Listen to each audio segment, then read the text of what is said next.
isn't right. I don't like Stanley.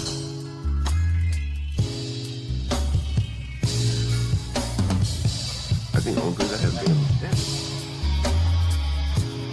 And hey, Stanley doesn't state the obvious, like what the he's talking points. Yes, he does. The nature of American culture, it's a white people problem. I literally said they need to understand. Like this. If they want to be with you, it's called Stanley versus the world.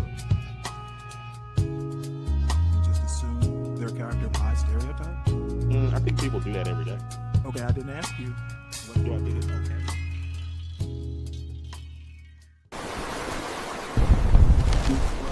Water.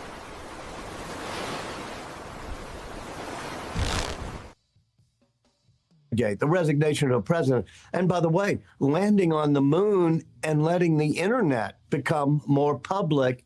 And yet we rang the Liberty Bell and we had the bicentennial and there was a healing process. Why is that not happening now? You know, I sometimes wonder how much of a healing process it was. I don't know about you. I was a little kid for the bicentennial, and I remember mainly it just being a blast. Like we had to sew our own colonial dresses and wear a Tall mob ships cap. came up, yeah. And the Girl Scouts, we went out and we painted the fire hydrants red, white, and blue.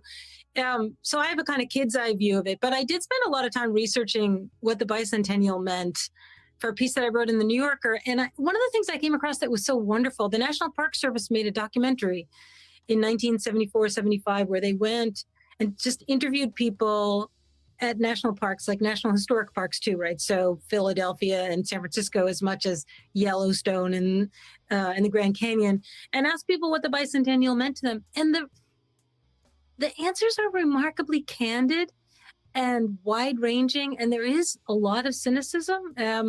We forget how much cynicism there was about the real commercialism of the bicentennial. It was mocked as the bicentennial, the BUY centennial. Like everything was sold with a bicentennial theme. You know, you bought sanitary napkins. They were red, white, and blue that year. Like just everything, toilet paper, anything that you bought at any restaurant came with a quote by Paul Revere on it, you know. So it was tacky and cheesy in all kinds of ways. Although for kids, I think that was fun. I remember thinking those were fun things to collect. But there was a lot of cynicism about the nature of what did the country have to celebrate, you know, after Watergate and Vietnam, the Pentagon Papers. What really happened, though, with the bicentennial that has not happened this time around is that it was saved by the recognition in the years before 1976 that the planning wasn't working, that the planning had become hyper-partisan. So Lyndon Johnson had a bicentennial commission that he had set up in 1965, really early on. Richard Nixon, when he took office in 69, got rid of that whole commission, appointed a bunch of Republicans, was using it really almost like a slush fund. And to promote the GOP agenda. Then there was a kind of big expose about that. The Washington Post, after publishing the Pentagon Papers, published the less well-remembered bicentennial papers that revealed kind of the corruption of the commission. And then the commission was basically disbanded. And the guy that was brought in, John Warner, who continued under the Ford administration, he had this really good idea, which was just to say, you know what, this isn't really a project of the federal government. This is something for communities to figure out on their own. We'll fund anything and we'll announce anything and we'll promote anything. They published a newspaper called the Bicentennial Times, listing things that were going on all over the country. They kept a calendar, which was a really kind of complicated thing to do in that day and age. And they funded really, I think, something like between a half and 2/3 of every historic site in the country received funding from the federal government during that era. So little historic houses in your neighborhood, or oral history projects in your city, these things, most of them were funded by the federal government for the bicentennial without a specific agenda of what the story of America ought to be. That was for your community to decide. As we talk about celebrating, anniversaries of the Declaration, it seems to go all the way back to John Adams. I'll read you something he wrote to his wife Abigail on July 3rd, 1776. He said he hoped that the Americans would celebrate every year with pomp and parade, with shows, games, sports, guns, bells, bonfires, and illuminations from one end of the continent to the other. First, let's take the fact that that was written on July 3rd. Kind of quirky. He thought, I think, that July 2nd, when he was the one who got the resolution passed to break away from England, he thought we'd be celebrating July 2nd. What happened? Americans decided to celebrate July 4th.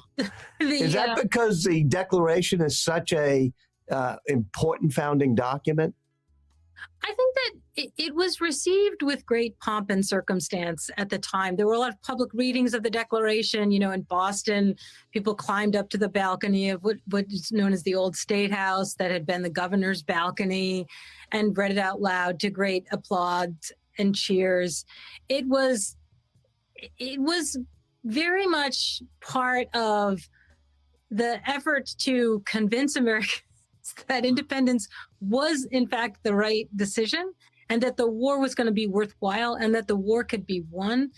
So I think that, and also Adams was instrumental in insisting that the document ought to be celebrated in that way. It really doesn't take off the 4th of July as a big public celebration until the 1790s, but then it is actually quite important at building up a sense of national character and a sense of shared experience as a nation, that the country had been through the war, had been through the elaborate and contentious and very close call of ratifying the Constitution by 1789. This is really not until the 1790s that the really big celebrations begin. And it's in a way part of the larger project of constitutionalizing the Declaration of Independence. Because, of course, they're two very different documents, separated by 11 years. And it's the preamble to the Declaration of Independence that I think Americans care about the most, and often think is in the Constitution. But in a way, it gets written into the Constitution by the way we celebrate it on the 4th of July. We don't really celebrate Constitution Day, which is September 17th, and wasn't a holiday until the 20th century. Well, you wrote a great book about the Constitution. Tell me what you mean when you just said constitutionalizing the Declaration. So the Declaration of Independence, you know, Jefferson, who was its chief author, although this always pissed off John Adams, Jefferson always said, you know, there wasn't an original idea in it. It was just an attempt to write down what is contained in the American mind. And that was true. There had been, many of the states had declared independence. Towns had written Declaration of its Independence. Virginia had written its Declaration of Rights. A lot of state constitutions that were written in the early months of 1776 had language in them that found its way into the Declaration of Independence. So it wasn't like something that dropped out of the sky. It was a document that was produced by the American people.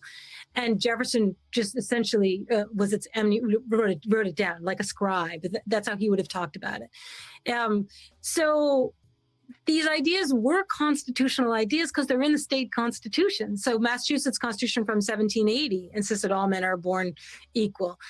How that becomes constitutionalized federally is partly because of people seeking emancipation from slavery. It's largely because of people seeking emancipation from slavery, even in the 1780s. So, you know, in 1783, there's a famous case in Massachusetts where a woman in Western Massachusetts who's held as a slave, you know, files for her freedom. And she says, our Constitution says all men are free and born free. So we therefore are, and therefore I cannot be a slave. And she wins her case. And that's a means of constitutionalizing the ideas that are in the Declaration of Independence. Many of them are also in the state constitutions. How that enters the federal constitution really isn't until what's known as the Good afternoon, everyone. Welcome to the Saturday short bus. Don't make Stanley stop this bus. I love this woman. Her name is Jill, God damn it. Every time I try and remember names now, it'll come to me in a bit. But she's written a couple books recently, in like the past 5 years. One on it's called We the People, the one I've read. And then she recently wrote one on the Constitution, which I haven't read. But she's a historian, and she has been very popular talking about the 250th anniversary of the Declaration of Independence. But the reason I stopped this specifically is this point about Black people, African slaves, uh, people who have heritage in American slavery, American, enslaving Africans. Um, I still think, and maybe it's a metaphysical point, that we actually have insight into kind of like what America is. Um, the lady, talking about, well, hey, how can I be a slave when the Declaration of Independence says this? Probably no one fucking even thought about the words. It just sounded good. It was flowery language, and some people actually read it and took it seriously. And I'm thinking of a conversation SKC and I had probably, shit, it might be 2 years ago right now. And people like SKC want to thank white people for freeing slaves. Um, if she had not brought that suit and just said, hey, look, I'm happy being a slave, she would have been a slave. She read it or got it read to her, and she wanted to be free. Therefore, the lawsuit was brought forth. And one of the things that I've really just kind of become aware of, maybe even over the past year, is a lot of people on YouTube don't get nuance. They're literally not able to break their arguments up into pieces, examine each discrete piece, and then reassemble the argument to make a cogent point. It is fucking frustrating. SKC, no clue. He just apparently just learned shit by rote, and it sounds good. Therefore, he adopts a coon of coons personality. And it's not just people like SKC. It's like 99% of the people that I talk to on these panels, mine and other panels, literally have no clue what they're talking about. I'm very convinced they don't think before they speak. They think in sound bites. They speak in sound bites. They've not thought over. They've not thought about the flaws in their arguments. And it just shows. And again, it's just frustrating. That being said, let's continue this. Oh, by the way, everyone, please make sure you hit the like button. If you're new to the channel, check us out. If we don't fit the criteria, then move along.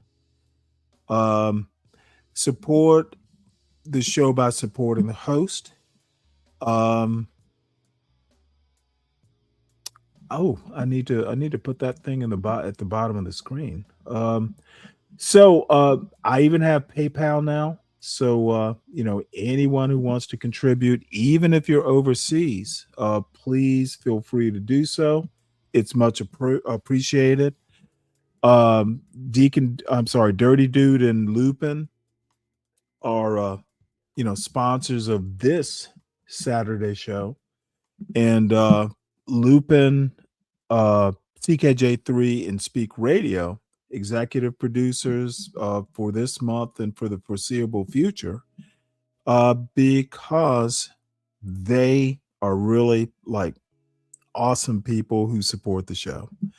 So salute. Hey, Dirty. Hey, Mariah. So it'll be an interesting show. It's still kind of loose around the theme of, well, I don't know what the theme is. Let's see here. It's going to be pretty much focused on Black culture and stuff going on with Black America, to use a euphemism. And we're just going to have to deal with it. It's going to be, it's mostly going to be about, Well, I guess it's mostly loosely going to be about um, the Supreme Court decision on Section 2 of the Voting Rights Act, which I think is going to wind up boomeranging. And I think it's going to wind up being a rallying point. Um, I think the Supreme Court just basically gaslit um, the South and the United States. Roberts and people like Clarence Thomas, they're gaslighting. They know the shit, especially Clarence Thomas, because he grew up during Jim Crow, pretending that everything is solved and it's up to black people to figure it out is bullshit. So I'll talk more as we go on. Jubilee in 1826, which is the 50th anniversary of the Declaration of Independence. It's also on July 4th of that year. Really spookily, both John Adams and Thomas Jefferson die that day, the two most important figures in writing the Declaration of Independence.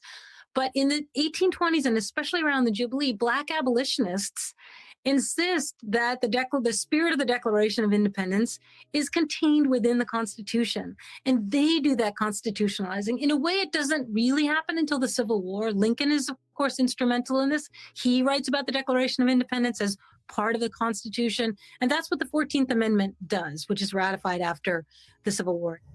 Well, speaking of slavery and the Declaration, let's address the complexity of Thomas Jefferson, especially in the early drafts that get edited out, his denunciation of slavery, even as he enslaved, I think, more than 400 people at that time. Yeah, this is a hard one for Americans to wrestle with, has been a hard one for Americans to wrestle with, even when Jefferson was alive. Northerners campaigned against Jefferson on the basis of not only his status as a slave owner, but what was kind of a fairly well-known public secret at the time, that he had children with Sally Hemings, who was the half-sister of his deceased wife.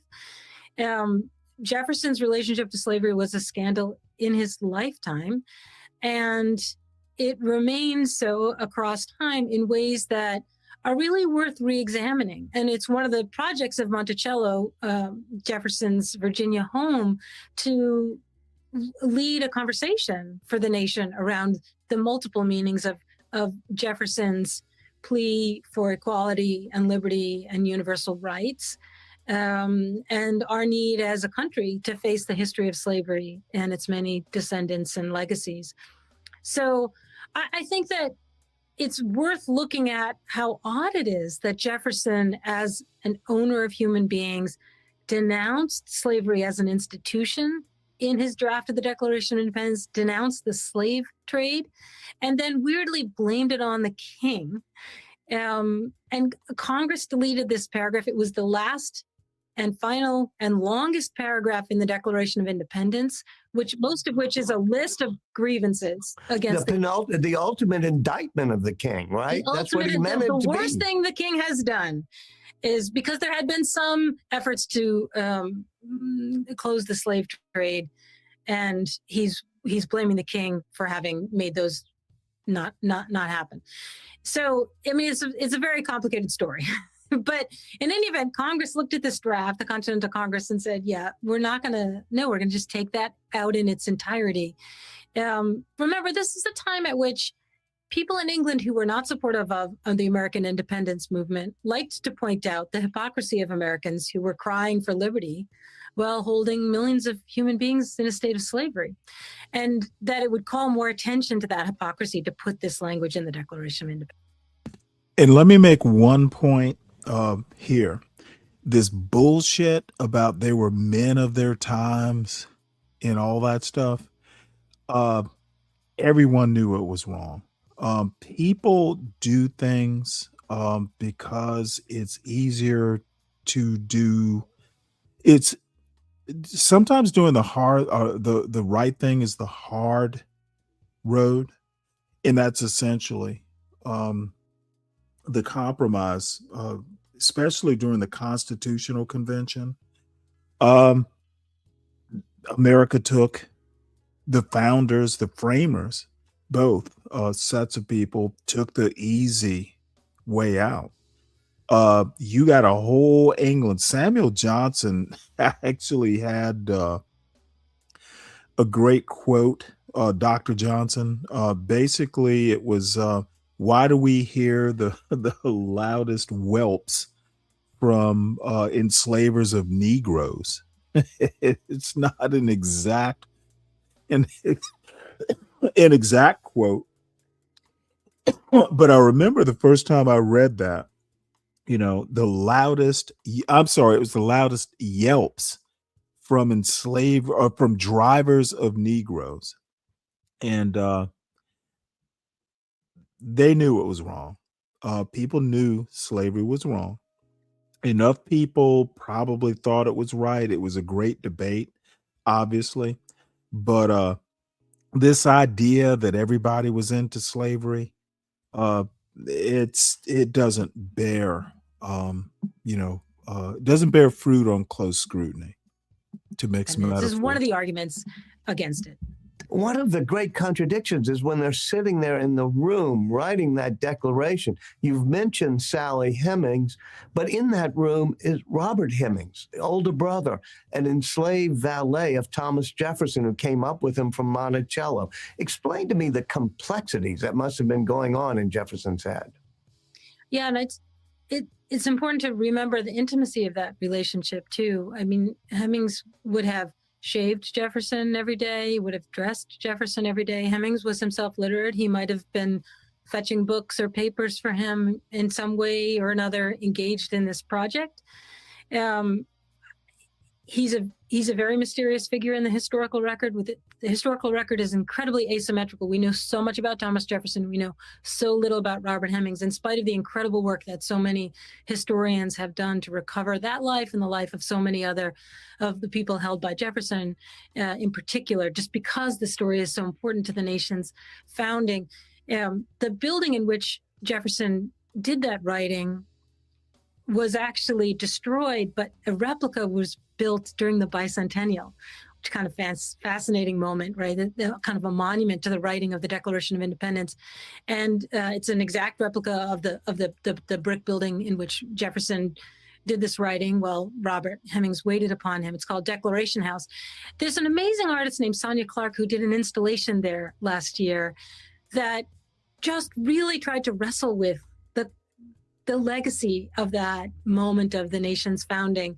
She went and she found photographs of descendants of Jefferson and Hemings, Sally Hemings, and all the descendants of all of the Hemingses, some of whom were related to Jefferson and many of whom, of course, were not. And she interviewed a number of people as well as using photographs. And then onto the windows of this beautiful Georgian brick building, from the inside, she projected their eyes. It's like an Alice in Wonderland. You walk down the street of Philadelphia and look at this beautiful building, and there are these giant eyes looking out of each of the windows. And they're the eyes of the descendants of Jefferson and Hemings, just occupying that space, bearing witness, looking upon you. They're moving, they're animated, right? Because she was videotaping them. You can tell sometimes some people are smiling, they're telling stories about their family. She asked them to tell family stories. And it's just a kind of, I think, an example of the way in which art and storytelling and poetry, historical writing, public history projects are able to do the really important work of celebrating the nation's founding, the writing of the Declaration of Independence, and also inviting all of us to think about our place in the nation's story and the place of people that we might not have thought about as founders of the United States, and the ongoing nature of the American experiment. You've written in one of your books about how each side sometimes tries to capture our history, and that sometimes, especially when we're looking at our founding, we make it, either we demonize it or we totally sugarcoat it. Is that happening worse right now? I don't know that I think it's worse. I think it's dangerous. It's always dangerous when your view of the past maps on conveniently to your political preferences. And I think for viewers, if that's seems familiar to you, you should be a little bit concerned, right? We have a very hyper-polarized politics, and we have a hyper-polarized sense of the American past. And I think that's not worse, maybe, than it has been in other moments, but more dangerous because of the appetite for political violence on both sides of the political aisle. That's really been increasingly documented in public opinion research. That so when you have a view of the past, the present, and the future that is irreconcilable with the views of time held by people with whom you disagree politically, and you also think maybe there's no possibility that you might be a little bit wrong, and you maybe even entertain the possibility that you are so right that violence might be a proper means to advance your version of these events, that's an insurrectionary political culture. Jill Lepore, thank you so much for joining us. Thanks a lot, Walter.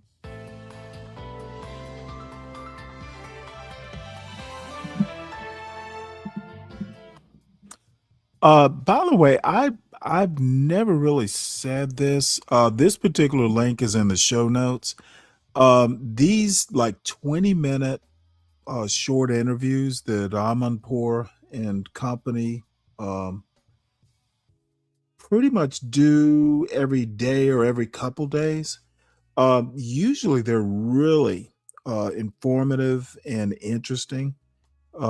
So folks, you know, the information, the history, the ways to figure out what maybe needs to be something that's I don't know, worth following up if you're history minded. Amanpour and Company is a great place to start. So let's see here. What is next?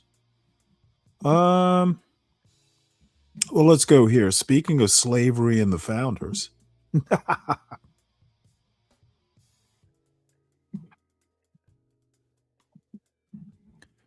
Well, let's stick with that theme for at least a few more minutes. Thomas Jefferson wrote All Men Are Created Equal, along with some of the most beautiful prose ever written about liberty, self-governance, and the natural rights of man. He also ran a nail factory at Monticello with child slaves as young as 10 years old. He wrote that 2 months of labor by the nail boys paid his family's grocery bill for a year. That's the contradiction most people know, and it's also where most people stop, either to condemn the founders as monsters or completely excuse them as men of their time. But here's the harder question. Why did they choose to protect slavery in the Constitution? And what would have happened if they'd chosen differently? The answers aren't black and white. I'm Ken LeClaire. Well, let me actually, and I haven't watched the video. Like I watched the first couple minutes. So I don't know what his answer is going to be. However, I can tell you right now, slavery in the United States, or what pre-America, what became the United States, it's all about the Enlightenment view of property uber alles. Taking over manifest destiny and all that stuff was literally about good use or good stewardship of property. Hey, Untrackable, just give me 1 sec. It's all about property. And the reason there were compromises on slavery is because property in man.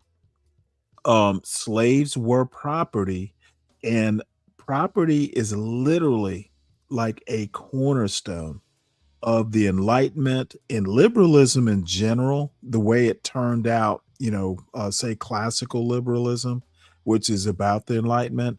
It's property uber alles.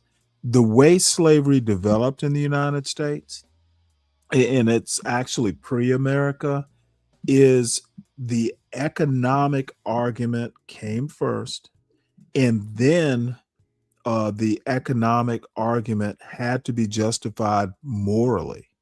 Okay, so hey, indenture didn't work, enslaving Native Americans didn't work. hey, these African slaves, they are distinct. It's hard for them to escape. This isn't their native land, so they don't know how to blend into the land like the Native Americans do. They are perfect for what we need. And then, even at first, the first 19, I guess it was 19 or 20 slaves in 1619, they were slaves until they got ashore. It was the White Lion in, the James River or somewhere in Virginia. I think they were originally indentured, but indenture was not going to work. Eventually, it was basically, we need to have African slaves, a progeny of African slaves, inherit the status of their mother. And there's a couple reasons why that came to be. There's some court cases where, the daughter of a mixed race couple inherited the status of her white father, won the lawsuit, and, she couldn't be a slave. So there's some, there's some nuance there. But the bottom line is it's all about economics. The morality justified the economics of having free and enslaved labor, and that's the bottom line. So it's actually fairly simple. Property is like the cornerstone of the Enlightenment, the classical liberalism and the libertarianism that came out of it. Property uber alles. And that's why socialism is such anathema. Socialism and communism too, but socialism basically treats property and wealth redistribution as options, and people want their stuff. If I earn my stuff, if I own my stuff, it's almost, like a God-given right if you own it to keep it. So what's up, Untrackable? How you doing? I'm doing very well. Good to see you again. You too. Any comments before I continue this? No, considering I'm just getting here, it's always a good conversation. Play the video, please. Okay, yeah, it's roughly gonna be about it's gonna wind up being about voting and what voting rights are, what representation is. But this is just kind of building on the last video, and then we're going to slightly switch gears, but it is related. Okay. Court, I dig into uncomfortable topics to try and figure out the real story, not to make anyone feel good or bad about the past, but because the truth is always more interesting than the simplified versions we learn. We'll start with a look at the slaveholding founders, and then broaden that out with a look at slavery's long history, because the United States was a small part of that story. Then we'll get into the price of a country and the political realities that the founding fathers faced. And finally, what if they'd refused and there was no deal? By the end, I think you'll know things that most people miss entirely about how America began. So let's turn to the slaveholding founders, because it wasn't just a few one-offs who were part of it. The American Revolution, it wasn't organized or led by poor farmers or laborers.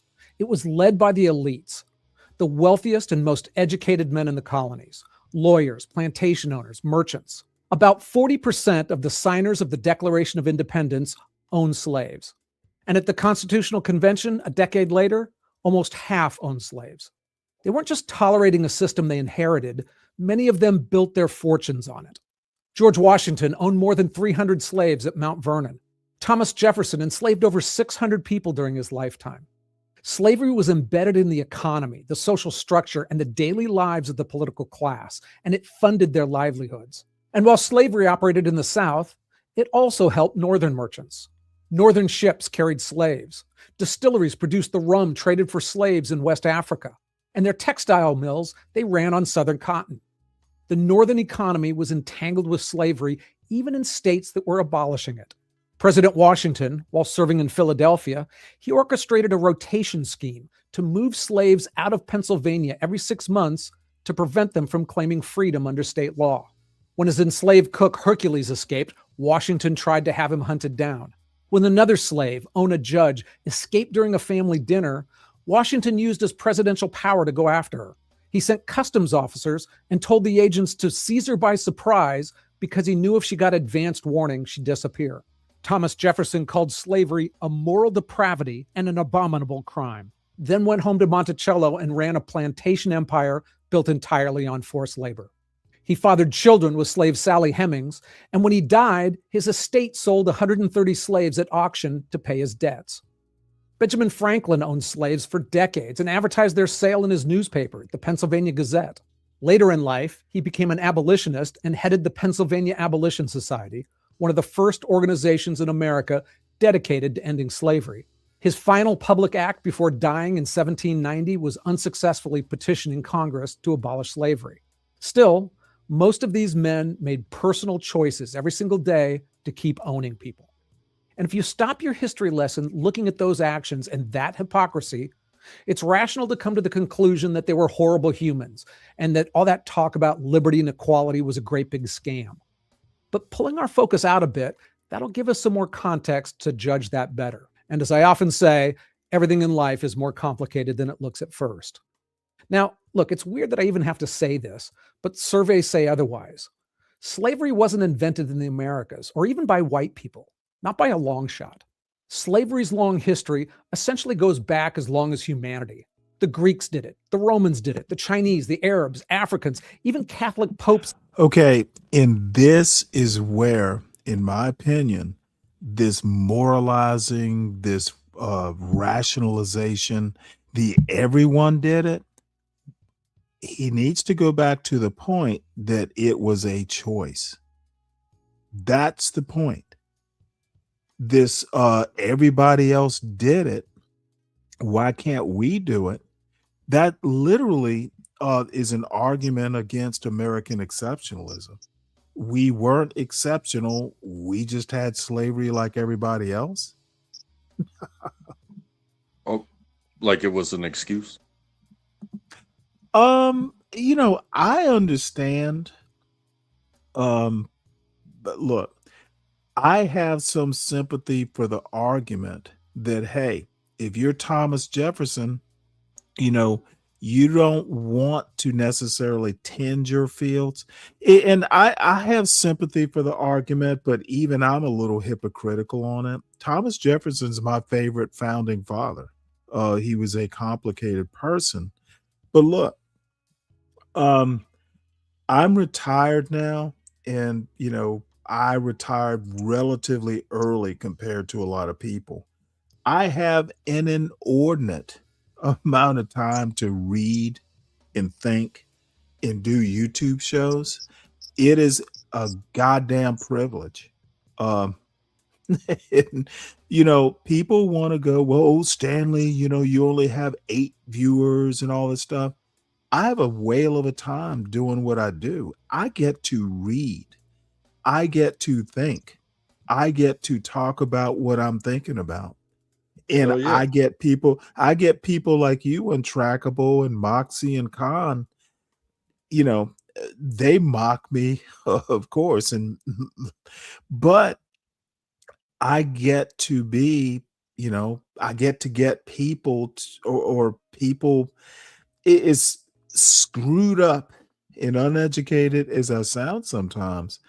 It is a thrill to hear smart people like you and Moxie and Khan and others. I just see Moxie and Khan in the chat and you're up here. So there are plenty of other people up here. It's a thrill to hear my old man rants. But I understand why Thomas Jefferson, you have time to think beautiful thoughts and you don't have to go out and hoe a row. You don't have to go out and do the toil. You get to invent the auto pen or the prototype and all this stuff. However, like Thomas Jefferson pretty much wrote in notes on Virginia, yeah, there's going to be a price to pay. Okay, what comes around goes around. So, that's that. And I think America, it's kind of weird because, and please, well, shit, I'm just going to say it, take it as you will. I think America is, for white Americans, is literally utopioids. Okay, the people who think this country is a white man's country, it's a slow fail. And I was watching something earlier today, getting rid of affirmative action and DEI, birth rates, getting rid of DEI and affirmative action did not increase specifically white male acceptance into Ivy League or elite schools. It simply hasn't. In some places, it's actually gone down by a couple percentage points. You got opioid crises, et cetera, et cetera. What you've got is more complicated than it's a white man's country, because even if you just took white men, Elon Musk, an immigrant and the richest man in the world, got to make policy, decide which social programs survived and which didn't. Even within a white male American population, then all of a sudden class becomes an issue. You got your Elon Musks and you got your Be Braves. And Be Brave has literally, and I hate to pick on him, but I will because I think it's funny. Be Brave has been brainwashed to think, even at his age, he might be an Elon Musk. Or he's been brainwashed that he is participating at a high level in, quote, white culture. America is a lot about this patriotic education and a lot about, hey, let's train our kids not to think critically or ask questions. And it's going to come back to haunt America. It's been a slow decline over 250 years, but, all of a sudden, there's an opioid crisis. And Black people during the crack epidemic were canaries in the coal mine. It didn't get taken seriously until it started affecting, little Todd and, Karen. It's a slow decline. And Black people are not going to, fix the problems. If it's a white man's country, and in that, I actually agree that it is. If you look at, political representation in all 50 states and in, the national government, this is a white people problem. Black people are just kind of, at the back of the bus, as it were. We will survive. We always have. But America's decline is a white people problem. And white people don't seem to be able to agree on how fucked up things are. And then they elect Trump. And I'm still not sure that these people understand how bad Donald Trump is for this country. And he's just like the Alka-Seltzer. It's fizzing. All the water is gonna taste like Alka-Seltzer. This dude is bad for America. And white people wanted it. They elected him a second time. So there we go. Any comments before I start this again? Biff. Todd wasn't a good name. Biff would have been better. Hey, are you really gonna quibble there, dirty dude? Well, I'll take it there's no comment. Let's fire this up again. Had slaves. Heck, at least one pope had actually been a slave. Virtually every society on earth had some form of slavery, and nobody seemed to think twice about it. Now, there's an argument, and it has some merit, that the slavery that came to the Americas was more brutal than the slavery beforehand. Chattel slavery. That essentially means human beings who are legally classified as property. Those slaves had no path to freedom, and slavery was passed down through their children. And in the Americas, it was also tied to race, making it especially hard to escape from. That said, we don't have much insight to what life was like for ancient slaves in Egypt or Rome. But the horrors of American slavery, they're well documented because it's more recent. We kept meticulous records like plantation ledgers, slave auctions and advertisements, runaway notices in newspapers. And the stories of slaves themselves made it vivid and clear in a way that ancient slavery just can't be. What we definitely know, though, is that the Atlantic slave trade industrialized slavery in a way the world had never seen. The numbers were massive, especially for the time. About 12 million Africans were forced onto slave ships between 1500 and the 1800s. About 2 million of them died on the journey over. It was simply horrific. And interestingly, though, only about 3.5%, like 1 in 28, landed in what would eventually become the United States. The rest were scattered across the Caribbean and South America, especially Brazil, which brought in 4 to 5 million Africans, about 10 times more than the United States itself. But as that trade was flourishing, human morality was starting to change. In the late 1600s, intellectuals like John Locke and Voltaire, they laid the groundwork for the ideas of liberty, natural rights, universal reason, the concepts that challenged the established hierarchy. And religion also played a real role in that as well. The evangelical revival of the 1700s saw a surge of emotional, populist Christianity, what historians call the Great Awakening. In America, many Northern abolitionists were products of that movement, and they took it as a duty to fight. That theological divide split national churches right down the middle. And the moral turnaround happened quickly. Just a few decades beforehand, most churches were either silent on slavery or totally complicit. And then it wasn't too long before they were sending missionaries to preach against it and organizing boycotts. Of course, very few of the people who supported slavery saw themselves as the bad guys. I mean, people just... Okay, let's stop this right here. He's missing a whole lot of nuance.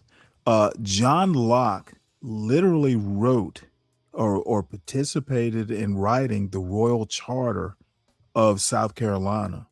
John Locke fucked the liberty. He literally wrote the charter for a slave state. So this bullshit about he was, laying the groundwork for liberty, it was liberty, much like, the Constitution and the Declaration of Independence. They weren't thinking of black people. So this bullshit about John Locke laying the foundation, John Locke believed in slavery. South Carolina was basically, where all the Bermudans went. I think not Bermuda, the Jamaicans went because they were running out of room for plantations in Jamaica. So they just, bought land in South Carolina. This is literally unnuanced. If you're going to do a video like this, tell the whole story. Even with the naughty, nuanced, if you want to call it that, details. Don't do that. That's not how human brains work. They often cited the Bible as support, from the curse of Ham in Genesis to Paul's letters instructing servants to obey their masters. There was also racial science, which tried to prove that Africans were biologically suited for servitude. And then there was a paternalistic belief that they were essentially benevolent caretakers of a race that was incapable of governing itself. They argued that their slaves were fed, housed, and cared for in old age better than their counterparts across the ocean, and often better than the industrial workers in the North who worked themselves to death with no long-term security. So when the American founders were meeting in Philadelphia in 1787, Slavery wasn't just some unique American evil. It had been a standard practice of every major empire and most of the world's economies. The question wasn't whether slavery was normal. It was. The question was whether the new country would be different. And it's also good to remember that essentially everyone, even abolitionists, had views on race that would be considered monstrous today. Heck, Abraham Lincoln, 70 years later at the fourth Lincoln-Douglas debate, he explained that he wasn't in favor of bringing in any way the social and political equality of the white and black races. He made it clear that blacks shouldn't vote, serve on juries, hold office, or intermarry with whites. And he was the anti-slavery guy who essentially did more than any other American to end slavery. So it's easy to look back and sort history into good guys and bad guys. It's also too simple. And to be honest, you and I aren't getting off the hook. Do you own a smartphone? Well, they have a few grams of cobalt in them. And most of that comes from the Congo, where tens of thousands of young kids work in mines in horrific conditions. Heck, I live in a wealthy American city where I drive by people in obvious distress and I do nothing. If they had a broken leg, I'd stop traffic to get them help. But instead, they have something wrong with their brain, and our society essentially enables them to keep living in misery. Values change, and someday we may all be the bad guys. Now, that doesn't erase the brutality of slavery, where children were sold from their mothers, but it gives perspective. So when you look at history like this, you can see that sometimes macroeconomic changes can happen pretty quickly. I was recently on the phone with a nationally known financial commentator who is absolutely convinced that both the stock market and the real estate are in massive bubbles about to pop. Is he right? I have no idea. I've heard smart people say that a lot, but sometimes they're right. That's why smarter people who've saved some money don't just chase the highest returns, they diversify. And they diversify into baskets that aren't all likely to get hit and drop together. For many of them, one of those baskets is gold. Today's sponsor, it's Augusta Precious Metals, and they make buying physical gold easy, and that takes expertise. They store it under your name in a bonded facility. They help you own it legally inside of an IRA with the tax advantages that go along with that. Their fees are reasonable. I even did a video conference and saw that it was solid, useful information, and there was zero sales pressure. Augusta's been around for about a decade, and reviews of them are great. So if you've been thinking at all about investing in gold, check them out, see if it makes sense for you. Go to kenforgold.com or text RETIRE to 35052 for more info. Now back to some history. So as I mentioned, America's founding fathers were enmeshed with slavery, but they were also the generation that built a bridge from a world with slaves to a country without them. And they did that through something we tend to consider dirty, politics. So to understand the price of a country, let's go back to 1787. The American Revolution had ended 4 years earlier. 13 British colonies had just won their independence and needed to figure out how to govern themselves. They originally tried the Articles of Confederation, basically a loose alliance where each state stayed mostly independent. Congress couldn't collect taxes, so there was no money to pay soldiers or debts. Laws couldn't be enforced across state lines. They even printed their own money and taxed goods from other states. And some of these states were negotiating separate deals with Britain and France. Britain still had troops in Canada and forts on American soil. The European powers were watching to see if the new Confederation would collapse, and if it did, they'd swoop back in. Benjamin Franklin said during the Revolution, "We must all hang together, or most assuredly we shall all hang separately." And by 1787, that wasn't just a witty line. It was the choice they actually faced. So in May of that year, delegates met in Philadelphia for the Constitutional Convention. Their job was to create a real government that could hold the country together. But to do that, everyone in the room had to agree, and slavery was a deal breaker. The convention was a negotiation between states with completely different economies. The northern states were moving towards trade and early manufacturing. The southern states, they ran plantation economies entirely dependent on slave labor. Some of those states made it clear they needed slavery protections. The South had the votes and the willingness to walk, and that meant no union, no country at all. So the founding fathers made calculated compromises that protected slavery in the Constitution. Of course, they didn't use the word. They used euphemisms like other persons and person held to service or labor. One of the things that came out of the negotiations was the 3/5 compromise, which gave slave states more political power by counting slaves towards representation. Under that compromise, every 5 slaves counted as 3 persons when calculating how many congressional seats or electoral votes a state got. Of course, the slaves couldn't vote and they had 0 rights, but they gave their states extra power. I mean, President Jefferson likely won the presidency in 1800 because of those extra electoral votes. And for the first 32 of 36 years under the Constitution, the president was a slave-holding white man from Virginia. They also had a clause that Congress couldn't touch the importation of slaves until 1808. The Constitution explicitly blocked any amendment that might change that protection during those 20 years. The fugitive slave provision required states to return escaped slaves even if they'd fled to free states. So the federal government essentially became the enforcement arm of slavery. Every one of those concessions was the price of building one united country. But while the convention was protected, and that point, this bullshit about, ooh, my family never owned slaves. The federal government was the chief enforcer, even in free states. And, you know, there's a whole history of slave catchers in the North and all that stuff, New York and Boston in particular. But this is exactly the reparations argument. And I'd suggest, hey, don't even worry about slavery, because weak minds will just go, oh, I didn't own slaves. The Jim Crow is actually where, you know, generational wealth was owned, or I'm sorry, destroyed or prevented or just stunted. But even if you want to go back to slavery, the government that started in 1789, that did the 3/5 compromise, that did the fugitive slave clause, the government still exists today. That's the crux of the reparations argument.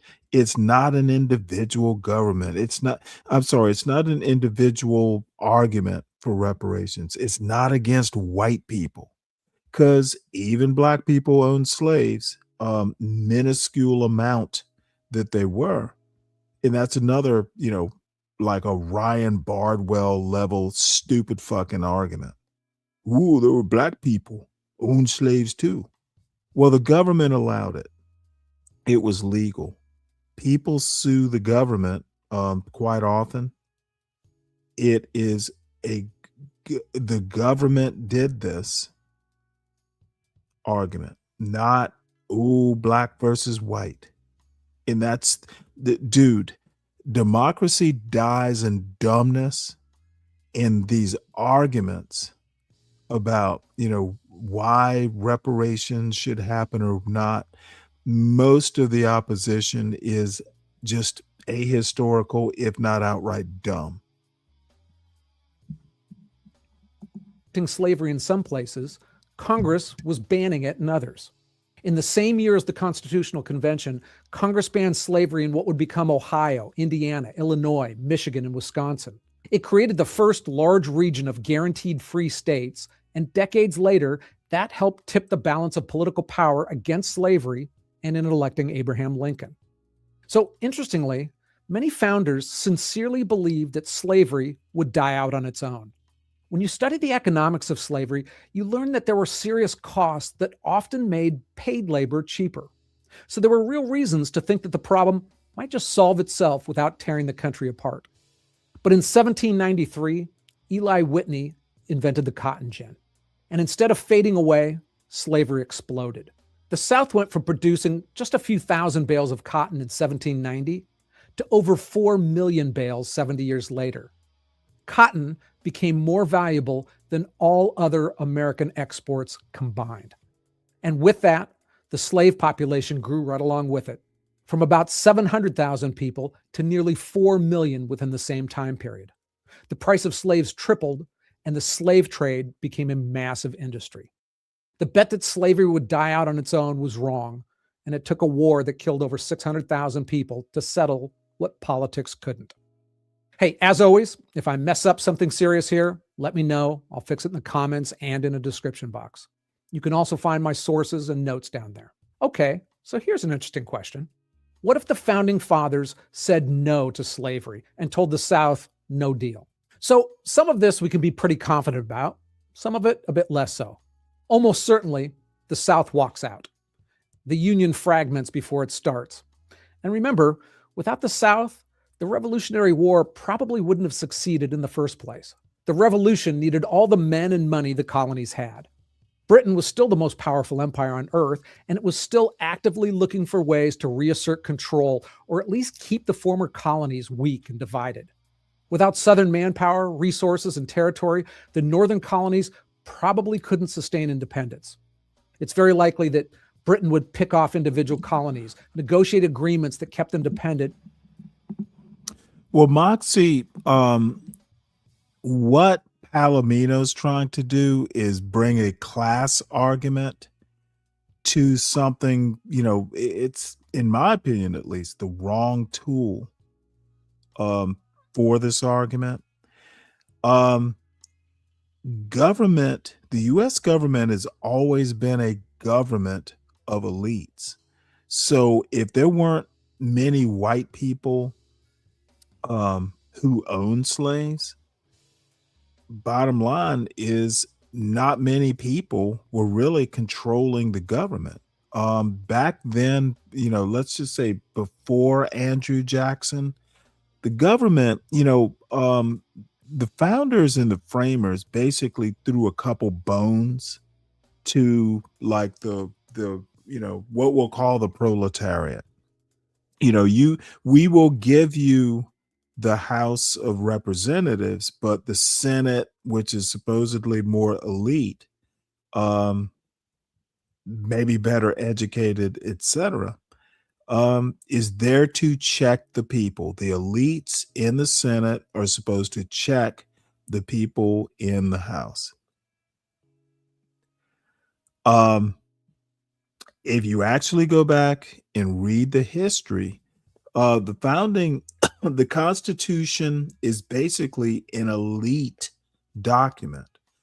The whole reason there was even a constitutional convention was after the Revolutionary War, there were a bunch of people like Daniel Shea who were just going, hey, you know what? You owe us military pensions.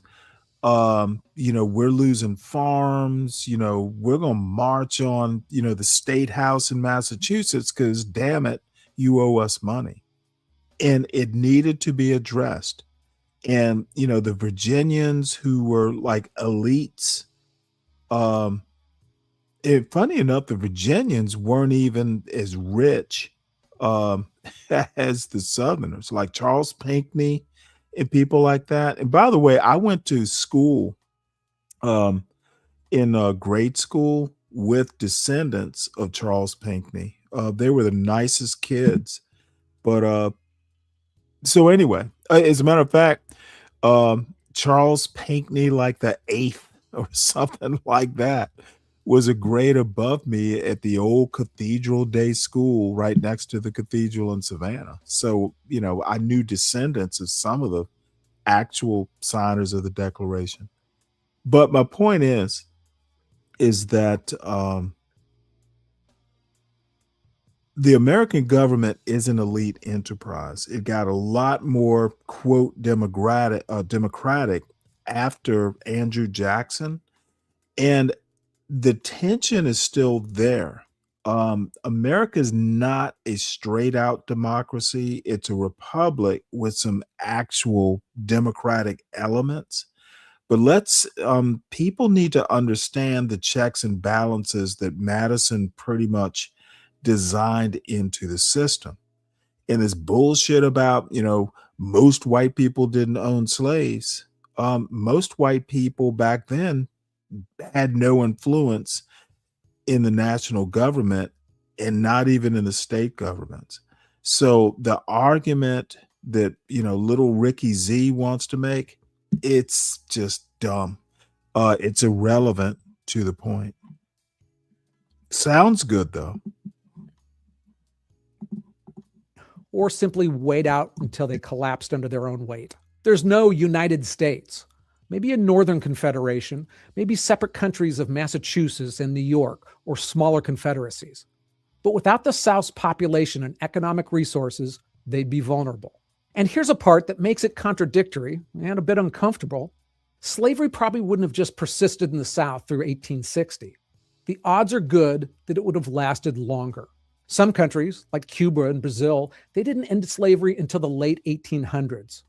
A stronger independent South with no federal government forcing the issue, it's very likely that they could have maintained slavery into the early 1900s. Now, there are counterarguments to this, and some historians believe that the Union actually prolonged slavery and that a weakened South would have had to abandon it earlier, but most disagree. What we know for sure is that the Founders' Compromise didn't solve slavery, but it did build the institution that did. The federal government they created became the mechanism that ended slavery 78 years after it was formed. Nope. That union produced Abraham Lincoln. Nope. It didn't do it voluntarily. This idea that it was inevitable to end slavery, the only thing that was inevitable is there would be a fight over slavery. So, you know, the arc of justice bends towards justice.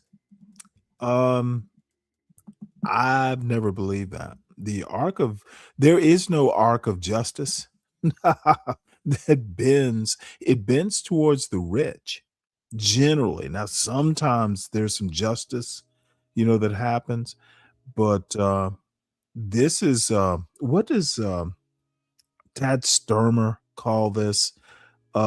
It's like liberal and conservative. What does he call it? Not nationalism. But basically we all want to believe that the founding was magical and it was everything's going to wind up being, bending towards justice. I don't think so. I think the Supreme Court basically proved that concept metaphysical. It's supposed to, but it doesn't often in reality. The Emancipation Proclamation, and a constitution that added the 13th Amendment that outlawed slavery nationwide. So yes, the union the founders built was flawed from the start, but the alternative was likely no country at all, and more human suffering, not less. And like most historical issues, even the ones that seem obvious, it's all more complicated than we'd like to admit. Hey, if you want to deep dive into this issue further, the elimination of slavery in the world goes much further than Lincoln and the US. There's a fascinating story behind why the world abandoned slavery. I mean, for the non-slaves, it seemed like a pretty good deal. And it's complicated. It was a combination of a new morality, economic changes, and a crusade of one country, not the United States. Again, the truth is never simple. Thanks for watching. I hope I did a fair job at this. I hope you found it worth your time. See you next time. Not a horrible job. Good morning, everyone, and welcome not a horrible job, but incomplete, and he could have done better. So let's see here. This is where we're going to go next. Now, this is going to be a little bit of a shift in tone, or even topic, but it is related. And I guess the link is posted, by the way. Anyone who wants to come up, Brian Nichols, and debate the bullshit, I'm raring to go. Let's see who's got some balls today.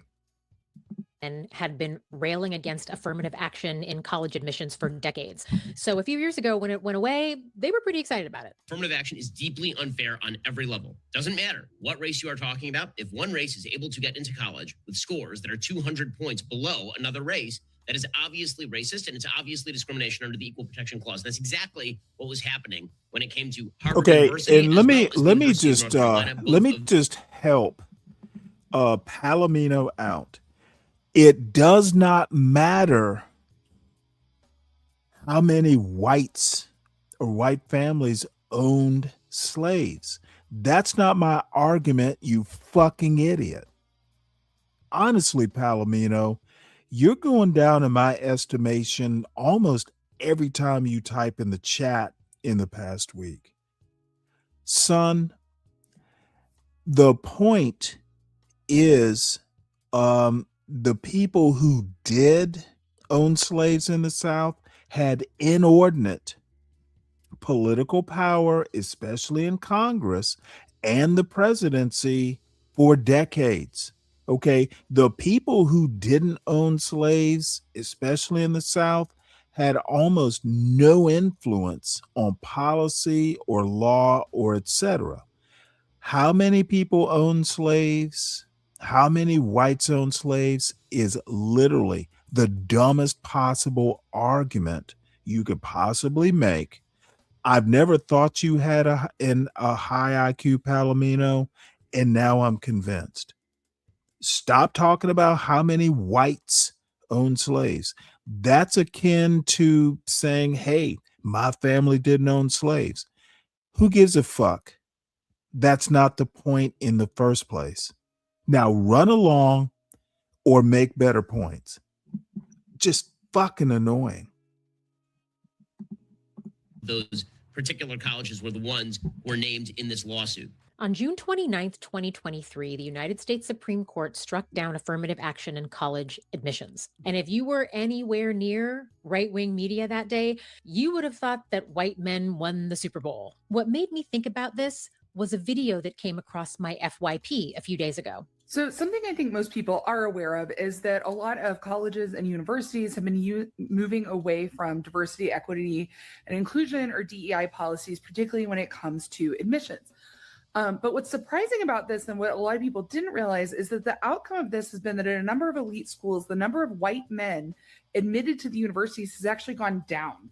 And someone asked me how that could be, and I was like, well, so if you're assuming that white men are being excluded because of DEI, then of course you would assume the numbers would go up. But that wasn't actually what was happening.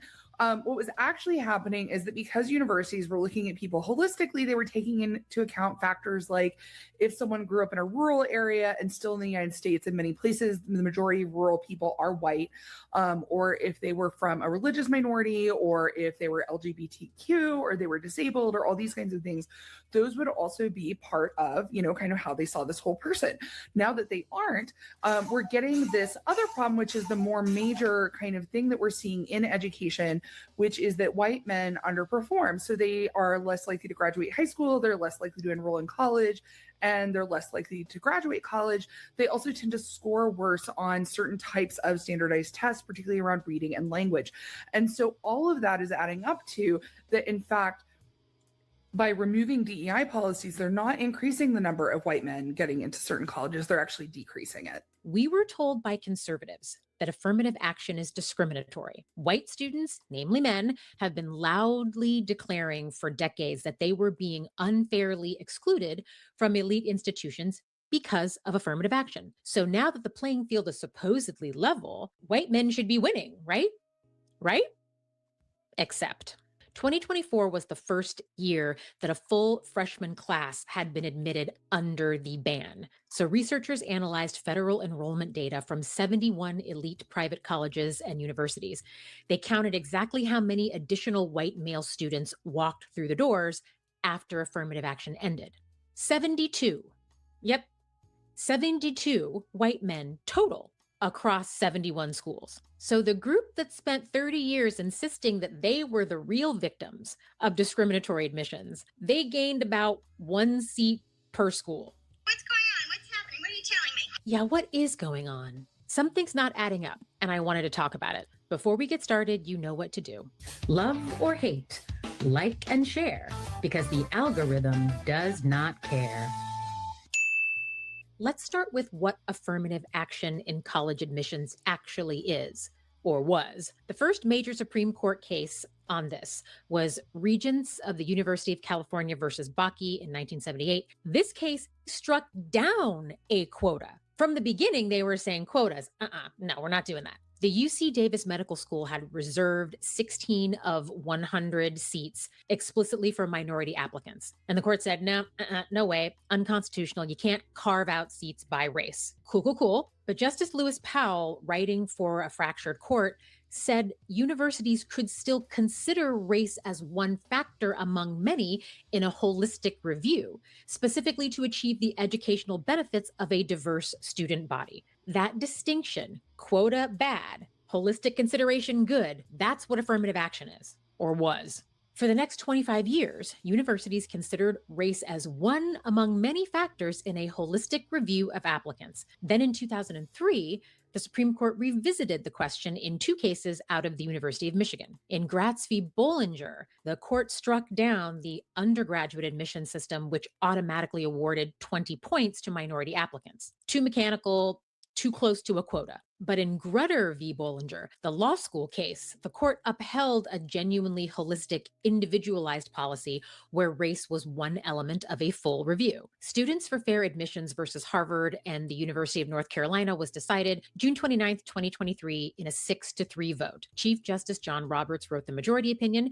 His holding, Harvard and UNC's programs violated the Equal Protection Clause of the 14th Amendment. His reasons, their diversity goals were not sufficiently coherent to survive strict scrutiny. The racial categories they used were too broad, and crucially, neither school could articulate a measurable end point. As of fall 2024, for the first time since 1978, America's most selective universities were officially prohibited from considering race in their admissions processes. And the people who had been the loudest about wanting exactly this, they only got 72 more seats. The Manhattan Institute, a conservative think tank, published a comprehensive analysis in May 2026 using federal IPEDS data covering more than 1,000 four-year colleges, tracking enrollment trends from 2010 through 2024. Here's what happened at the Ivy Leagues. The Black share of freshman enrollment fell roughly 3 points, from approximately 11% to 8%. The Hispanic share fell 1 point, from 16 to 15%. White enrollment rose 2 points, from 35% to 37%. Asian enrollment rose 2 points, from 30 to 32%. The Hetchinger report got more granular. And by the way, links to all this data is in the description. They drilled down into seat gains specifically among newly admitted additional students at 71 elite private colleges. That's the data I was talking about before. The 72 that white men picked up, 479 white women picked up.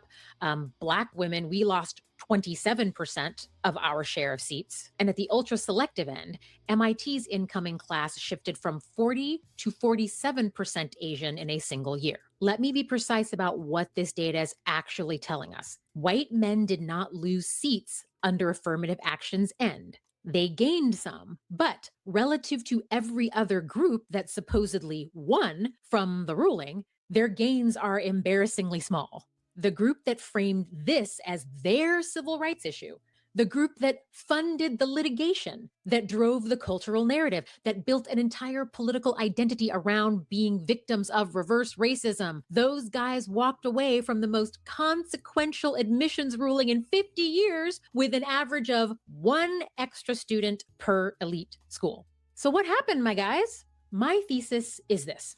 White men did not flood elite institutions when the competition was supposedly equalized, because the competition was never fully equal to begin with, but not in the way that white men claimed. The Brookings Institution, a nonpartisan think tank that has been tracking this data for years, has documented a gender gap in educational achievement that does not start in high school. It does not start in middle school. Boys are statistically more likely than girls to repeat kindergarten. That's where it starts. From there, the gap only widens. Girls outpace boys in reading skills beginning in early elementary school. By 8th grade, girls read at an average of a full grade level higher than boys. A full year of academic development, measurable and documented, by the time these kids are 3 years old. The math achievement gap between boys and girls has narrowed significantly. Boys do score higher on the SAT math section and on standardized math tests generally, but they earn lower grades in actual math classes. Boys are outscoring girls on the standardized test, but they are underperforming in the classroom. Brookings also analyzed advanced high school course enrollment, the AP classes, the honors tracks, the academic acceleration that elite college admissions officers are explicitly looking for. In all 28 states where they could find complete data, more girls than boys are taking advanced classes. Across all subjects, girls are more likely than boys to complete high school on time. And white boys are significantly less likely than white girls to graduate high school at all. In 1995, men and women were earning bachelor's degrees at roughly the same rate, 25%. Let me help. Today, Let for me Americans help. aged 25. Soft brain Palomino here. Okay, you do realize that not owning slaves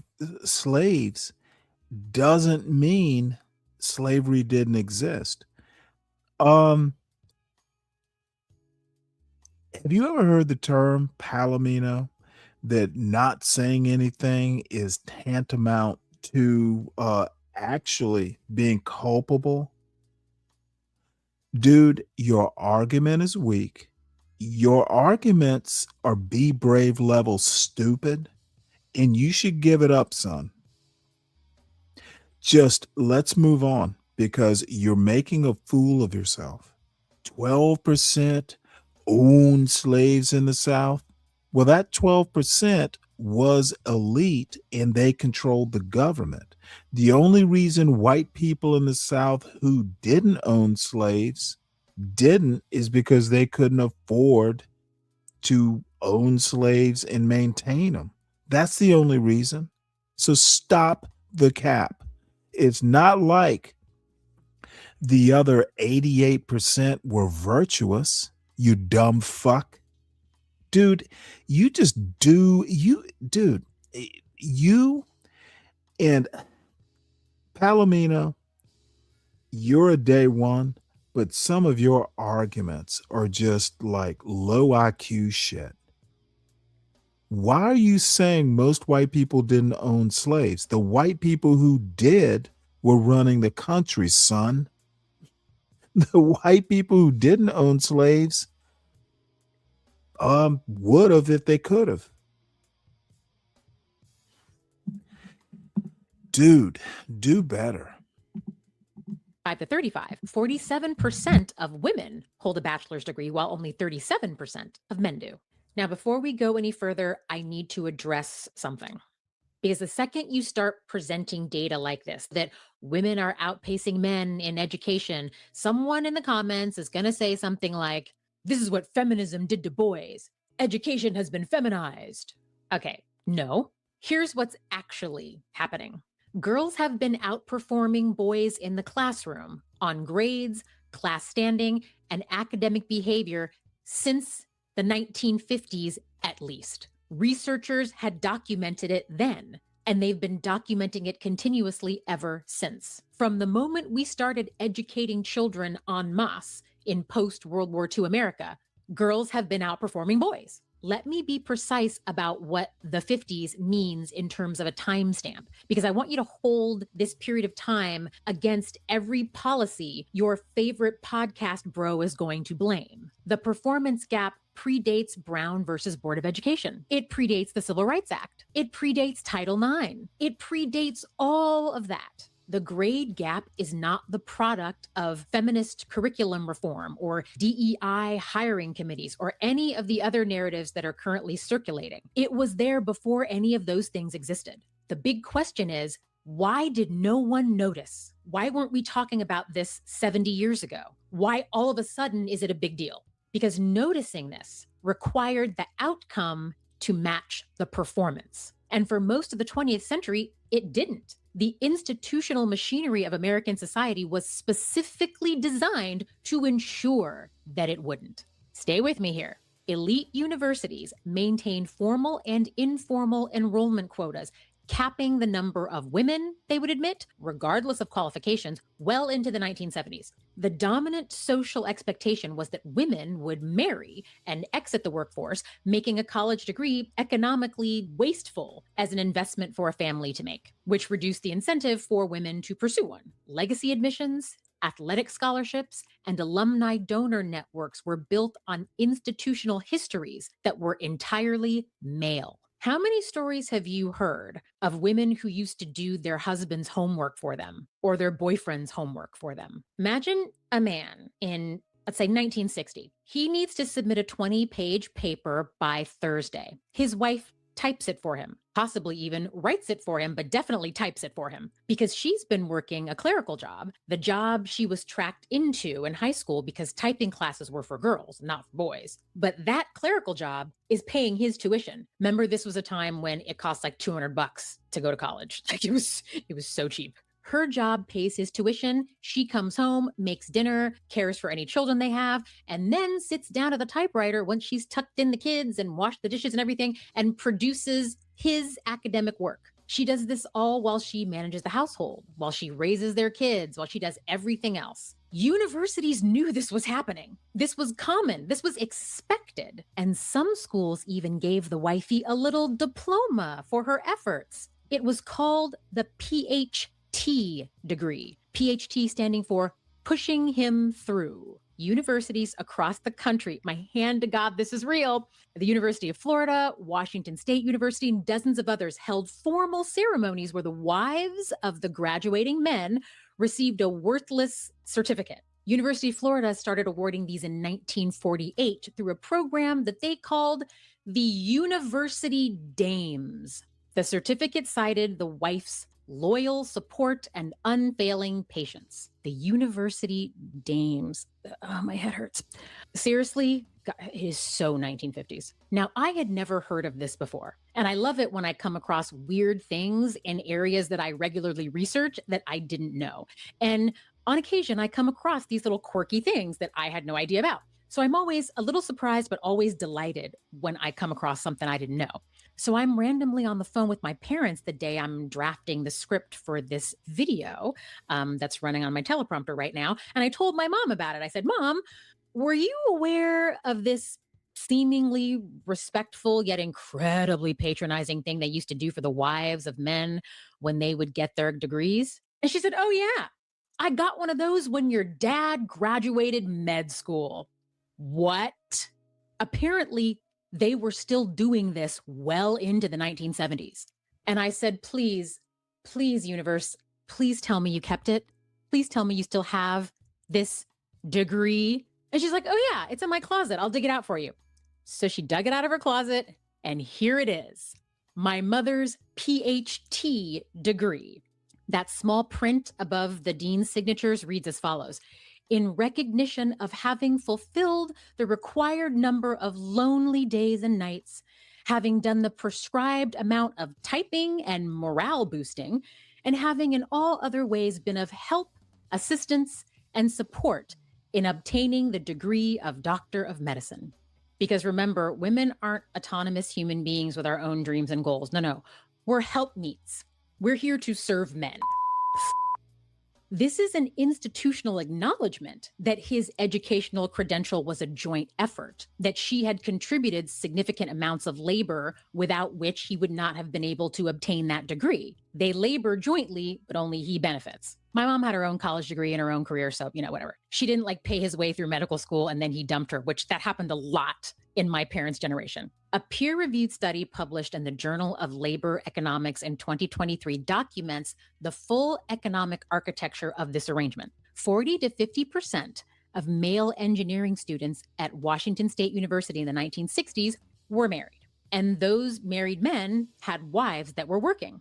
Discrimination had kept the financial returns on a woman's own degree so artificially low that the rational economic calculation, the one the market was making, was invest in his degree, not hers. But by 1989, only 5 to 10% of male engineering students were married. As women's career returns began to equalize, the economic logic that had funded his credential at the cost of hers stopped making sense. Men could no longer rely on the unpaid educational support labor that had allowed millions of them to succeed academically. The reason that men as a group performed at the level they did in higher education post-World War II was precisely because of the unpaid labor of women. Their wives were helping them. It's documented. The universities acknowledged it. They even gave her a little piece of paper telling her, good job, honey. The performance gap between men and women was already there in the 1950s. Women were already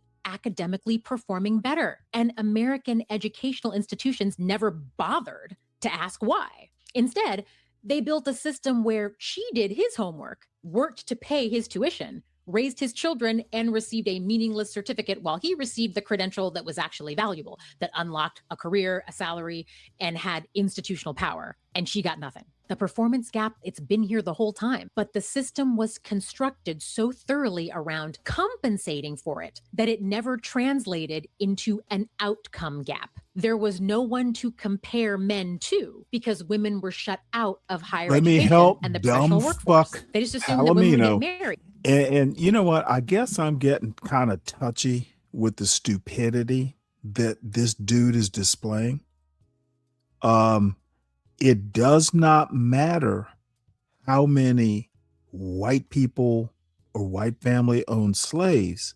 It's that the government sanctioned it. Okay. The suit, the reparations argument is not against white people, idiot. It's against the government that allowed that 12% to own it. You dumb fuck. Now, dude, I'm seriously, you might want to get off this because you might need a 24-hour timeout. I'm done with your fucking stupidity. And yep, I'm targeting you specifically, Palomino. Fucking figure out how bad your argument is or move the fuck on. Seriously, son. So why do we need to compare the high school performance of boys and girls? The girls are just going to get married anyway. It didn't even occur to them to ask the question. But then those barriers for women started collapsing. And when we reached a point where women could convert their academic performance into access to education, jobs, and resources, the underlying reality of who'd been doing the work all along began to surface. The picture is not boys are bad at everything. The picture is specifically boys struggling with the behavioral and verbal skills that K through 12 schooling, elite college admissions, and the modern knowledge economy have increasingly decided to prioritize and value. The structure of school, having to sit still, be quiet, turn in your homework, these expectations have been the same for 100 years. So why is this all of a sudden a problem? And this is always my central question on this subject. School has not changed. Why are you bitching about it now? That is not a story of feminist sabotage. This is a story about a performance gap that is old, documented, and socially and structurally produced, and a set of institutional scaffolding that was built to compensate for it, that held for decades, but has now been dismantled. Boys and men have always underperformed. It's just more visible now because women stopped providing the free labor that supported and compensated for it and directed that labor towards our own academic pursuits instead. So we see the outpacing in college and we're like, oh my God, what happened? But then we look back and we're like, oh, boys were always underperforming this whole time. We only cared when women started outpacing them in college, which brings me back to the question of what was actually lost when affirmative action died. The American Institute for Boys and Men, an organization that explicitly advocates for boys, analyzed national longitudinal data from high school students across the country. And they found girls get better grades. They average a high school GPA of 3.23 as opposed to boys' average of 3.0. Boys make up 67% of the bottom decile of GPA rankings nationally, and they account for only 34% of the top decile. The gap holds across every subject. Standardized testing, specifically the verbal and reading components. Carly Kokorik, the woman in the TikTok video that I showed you at the beginning, she's a professor at the Illinois Institute of Technology who researches gender education and video gaming. She mentioned data showing that men tend to score worse on certain types of standardized tests, specifically reading and language arts. The SAT data supports this. Overall, male students score slightly higher than female students. averages of approximately 1032 for boys versus 1023 for girls. On the SAT reading and writing section specifically, boys account for 57% of the bottom scoring decile. There is no corresponding male advantage at the top of the verbal distribution. Boys dominate both extremes in math, but on reading and verbal skills, the skills that drive performance at most colleges, the distribution is not male advantaged. And then there's the racial dimension that the national conversation on this almost never touches with any honesty. NAEP, the National Assessment of Educational Progress, the closest thing we have to an objective national academic report card, measured fourth grade reading scores in 2022. Asian and Pacific Islander students scored 12 points higher than white students. In 2019, that gap was only 7 points. In 1992, white students outperformed Asian students. That gap has been widening for 3 decades. It was already trending that way. These are performance differences that reflect real academic preparation gaps. And when admissions offices are evaluating readiness for rigorous university coursework, those gaps are really important.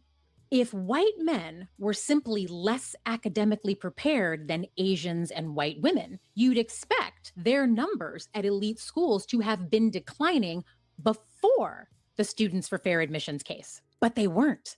So the data shows Asian and white women outperforming white men, yet white men's admission rates were not declining over that same time period. Why, you ask? Well, in July 2023, the same month that the Students for Fair Admissions case was decided, economists Raj Chetty, John Friedman, and David Deming at Harvard and Brown published what some consider to be the most important study of elite college admissions ever conducted. They analyzed federal attendance records for nearly every college student in America from 1999 to 2015, combined with detailed internal admissions data from multiple Ivy Plus institutions, covering about 500,000 college applicants. Here is their central finding. For applicants with the same SAT or ACT score, children from the top 1% of earners, they were 34% more likely to be admitted than the average applicant. To repeat, children from the top 1% were 34% more likely to be admitted to college with identical test scores. At Dartmouth specifically,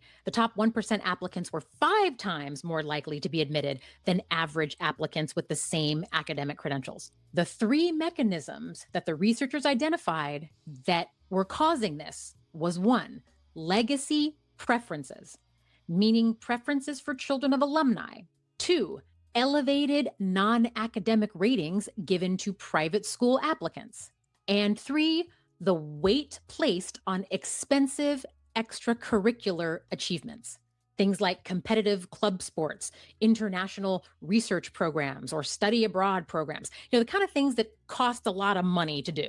And who benefits from those mechanisms? Overwhelmingly, disproportionately, white students from wealthy families, white men in particular. The alumni networks of elite institutions were built during decades when those schools were either formally or informally segregated. Justice Neil Gorsuch, one of the 6 justices that voted to end affirmative action, wrote in his concurring opinion in Students for Fair Admissions that legacy and donor preferences, quote, undoubtedly benefit white and wealthy applicants the most. Even the man who voted to dismantle race-conscious admissions acknowledged that the admissions policies that he left completely intact were affirmative action for wealthy white people. White men at elite institutions were not victims of reverse discrimination. They never were. What they were beneficiaries of a parallel and equally deliberate system of preferences, legacy admissions, donor pipelines, private school networks that all functioned as a floor underneath their academic performance. The system was calibrated to protect them from the full consequences of underperforming. When Students for Fair Admissions was decided, race-conscious admissions ended, but legacy admissions did not. Donor preference tracks did not. The mechanisms that had historically funneled men into these elite institutions, regardless of their academic performance, those stayed. Boys were already underperforming. And the shift from looking at an applicant holistically to focusing more on academic performance made their underperformance more difficult to hide. I am not arguing that every white man at an elite college is mediocre and doesn't deserve to be there, or any white man at any college for that matter. I am not arguing that the only measure of a student is their GPA. I am not dismissing the fact that the sharp decline in particularly Black women and Hispanic enrollment after Students for Fair Admissions is real, documented, and a serious equity problem that demands policy attention. That's not what this is about. What I am arguing is this. The structural advantage that white men had at elite schools wasn't being threatened by affirmative action. It was being protected by legacy admissions, by donor preferences, by the private school pipeline, by the staggering weight placed on extracurricular achievements that can only be accessed through generational wealth. And it's still being protected by those things because all those things survived the 2023 Supreme Court case. And when you remove race-conscious policy while leaving class-based preferences untouched, the students who capture... I think this is a bad argument, and it totally misses the point of why Asian students for fair admissions even came about. It was about Asians being pissed off at Black people for stealing their spots. The Asian students for fair admission was literally a test case that I can't remember the guy who ran this particular think tank. They tried with a white woman a few years before the Asians for fair admissions came about. And they lost. I don't think the Supreme Court even wanted to hear the case. I think it was because white women benefited more from affirmative action. She really didn't have a problem or didn't have a case. Asians, it was basically white people through a think tank. White people have wanted to get rid of white men, white Republicans, people like MAGA folks have been wanting to get rid of affirmative action pretty much since its inception. And the Asians just happened to have a pretty decent argument, but it was basically white people going, well, hey, we got two minorities. Let's just use one minority to fight the other minority. It just so happens that, Asians make higher test scores than even white people. We might win this case. And it's not about white men getting into elite colleges. And she's right about the legacy part. It's not like her argument isn't valid. It really just misses the point. White men don't care about getting into elite colleges. They cared about getting rid of affirmative action. That's actually the political point, the actual point. And Agents for Fair Admissions, they've been trying that for years. They couldn't do it with Bakke. They couldn't do it with the University of Michigan case. I can't remember the name of the case. Third or fourth time was the charm. Totally missed the point on this one. The most gains are the ones who were already performing better. Asian Americans, who largely lack access to the legacy pipeline, and white women, whose academic preparation has been outpacing white men's forever. Attending an Ivy doesn't dramatically boost your average earnings, but it does increase the probability that you can break into the top 1% of earners. It nearly doubles your chances of landing in an elite graduate program. It triples your estimated probability of working at the organizations that define public life in America: national media, federal government, research institutions, and prestigious law and business firms. These schools are gateways to power. For conservatives, ending affirmative action was supposed to level the playing field, to make sure white men weren't losing seats at prestigious universities to minority students. But it did not and will not do that because affirmative action was never harming white men to begin with. They ended a policy in an attempt to solve a problem that policy did not cause. It was always bullshit. The boys were underperforming. That was the problem. That's always been the problem. We just couldn't see it because the system was built to compensate for it. Thanks for watching. See you next time. If you enjoy this kind of content, I invite you to watch my series, Witches, Whores, and Rebels, a feminist history of patriarchal capitalism and how to burn it down. I'm sorry. I don't HB, she's a little, curvy, if you want to call it that. I'm sorry. Yeah, her hairline is a little, little weak there. It could just have to do with my age, but I think she's gorgeous. Her face is beautiful. Like she's outright beautiful. So hairline, you can sweep the hair forward a bit. It'll be okay. Hey, what's up? Twat. Yeah. From Tuba. No, come on. I think she's gorgeous. So sorry if you need a lower hairline. You can't deny she might even look good with a bald head. So she'd be like was it the Vulcan?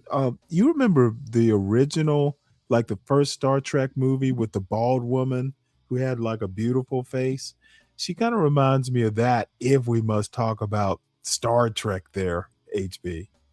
Hey, what's up, Chocolate? The link is posted if anyone dares. We don't have to watch these videos. We can kibitz.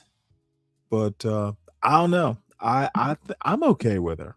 But, sometimes you get less choosy as you get older, gentlemen. That's something you probably need to know.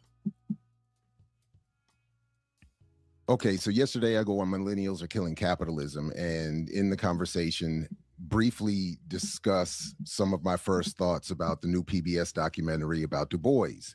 And in that discussion, I made a note of the fact that there's a phrase quoted from Du Bois where he says, "American Negroes can't win." I had never heard the phrase, didn't remember reading it anywhere, and didn't recognize the context, which the documentary doesn't really give. So I mentioned it in the interview, knowing that Millennials Are Killing Capitalism have this elite level audience of intellectual scholars, activists, organizers, and that if I put out a request for some assistance, likely some would come. I didn't know it would be this fast. So then after the show, I went and recorded a short video about, more completely explaining my thoughts about the documentary and putting out again my request that I thought would go on my channel for information about this quote. Woke up this morning having edited the other video and saw that I got an information dump from Comrade Benji Alexander. All of the links to his YouTube channel, website, etc., all in the show description. And a big thanks to you, Benji. Salute. I appreciate it. So go ahead and watch my initial thoughts. You'll see me put the call out, but then I'm going to edit in at the end what Benji sent. So, and of course, if you're impatient, go ahead and skip to the timestamp that I put in the show description, getting us to the information Comrade Benji sent. And again, big salute and thanks, and let's keep the conversation going. All right, everybody, let's talk a little bit about this Du Bois documentary and not get it out the way. Just take a couple of minutes with it. It's not worthy of too much attention, and there's a lot else going on. So like, share, subscribe, do all the things, support the platform, and make sure you. Well, Jared Ball's not gonna like it. They have their own points of view. They tend to be supposedly black radicals, leftists. I didn't find the Du Bois. If you don't know much about Du Bois, it's worth watching. Even if it's just a primer. reading Du Bois is definitely better than than a documentary would be. He's a stunningly good writer. I don't even know that I agreed with his politics so much, but his writing, it can be uneven at times. However, when he gets on a riff, dude had a way with words, and he can be breathtakingly brilliant in his turns of phrase. So, no documentary is worth, reading the actual author or even reading a biography. So, sometimes these these black radical critiques of things like biographies, they expect too much. And, someone like a Du Bois, they're not talking about, he's not going to talk about where Du Bois ended up. He's going to think about or talk about where Du Bois started.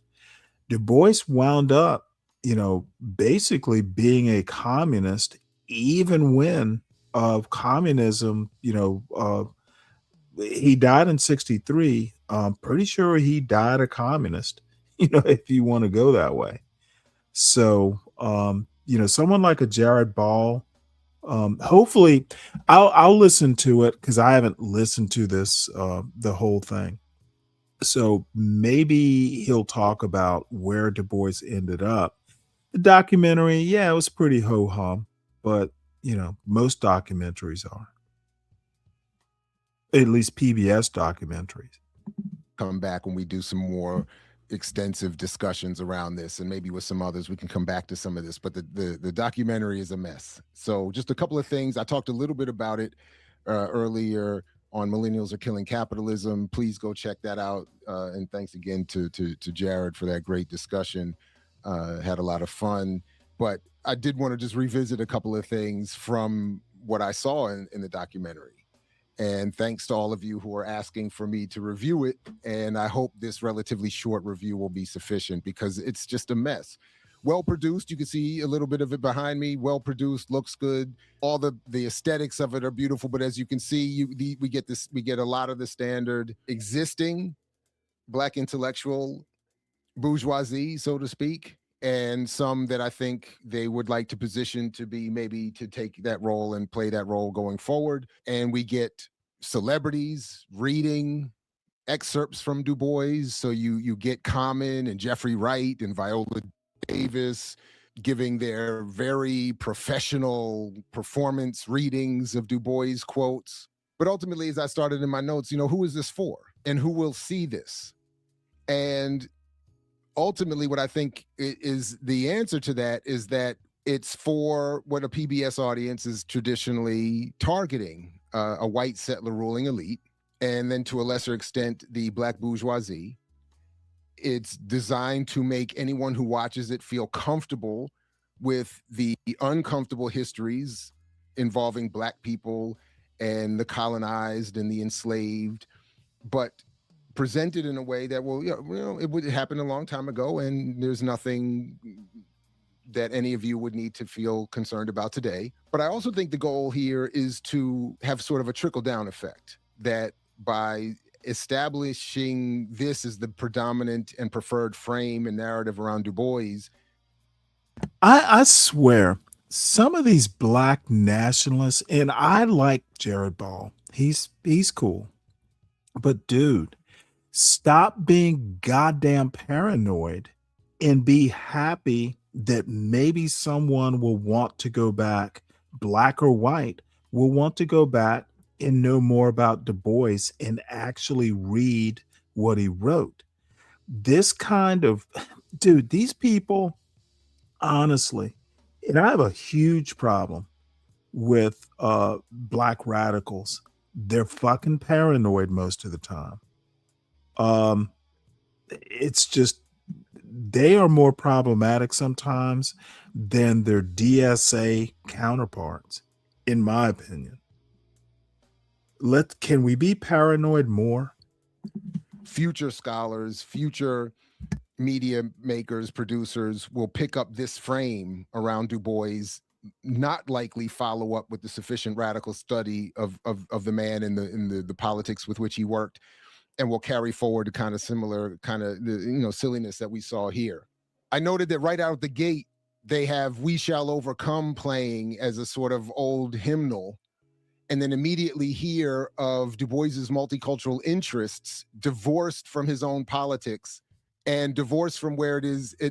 Where it is mentioned that when he died, at least initially, there's only passing reference to where he died. And then when they finally do mention that he passingly at the beginning died in Ghana, they don't talk about why he died in Ghana. And then ultimately by the end of the documentary, you don't really get any real substantive clarity as to why he would have given up his citizenship and gone to Ghana, but I'll come back to that in a few minutes. They use Andy Young again. Okay, thoroughly confused. Maya Angelou actually talked about, him being too sick to see her.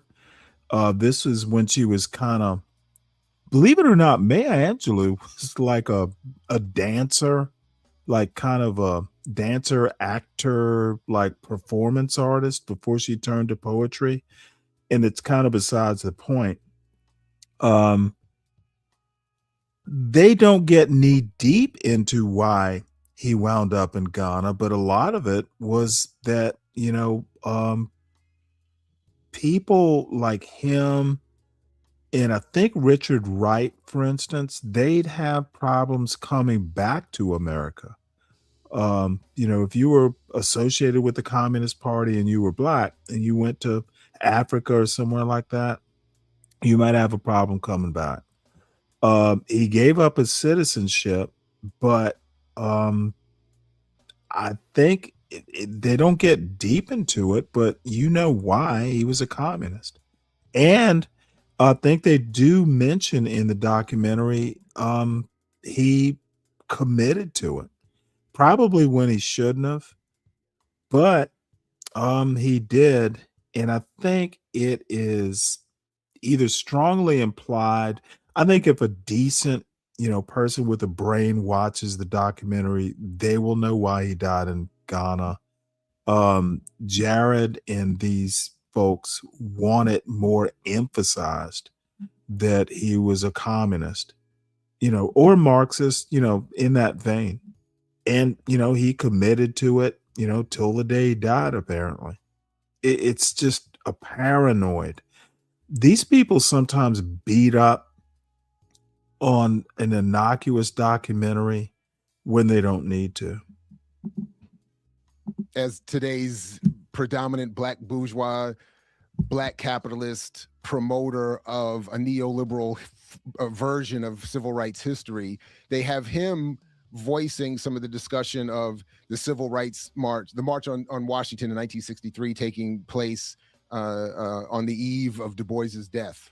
And then Andy Young says, Du Bois brought us to the march by himself. Now, we should probably revisit some of what was said specifically by and about Du Bois regarding the March on Washington, but the idea of him bringing people to the march by him, like he was the cause of the march, is a bit misrepresentative, given that he was no longer in the country, and then he had adopted a certain politics that were not welcomed at that march. But we don't get into that. So again, we just get the celebrity readings, we get the Eddie Glaudes, the Imani Perrys, and of course Skip Gates as the leading academic talking heads. And then we get a very de-radicalized summary of Du Bois's life, which is in itself fascinating, and some things in it that I think are of interest in terms of his first marriage, his children, his first son that died, his daughter that lived, her brief marriage to County Cullen. I mean, there's some fascinating little bits in here, but what you don't get, that would be fine and good if you got, in addition to that, the meaningful radicalism that Du Bois represented and worked with, or even radical critiques of some of the decisions and choices that he made throughout his life. Something I do want to come back to, I mentioned it with Jared and Millennials, that I thought it was interesting that they talk about Du Bois going to Fisk and the importance Fisk plays in the history of Black education. But then, of course, not that it would be the place for this documentary, but then, of course, we have to juxtapose that with the reality of today, where Fisk signs $1 billion contract to set up an AI data center and take its place in leading Black students, faculty, and staff down the dangerous path led. By the way, Jared Ball teaches at Morgan State in Baltimore. So, him criticizing what Fisk is doing, if he hasn't noticed, HBCUs sometimes need like funds. I'm not going to say what Fisk is doing is the right thing to do, but I think everyone knows that HBCUs are always in need of, some money. That's how it works. So again, I find this sort of problematic, to be honest.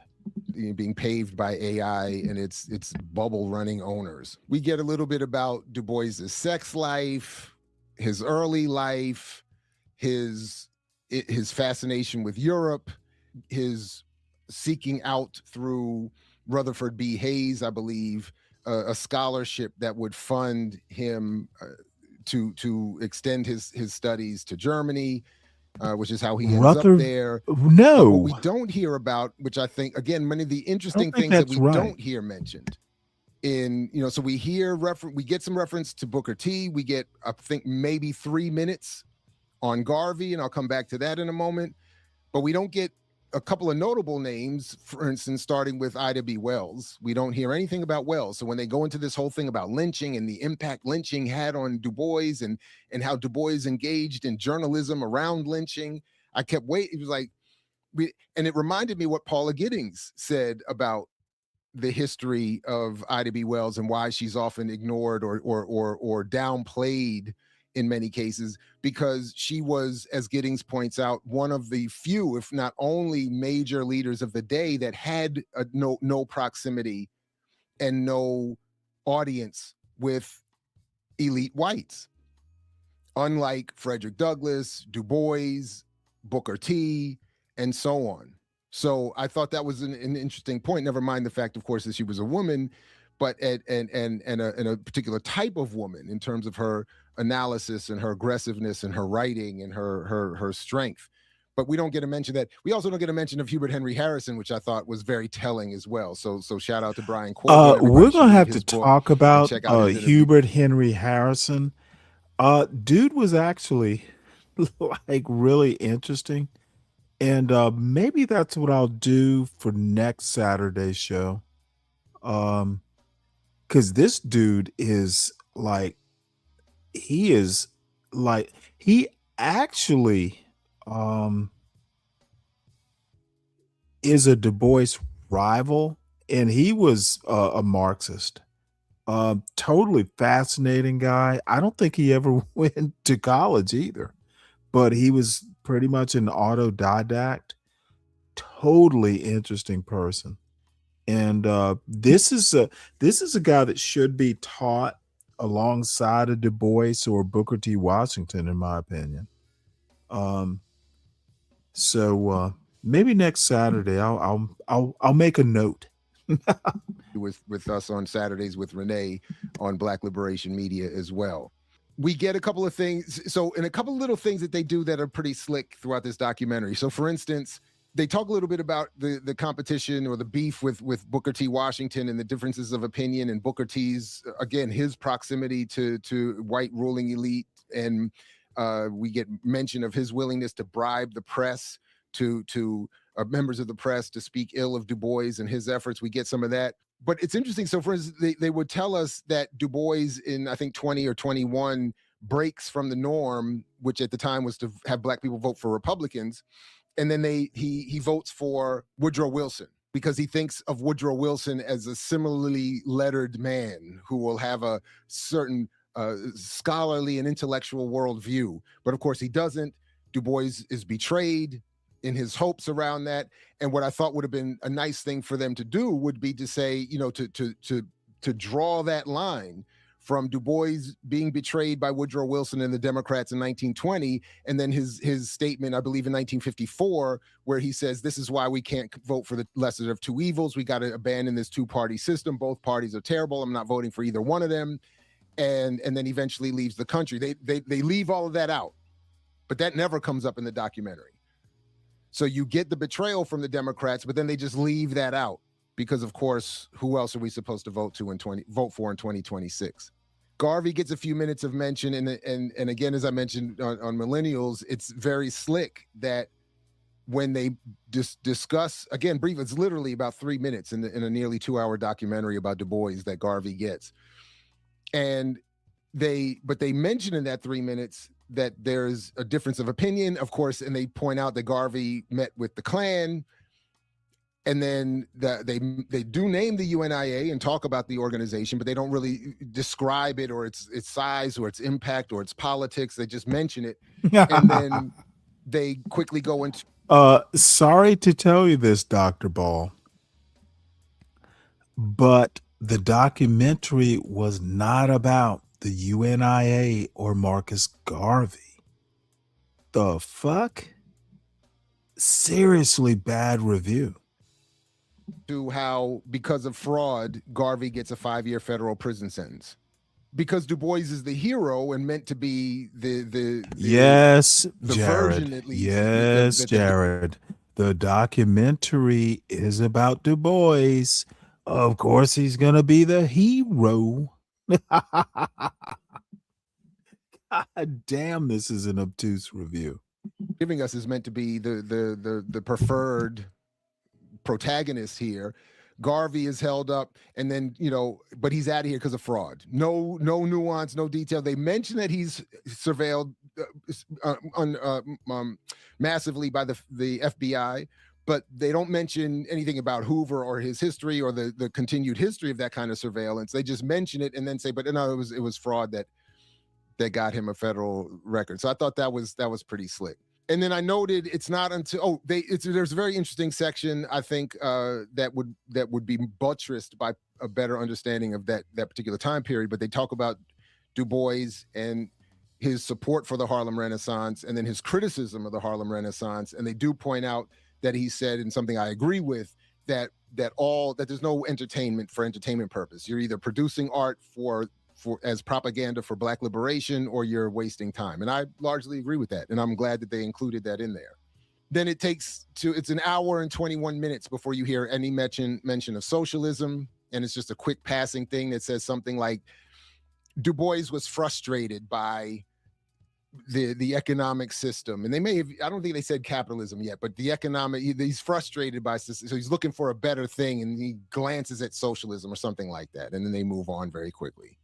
Where they do mention, of course, souls of Black folk, they don't mention Black Reconstruction. They don't mention the world in Africa. They don't mention and certainly spend any time exploring the. Yeah, Black Reconstruction is an incredibly important book. It's long. It's incredibly important, and it was a response to the Dunning School specifically. Extremely well written and well researched. Now, actual historians actually do talk about Black Reconstruction. This probably it's why Du Bois is still well kind of thought of in the academic, at least the history world. It's an excellent book. And if you are into history, kind of from my kind of perspective as a, older Black male, let's call me a gentleman. It's a seminal work. You got to read it to even have an idea of even American politics and definitely American culture.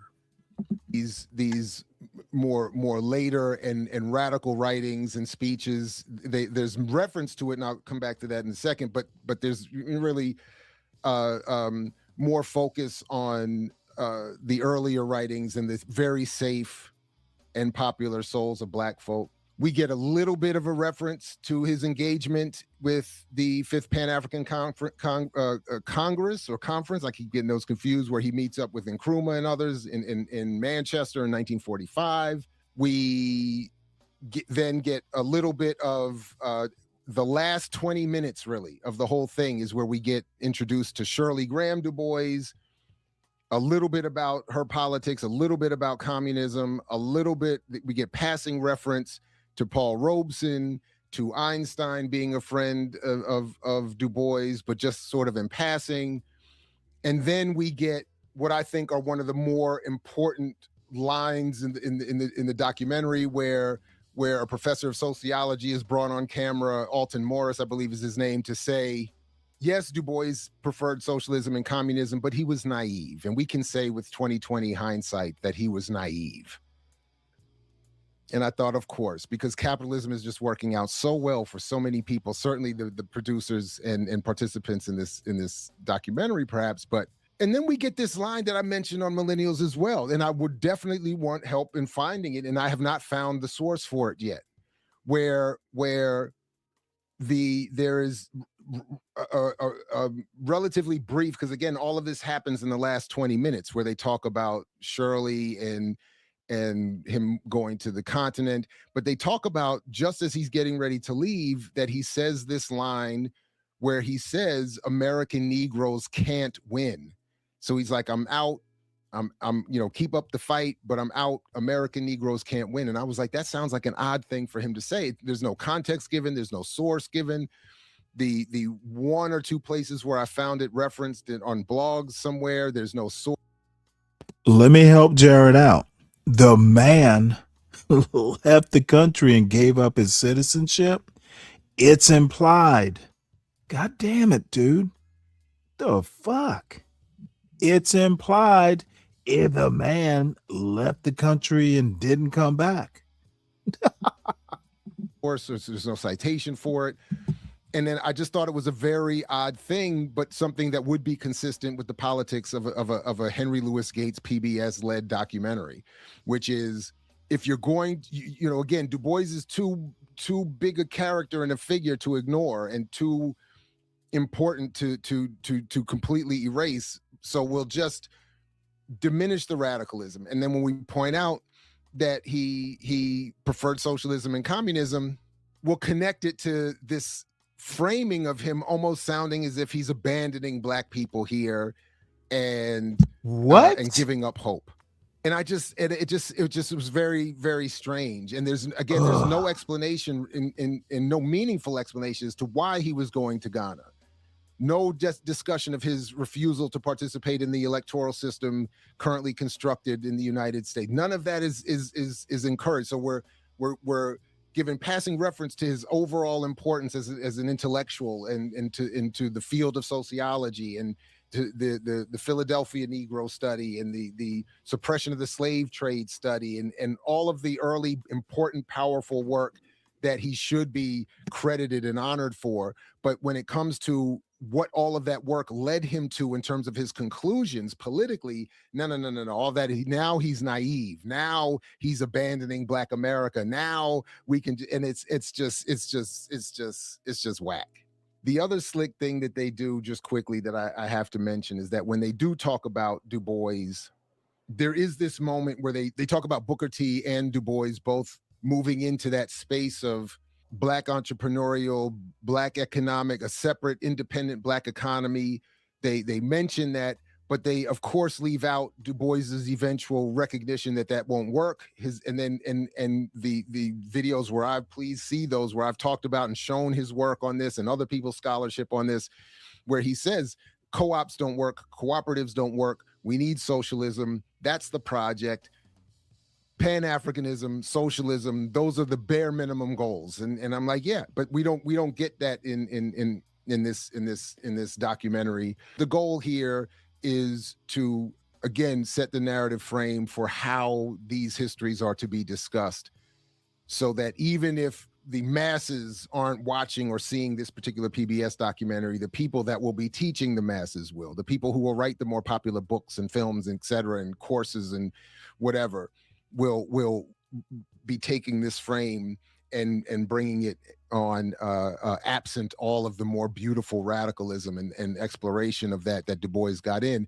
And of course, also the critical errors that he made that should be brought up in the context of a far left critique. All right, so here's what Comrade Benji sent, answering my question that you saw me raise in the video. All the links to what was sent are in the show description as well. Again, thanks to Benji for this, and thanks for the reminder also of a couple of other important things that I somewhat touched on in my initial thoughts, but are re-raised in what was sent here. So as I said, the PBS documentary only leaves about 20 minutes at the end for some discussion of where Du Bois was at the end of his life, both literally, geographically in Africa, in Ghana, but also politically, heading towards much more left politics, socialism, communism, revolutionary Pan-Africanism. And regarding the politics of the series and its producers, as I've talked about repeatedly, it is egregious at this point for this level of production and nominal scholarship to ignore the work of many folks, including someone as big time as Gerald Horne. Some of what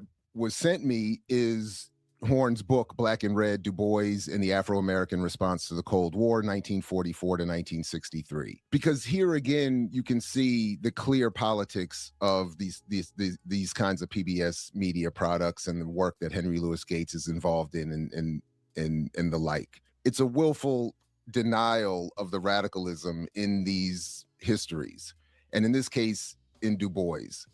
So to ignore all of or to reduce and diminish, for instance, if you do a 7-part series on the relationship between Jews and Black people, why would not the history and life of Du Bois and the politics and the times in which he lived and worked and impacted garner at least that much attention, time, where you could flesh all of this out, other than to assure that it's not fleshed out, that we can't have a full account of Du Bois's radicalism or the context of the statement that I was asking help in discovering, which is of course recounted in Horne's book. And it's recounted in the context of Du Bois struggling with what is briefly referenced in the PBS documentary, that is the Red Scare's impact on marginalizing Du Bois from both the mainstream academic activist community, but also the Black activist world that was turning its back on Du Bois, where he ends up lamenting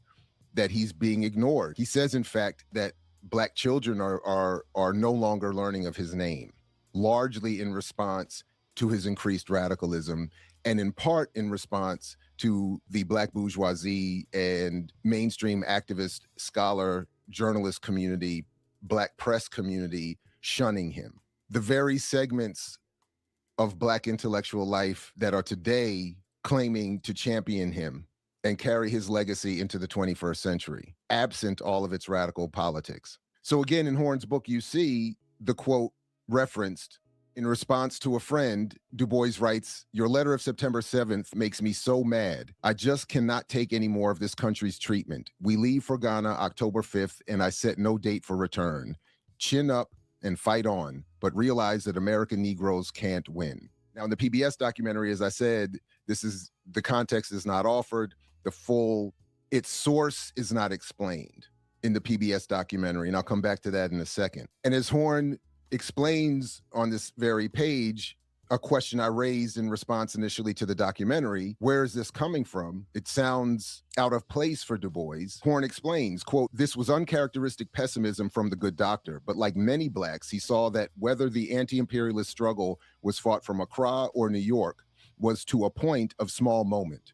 In any case, bitterness in a 20th century Afro-American should be taken as normal and natural, not an aberration." So it wasn't, I give up, I quit, I'm just abandoning you. It was, we can fight this imperialist thing from other places in the world. We don't need to be beholden to this country. And ultimately, what is left out of the PBS documentary is the point made here that Du Bois is clearly making. I'm fed up with this place. This is not where our hope and our aspirations should be tied and wed. We are an international people whose history begins before this country and will extend and survive well beyond this country's history itself. That's the energy Du Bois is offering here that the PBS documentary cannot allow for. Now, similarly, again, thanks to Comrade Benji, who did this incredible bit of research here to help me out, help us all out. We get the original letter that's referenced in Horn's work, that to which Du Bois is responding, from his friend Grace Gones. And you can see the letter written in script, so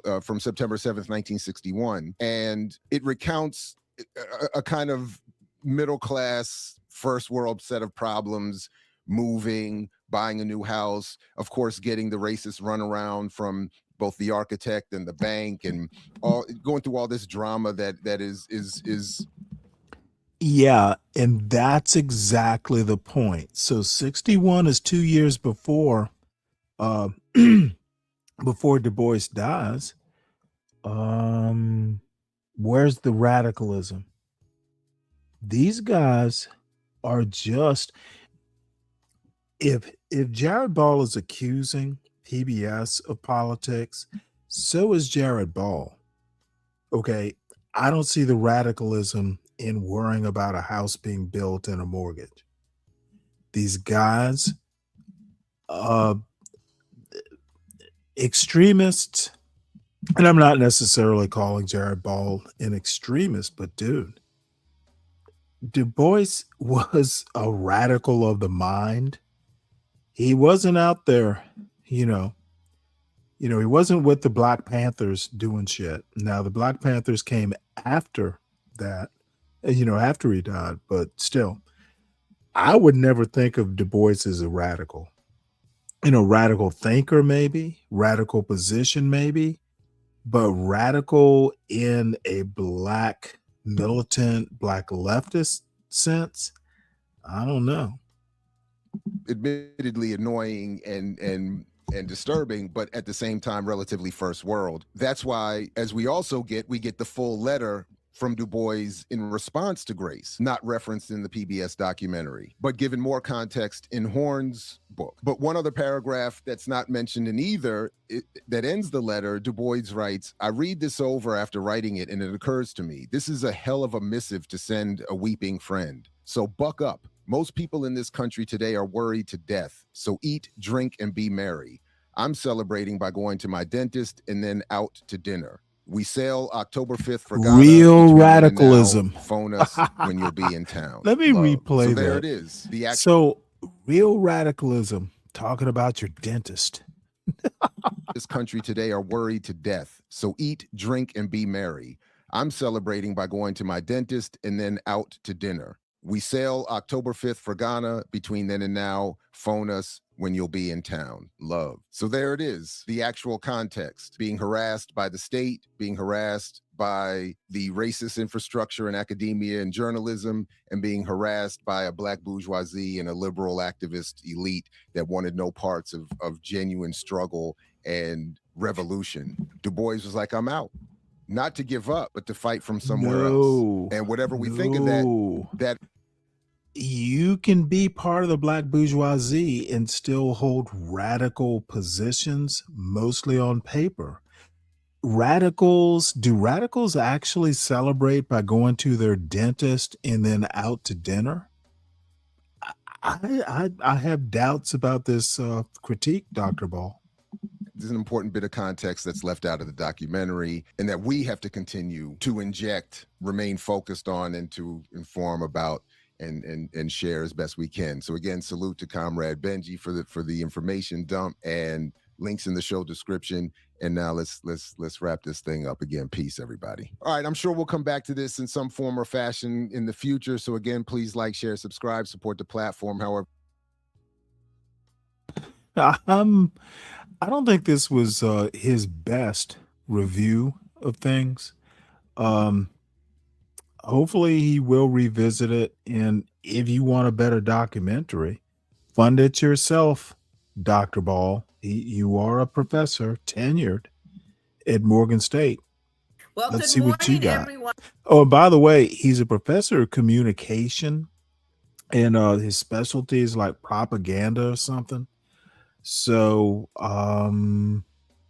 I bet he could figure out how to do a better documentary, or one to his satisfaction if he wanted to. So let's see. This is power politics in the judicial system 1 month ago.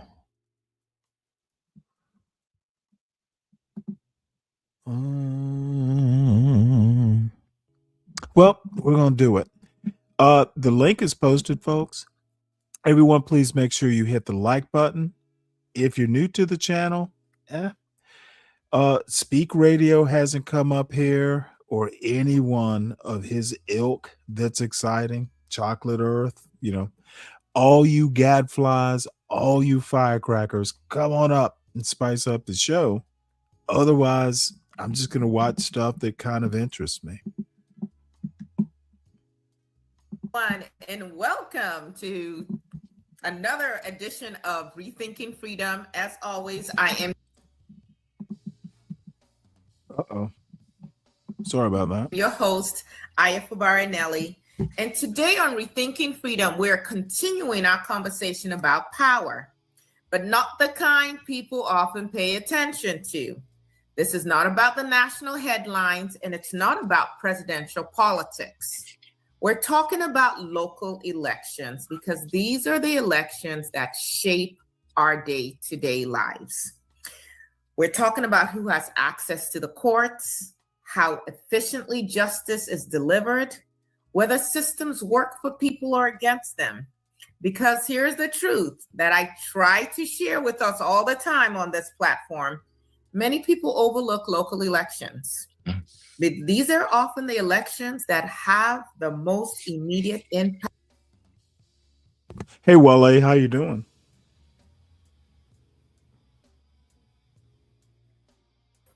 Real good, Stanley. Oh, hey, Real how good. you doing? I'm real good. I had to turn the YouTube volumes off. That's what it took me a moment. But yeah, I'm doing real good. I had heard this guy talking about what's his face, Dubois, and it bothered me that people are being told that the book he wrote was The Soul of Black People. That's not the name of the book he wrote. Well, Souls of Black Folk, and it was an essay in a book. It wasn't. That wasn't the name of the book he wrote, though. The name of the book he wrote was Yeah, you're absolutely right. It was an essay in that book. The name of it was The Soul of Colored Folk, not Black folk. They changed the name later. But when he wrote that book, and I first got my first copy of it, the name was The Soul of Colored Folk. That's what I wanted to say about that. And I noticed that they keep changing it. And I was reading an article today talking about 1600. And they talk about African Americans with this and that. And I was like, wait a minute. Ain't nobody was using that kind of terminology on that kind of level in the 1600s. Well, let me ask you, and hopefully you got a mod stick. Why don't you put the article in the back chat? Which article? And we can have a look at it. You're talking to me? Yeah. Go ahead. Well, no, you said you just read an article, about 1619 or 1600. Put that article in the back because now I'm interested. Now, I didn't know it was called The Soul of Colored Folk. The original name. Yeah, the original name was The Soul of Colored Folk. I read up on him and that other guy too. Washington, Booker T. I like them guys, man. They had different, but to me, what's his name was more radical. Dubois was more radical than Booker T. Booker T was kind of laid back. I've never thought of him as a radical. Now, radical thinking, however, that's what it is. He's kind of like me in a way, and maybe he's, I kind of think of him as a kindred spirit. I have,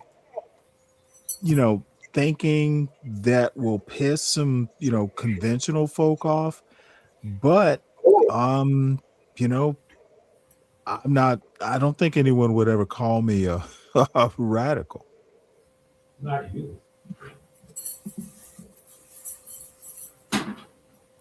So let's deal with your point according to this, and I just did a down and dirty Brave search. The correct title is The Souls of Black Folk, a seminal 1903 work by W.E.B. Du Bois. And he pronounced it Du Bois, by the way. And there is no major literary work called The Souls of Colored Folk. So what did you read? Okay. I read the book by Du Bois, but I read it back in the 50s. I think. Wait, hold it. Let me hold on one sec. For some reason, let me put this up. So this is let's minimize this. There we go. So the top line, top couple lines. Any comments on that? I'm looking at what you wrote up. The Souls of Black. Well, I didn't wrote it. I didn't write it. I searched it. No, I'm saying what you put up. I said I had to enlarge it. So it says. Oh, See okay. how they kept going. No, watch how they this whole. I'm trying to scroll it down. Okay, well, cool. Scroll it down just to the second concept. It says Du Bois' book in a cornerstone of African American literature. That's a new terminology and sociology, introducing foundational. Okay, concepts. you're losing. Hold on before we go much farther. That's right. The top two lines are really where I'm getting at. You Right, said the thing about hit the blue writing. Okay. So fact sheet. Let's expand that.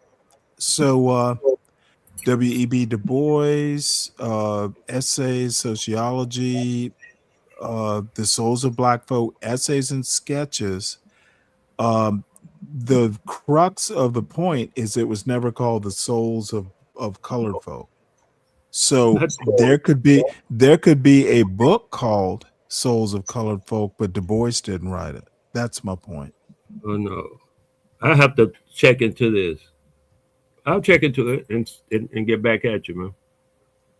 Well, it's not a problem. I was curious because I actually, believe it or not. Go ahead. No, believe it or not, I was introduced to W.E.B. Du Bois as like an 8-year-old by my mother, right? Who's a big fan. So when you said Souls of Colored Folk, I'm like, well, damn, let's check it out. So yeah. So how you been otherwise? By the way, did you see the shorts that I cut about you talking about your banana trees and stuff? It was a huge I didn't. hit. I didn't see. Dude, it was a huge hit. People loved you talking about. They loved your talk about the banana trees and dude. It was a big hit. And I did actually, I try and remember to, if someone else is on, part of the short, it was me and you talking. So, I did the @Wale to make sure that, you would be notified or that you were a starring member of the short. It was brilliant. You were brilliant. Is my point. Oh, okay. Oh, I got that. I'm making an eggplant sandwich. Oh, really? Did you fry the eggplant? I sauteed. Nice. So it's chunks, or did you do it kind of cut out a steak?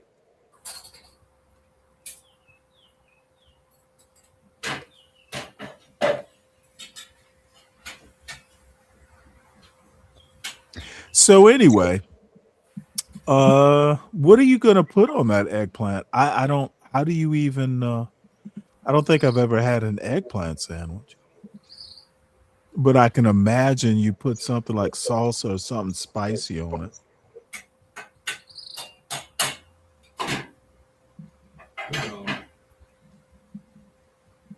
I just. Oh man, I got that. I use black seed. I just bought some. Black seed. Maybe not. It's okay. No, well, wait, poppy seeds? I don't know if they're poppy. I'll read the label. The label ain't gonna Okay. tell you too much either, because it's some of it is in different languages. Hold on. Oh, is it in Indian agree? I know there's like black damn it. There's an Indian Indian or South Asian thing. What is it? I can't remember what it is, but it's a black seed. Yeah, I see here in some of the literature on the bag, it mentions that term you just mentioned, South Asia. Yeah. It's black Nagella seeds. We call it Kalanji. Black Nagella. Well, okay. See, Well, but black seed was listed in the Quran. You know about the Quran? No. The Quran is the book of the doggone Quran. Muslim, Okay, yeah. of the Muslim. In the Quran, the black seed is mentioned I in the. actually own a copy and have read it. Oh, Not the whole beautiful. Beautiful then.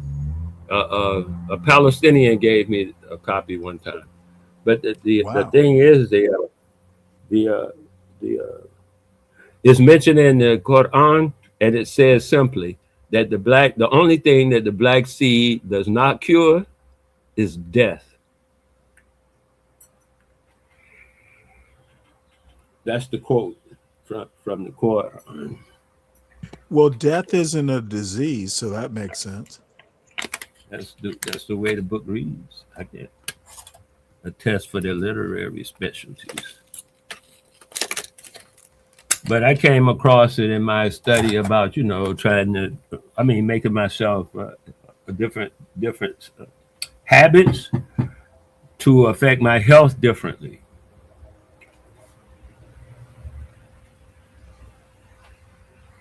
I see.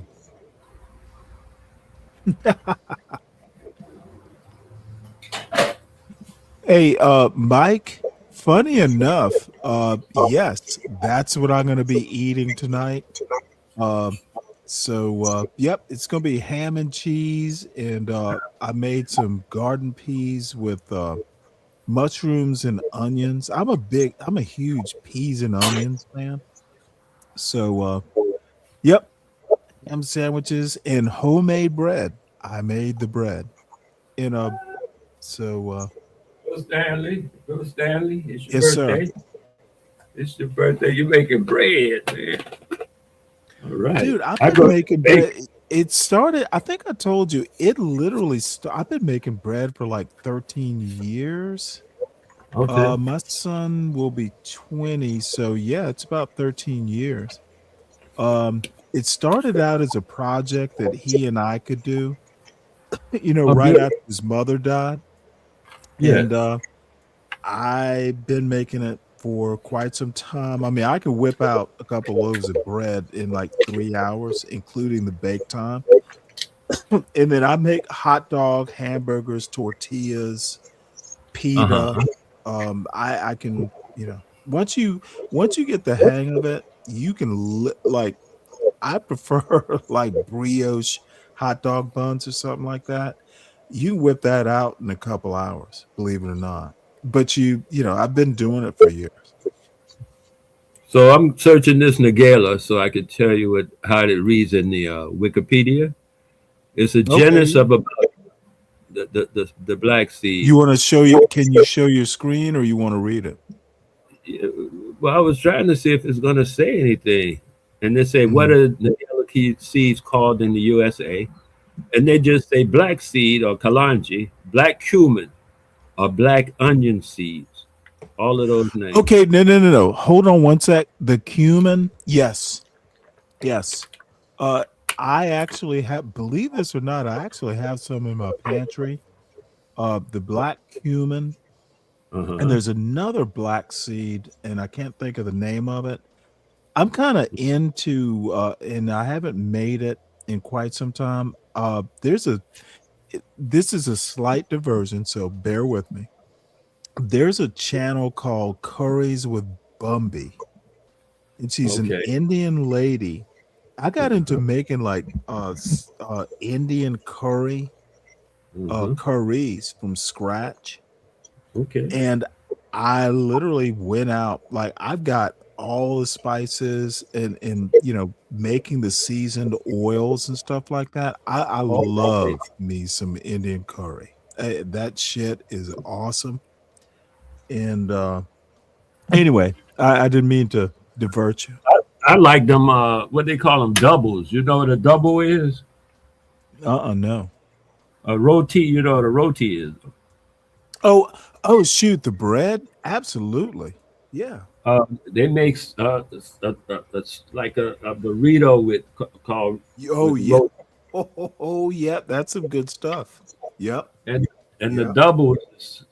I don't know if the doubles is only from Trinidad because it's a large South But Asian. Trinidad has a huge Indian South Asian influence, blacks and Indians. Yeah. Yeah, I know what you're talking about. Yeah, oh boy, that's some good stuff. That's some good stuff. I know. That's some good stuff. Mm-hmm. No, seriously, dude, that is some good stuff. And then there's a whole hit. Trinidad is super interesting in how it developed between African slavery and then there were Indian indentured servants after the slavery. And then the two mixed, like there are, kind of black, phenotypically black people with Indian last names and vice versa. It actually Trinidad has a really more interesting history than the American South.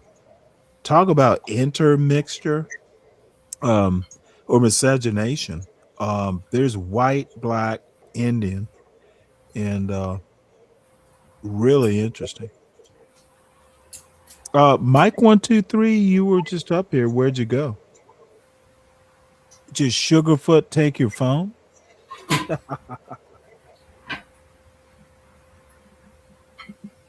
Let's see here. SD, you find a toy. What is Mike doing? Mike, stop messing with the chat. Yeah, Trini was the first place I went when I started traveling. When I started back. How'd you like it? Oh, Trini is the bomb. I'll bet.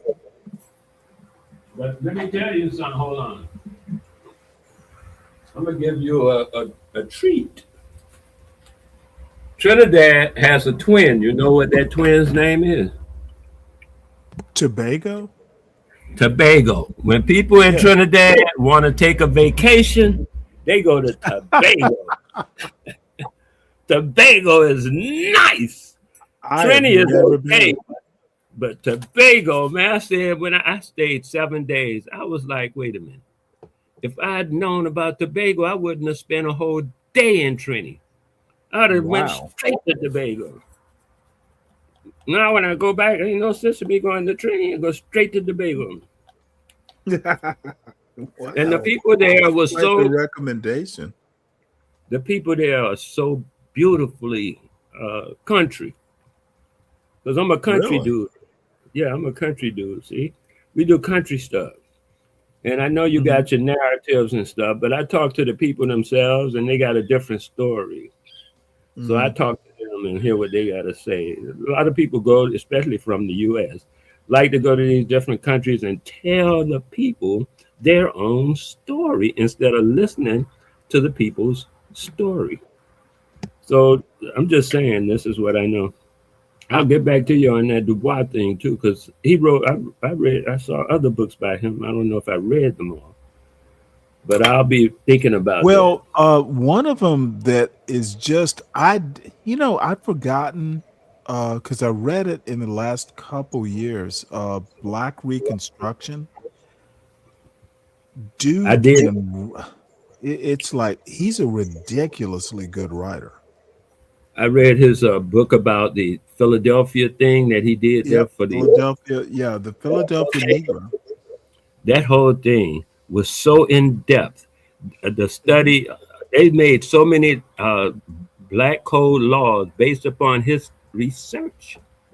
They did a lot of stuff to how do you say inhibit the aspirations of the colored folk there as a result of his work. Mm-hmm. Yes, I know. I'll check the other thing too because I remember distinctly it said the souls of colored folk. Just like on my birth certificate, it reads colored, but nobody will believe me. I can dig it. Well, let me ask you a question. It's an honest question. Why does it matter? Oh, because we're two different people, distinctively different. Well, yeah, I remember you talking about that. Can you re-explain why coloreds and black people versus African Americans? Because that's like three different people. Can you get into detail?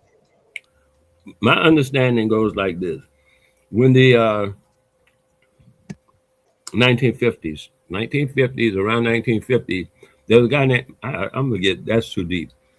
In the 1960s, when they started making those countries over on the continent of they call Africa, and they started naming those countries and saying they were independent, there was a country people thought through all this stuff about what they call Pan-Africanism that we would be hooking up with them people. But no, them people not trying to do that with us. And then, because that was my elders doing that, my father and all of them doing that.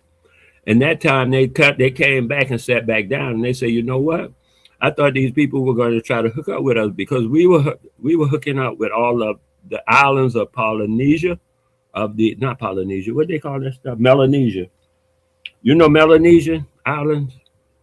Well, Polynesia is part of Melanesia, I think. Okay. But yeah, it's Pacific Islands. Yep. Yeah, the Pacific Islands, including the Negrito, the Australians, and all of them. We were hooking up with all of them people on a regular basis. We knew people and communications and stuff. So when it came time to talk with the Africans, though, it was like they were more. It was a different thing, and they weren't hooking up with us on that level. So what happened is they went musical. Everything went musical for a while, and everybody was cool for the musical thing. But then they came up with this, not out of everybody that's in America come from Africa, all the colored people, which is just not true.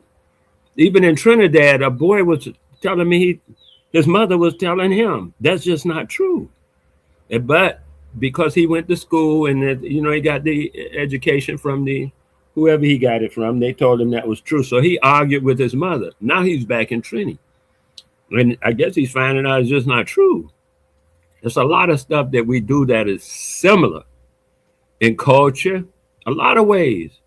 But also a lot of ways we do stuff that's similar in culture with the Chinese, and the Africans do a lot of stuff that's similar in culture with the Chinese as well. It's a funny thing, but when you try to say, oh, it's this, it's that, then when I've looked at it, and I've looked at a lot of culture, I don't do much history, I do more culture. That's how I view things through culture.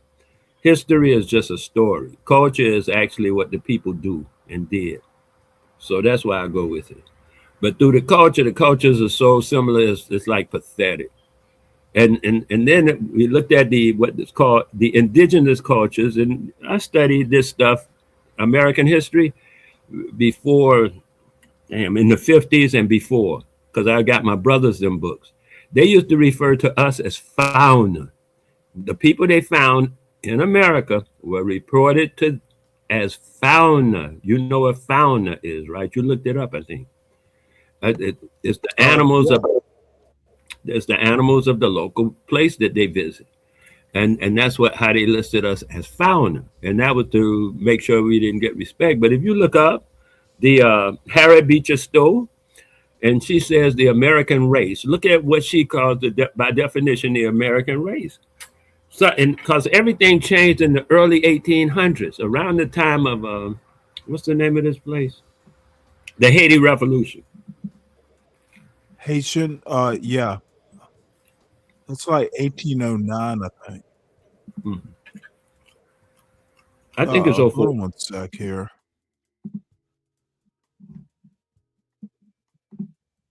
Oops. Why on earth? Hold on one sec. What is happening here? Sorry, I opened another tab and it started audio.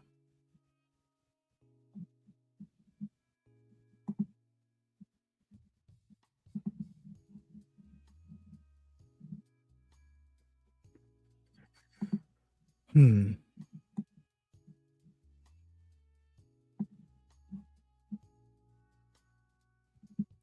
Holy cow. We have a oh, there we are. Sorry, Wale. I had a technical difficulty here. So, what were you saying? Dude, I thought you said you were going to put something up or something just now. I didn't know. Yeah. Let's have a look. Because you know what? Let's go back and review your greatest hits, which very enlightening. And you were talking about, I mentioned the difference between colored, black, African American, and you remember talking about your father in the N word. Oh yeah, that's what I was Okay, saying well, about Harry Beecher Stowe, 1812. right. 1833, Harry Beecher Stowe wrote a book. They made her change the name. You know about that? No. And the song. They made her change the words of the song. It's in Wikipedia. Wait, Harriet Beecher Stowe wrote a song? And part of the thing that she did, you've heard the song. 1 little, 2 little, 3 little Indians, 4 little, 5. You've heard that. I didn't know Harriet Beecher Stowe wrote it. No, they made her change the name, the word to Indian. It used to be nigger. 1 little, 2 Okay, little. let me help you out. So maybe I'm confused. Did Harriet Beecher Stowe write the song, or did she put it in a novel like Uncle Tom's Cabin? Because I don't remember reading that in Uncle Tom's Cabin. Check Wikipedia, because she did also write Uncle Tom's Cabin.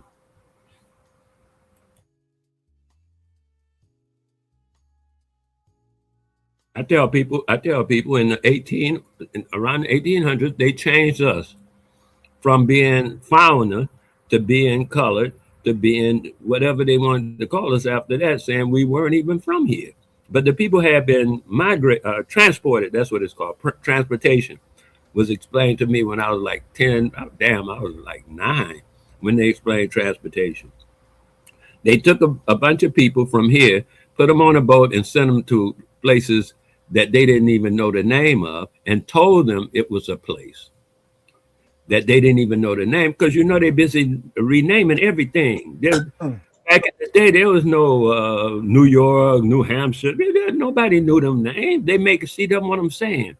They told them, "Oh, that's where you from." And the people were like, when they come, that's why a lot of people say, "Well, how they knew how to do this and how to do that?" Because they were from here. In the Virginia works, the works on Virginia.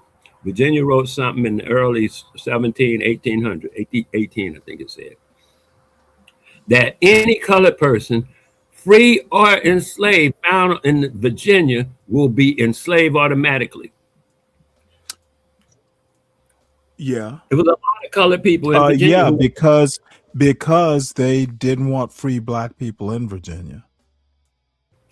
Roger, okay, you say that. Well, if a slave owner decided to manumit their slaves, they had like I can't remember. It was like maybe 6 months or something to get out of the state. So yeah. Oh, that makes sense. what happened was the concept that's being, how should I say, implied is that every nigga was a slave, which is not so. That's why they said in Virginia, that's why they made that law in Virginia. So if you saw a nigga in Virginia, you know automatically he must be a slave because he's in Virginia. They wanted to transport. Well, that's how African slavery started in Virginia and elsewhere, because they were phenotypically distinct. So that's not a surprise. It was like that from day one. Dude, the Virginia paper that I mentioned earlier that said any color person, mention what you're trying to do. In the paper, they said, I forget exactly, that's why I have to look it up, but they said Indian would also be enslaved. If not everybody wasn't from Okay, Africa. no. Nope. I'm done. You need to. Okay, I need you to listen to what I'm gonna say. When is the date of the article you wrote? Because Virginia is basically where American slavery started. Now you can make it the argument. I'm talking pre-America, not the Spanish. So Virginia is kind of the crux of it. They tried to enslave Native Americans and it didn't work. That's why African slavery became an option. They couldn't enslave the Native Americans. They couldn't enslave the whites. Africans were like, hey, they're so distinctive. If you see an African walking around, Williamsburg, more than likely he's a slave. Phenotypically distinctive. Now, if you're talking especially post Nat Turner rebellion, yeah, because blacks, much like South Carolina, but let's concentrate on Virginia, especially in the Tidewater area of Virginia.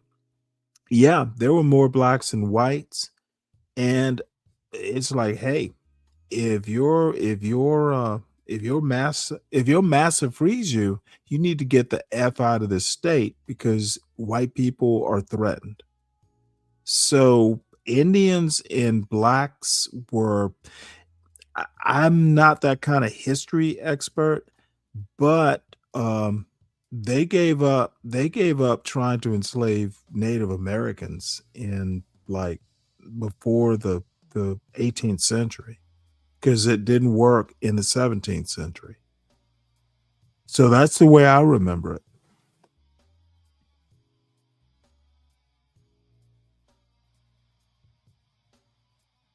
So there was never a competition, at least. Now, I could be wrong, and there are always exceptions, but I don't think there was a competition between African slavery, say, post 1619, especially into like 1661, 50 years later or so, 40 years later or so, 30 years later or so. There was no like, should we enslave Native Americans versus Africans? It didn't work that way. Now, I could be wrong.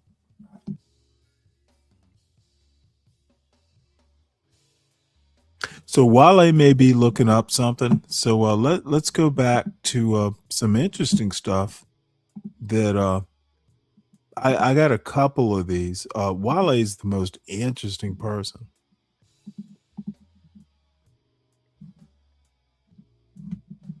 And the volume's going to be low, I think. You can Google it and put the link in the back. Yeah, you're going to have to turn up your volume. Excuse me. I don't know. Both. Yeah, I think It's both beef and Brock. Beef and Brock said sober or somber, and I said both. I found it in the Wikipedia has a lot of stuff on it. They were telling dates and times and when they stopped using it and what. In some countries, like different countries, were using it besides just America too. Canada. I'm going to be specific and say Canada. So when I say different countries, I ain't talking so far away. I'm talking about the North American continent. Canada used that they got rid of that terminology as well, because it was they had what they call the Negro problem. Have you ever heard of that? The Negro problem. Are you talking about Moynihan's report? I don't know what Moynihan is. I just know what I'm talking about as the Negro problem. So what was the Negro problem? The United States decided that they got too many niggas. They got to figure out what to do with them. So they started talking about Liberia and Sierra Leone. They talk about sending them somewhere. Got to get them out of here. It's too many of them. You know that, and that was wow. That was before they even was that before Mexico? I mean Texas, because you know Texas came into the Union, and then California came after Texas. I forget what years they were, but I know Texas was around 1836, around that area, when Texas became into the United States as a place. You know what I mean?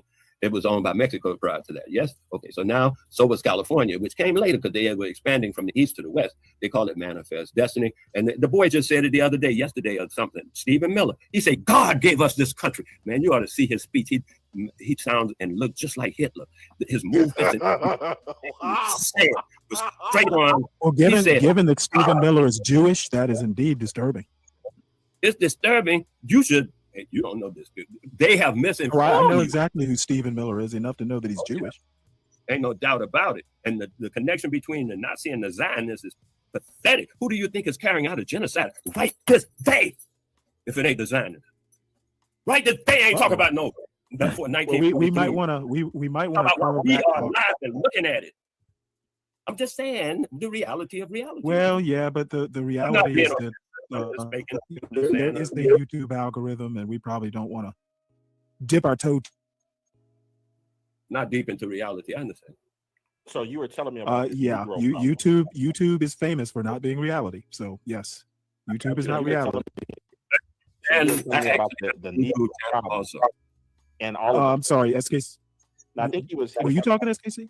Yeah, I think he was talking about the Negro problem and all of the places that used to bear the name of the nigger road and so was there ever a nigger bank? I don't know. They put examples in the Wikipedia, so I don't know that to be one of the examples. But like I said, I went to the Wikipedia to verify what I was saying already, because I know this from my own personal life, and people doubt it. So I have to go and prove it to them with Wikipedia, wherever I can find the proof, so that they'll be like, oh, okay.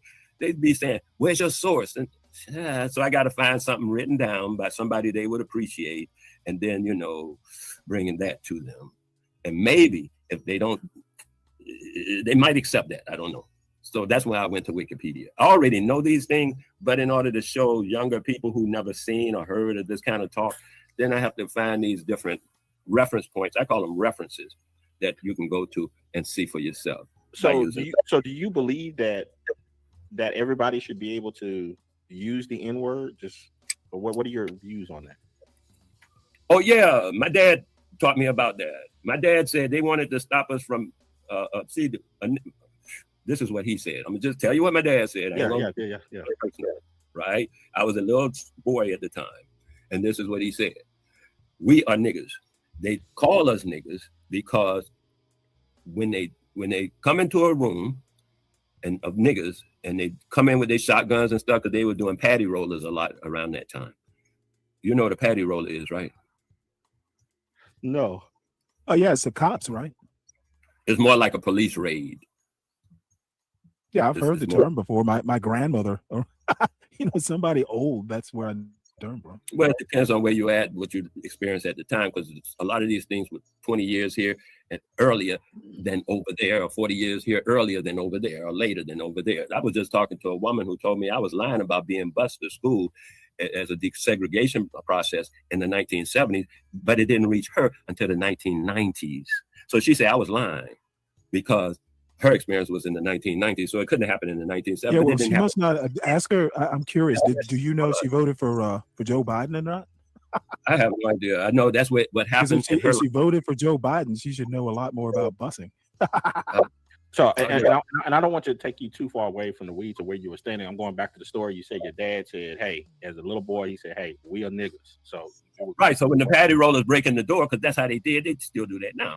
They stop and frisk, they do whatever they want kind of attitude. Okay, so they came in with their guns and shit, and they know it ain't nothing but niggas in the room. Any niggas in here? Because what is a nigga? A nigga is one who will not submit and assimilate. Did you hear what I just said? Yes, I did. But if you could please repeat that for the audience. Oh, a nigga is one who will not. What did I say? I know assimilate. We ain't gonna assimilate, and we will not give up. We will continue to fight. We will never be a slave. You can enslave people, but some people will accept it. Some people will not. It don't matter what you say. You cannot enslave a nigga. He ain't gonna take that kind of. You could put chains on him. I see niggas with chains all the time on him, but you ain't gonna get him to. I have a thing for that too. I'm sorry. So could it be said that a nigga is a breaker of chains? So now when my dad said to me, when they bust in the room and say, any niggas in here? And and everybody in there, nigga, but they say, no, boss, ain't no niggas in here. And that's how they got people to deny being niggas. They had to trick them into deny being what they were through coercion. So what if somebody say, I'm a nigga and stand up? Well, they got 4 or 5 guns stretched out on them real quick. What they're gonna do? So you deny it. And it becomes a form of denial to where the children hear you denying it, everybody hear you denying it. And when they do find a nigga, because you know about coon hunting. I heard y'all mention the word coon. Please tell me about this coon hunting. Oh, you don't know what coon hunting is? Oh, but they made movies about coon hunting. This is where a bunch of crackers, because you got to deal with a certain ethnology of cracker, right? So a certain group of crackers do this kind of stuff. They'll get together, get drunk, mostly on beer and stuff, and they go coon hunting and they'll find a nigga by himself. They call that coon hunting. They find a nigga by himself, pick him up and rat him out. They might kill him, cut him up, hang him. They just this year I was reported that they found over 4 niggas hanging to death that's been hung. Just this year. I ain't talking about no 19 or 18 or something. I'm talking about this year. You understand what I'm saying? This is still happening, cousin. There ain't nothing changed. They just, I don't know what you do. Anyway, this is the way it goes, and that's coon hunting. So that's when they go coon hunting, they would pick up a coon, as they call niggas, they would pick up a coon and have their way with it. And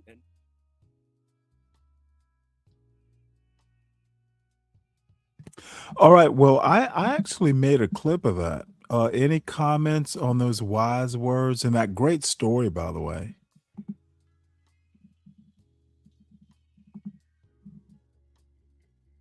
You there? You talking to me now? Yeah, absolutely. We were listening to. Look, I love that clip. But I heard other people talking and stuff. Yeah. The SKC, you and me were talking on that panel, and it was a great story. And I actually have another one. Dude, you don't think I treasure you being up on this panel? Dude, you're a legend. So, I'm glad you're here, obviously, and I'm thinking about some of the things. Dude, you don't know you're a legend, you're a treasure. Wale, I'm talking to you. Hello. Yeah, I had muted my dude. mic. I had muted my mic. I was gonna You look up. you are loved by my my chat and my audience. You are a valued you're a treasure. Get over it. Get over it. You are treasured on this channel. I'm asking about Harriet Beecher Stowe, Little Indians, so we can read it. I am struggling to try and avoid it by playing your best hits. We can talk about it afterwards, but I will look up Harriet Beecher Stowe's 10 Little Indians while this next classic is played. Like my Oops. stereotype. Oh, shoot. Let's see. Let's try this. This is back in the days when I used to try and do video essays.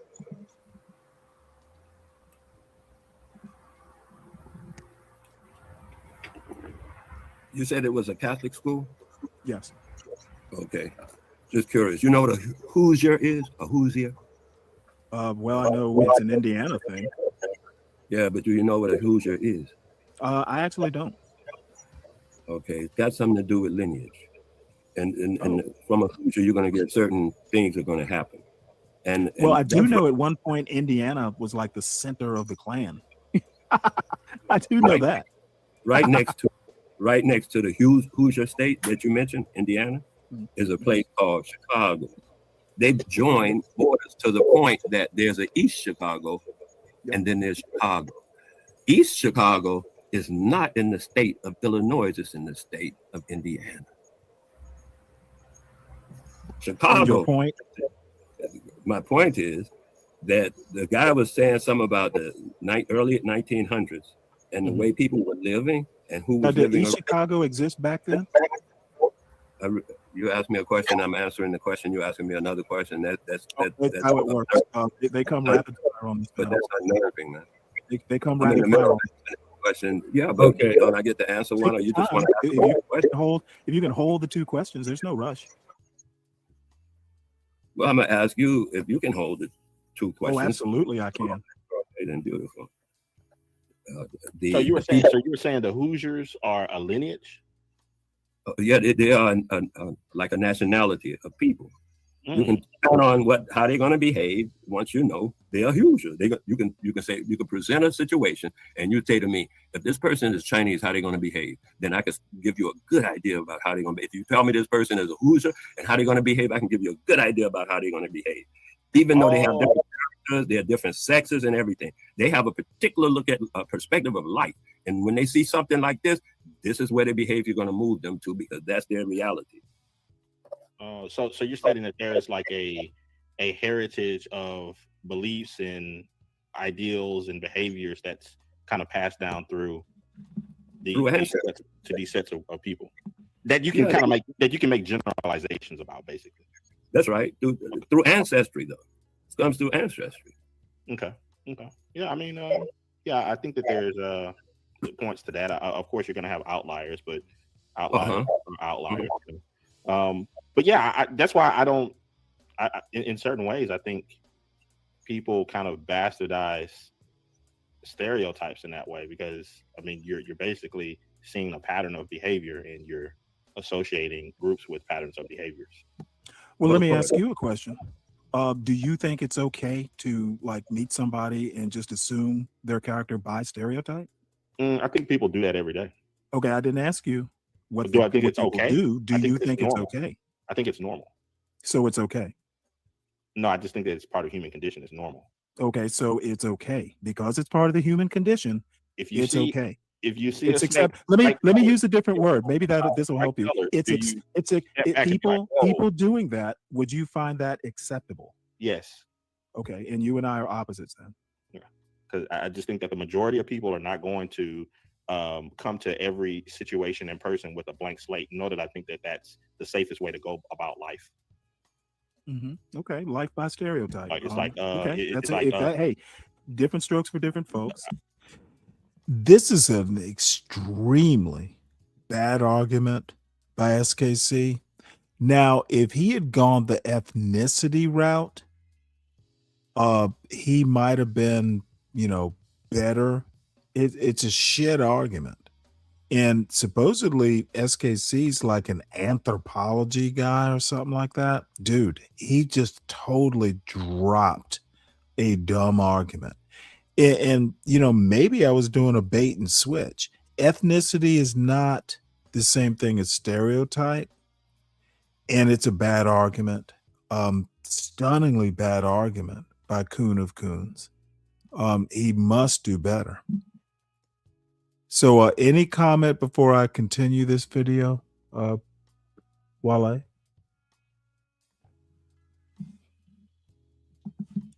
I had my mic muted again.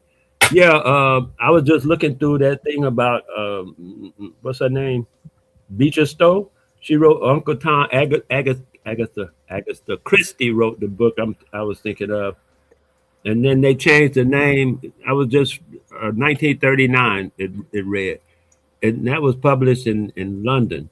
And when they changed the name because they said Okay, it was, I'm thoroughly confused. Harriet Beecher Stowe wasn't alive in 1939. I said I got the thing. That's why I was telling you, because I said I had got Okay, that. you mentioned Harriet Beecher Stowe and Agatha Christie. They Mhm. weren't contemporaries. I got that part. That's why I even mentioned the date, because I'm telling you exactly what you're telling me. No, you're actually not. Actually, what I was also telling you, you're right. It's actually not, because also what I was telling you is the storyline that I gave you about the book's title and how it got changed and stuff was actually Agatha Christie's book that got done like that. Gotcha. So it's not Harriet Beecher Stowe. That's my Who point. wrote that part? Right, that book Okay, called. nope. Need you to slow down. Okay, go ahead. Harriet Beecher Stowe and Agatha Christie, they didn't collaborate. They weren't alive. Now, maybe there's an intersection if, Agatha Christie was born in the late 19th century, but I don't think their lives even intersected. I'd have to check. But 10 Little Indians has nothing to do with Harriet Beecher Stowe. That's my actual point. I got you. I'm saying that Good. came out of, and Well, I'm let's saying continue. Let's continue the video. no, I'm saying Good. I actually looked it up to verify what you Good just for said, you. and to tell you that that is the case, and that Agatha Christie is the one who is said to have written the book that I was referring to, not Gotcha. Stowe. Well, thank you for looking that up. It clarifies quite a bit. Beautiful. So let's continue with one of my favorite videos. I'm Do you walking find it down. acceptable? I'm walking down the street in Yeah, you're gonna tell the me hood. about crossing that street. No, with a dude with a hoodie on. No, I'm gonna look at him with a little bit of. I need to keep my eye on this person. Mm-hmm. Well, at least you didn't say black guy. So any guy with a hoodie, correct? Yeah, because I'll give you an. It doesn't matter. You're going to look at the content. I'll give You're going to you- look at the content of his hoodie, not the color of his skin. Okay, let me give you a point in case of what I'm talking about. Take for instance, I live here in Houston, right? It's hot. It's summertime now. There are still dudes that are walking around in hoodies. I'm looking at them as though something is mentally off, because there's no point in running around in a hoodie in 90 plus high 90-degree weather. So let me ask you a question. You judge them odd, but not necessarily dangerous? No, I do view them as dangerous because there's a lot of people, because there's a stereotype that I hold in my mind of a certain group of people that wear hoodies and who are violently inclined. Well, I think depending on the neighborhood, I mean, there are a lot of factors that might justify your acceptance. But Uncle Fatty is Pattern asking a good recognition. question. Uncle Fatty asks you specifically, do you find it acceptable when others profile you based on a stereotype? I think I kind of asked that question, but Yeah, they have the ability to do that. They have the free will to do that. so you find it acceptable. Gotcha. Yes. Okay. Well, Actually, let's see. that's part of it's almost part of the fun of life, of subverting expectations. Wow. Well, I think Republic, you live in. Listen to this dumb fuck. You're somewhere. Dude, SKC, so part of the fun of life is being profiled? The fuck is wrong with this boy? Dude. This motherfucker said, hey, being profiled is part of the fun of life. I should have asked him for details, like how much fun when you got profiled. Dude, these fucking anti-black blacks will just say anything to sound clever and or to make a point for their audience. They don't care about like actual critical thinking. They just care about owning the libs, apparently. It's fun to be profiled. If you're black like me, it's okay. What you get to do is the cops will fucking put you up against a wall. And then when you show them that, ooh, I have an ID and I got some bucks, ooh, they're gonna be all ashamed. No, motherfucker, that's not how it works. The fuck is wrong with Kuna Coons? We're in Texas. Yeah, okay. Well, you know what? I don't come across people in hoodies downtown a lot. You know, I live in a small Georgia town, so you know, you all may be onto something there. And then Stanley. I mean, that's the only name I know. The other guy named K something, but it's Yeah, an opportunity. SKC. Our resident, It's our always- resident scholar of the right. It's always an opportunity to build stereotypes. That's what I see. I think you should always avail yourself of those sorts of opportunities to build a stereotype. Because when I first came on, I put in the chat, rekindle to revive our ancestors' reputation of being committed to the truth. And that was our reputation, that we always spoke the truth. Really? And we've lost worldwide. I thought the stereotype was, you know, blacks weren't smart enough to know the truth. I'm not talking about blacks. I'm talking about my ancestors now, and I'm talking Oh, worldwide. your particular ancestors. Okay, gotcha. Nope. Not everybody, not all black people's ancestors. Your particular ancestors. Not at all. I'm gonna tell you what I'm saying, please, if the opportunity presents itself. What I'm saying is this simply: that before people were called blacks, they were called Negroes. Before they were called Negroes, they were called colored. That's where I came in the game.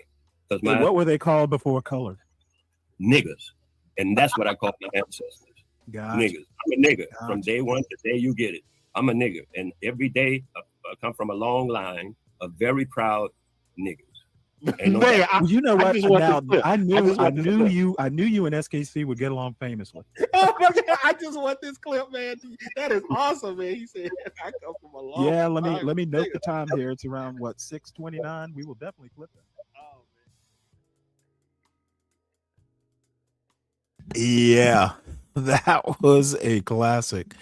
And I think I have one somewhere of you talking about your father and kind of explaining your thinking on it.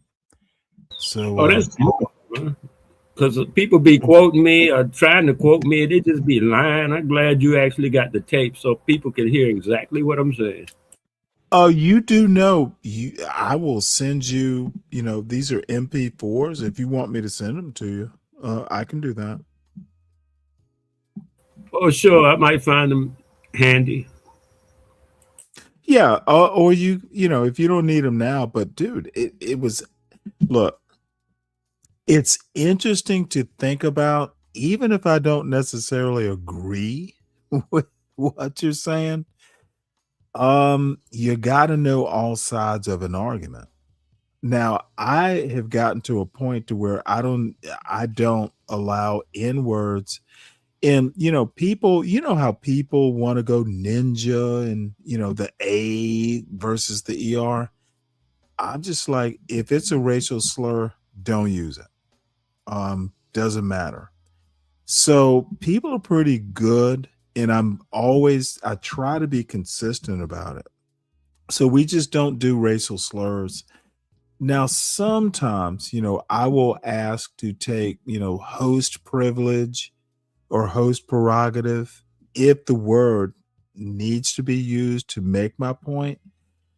And it's usually just with people like CM and, some of these like low class motherfuckers. It's like, dude, they're used to hearing it. And sometimes the only way you can get across to people like Clifford and other people like Ryan, dude, there are some low class mofos on this YouTube, and it's just amazing that they think they are high level thinkers or actually make points at all, and I enjoy just mocking them.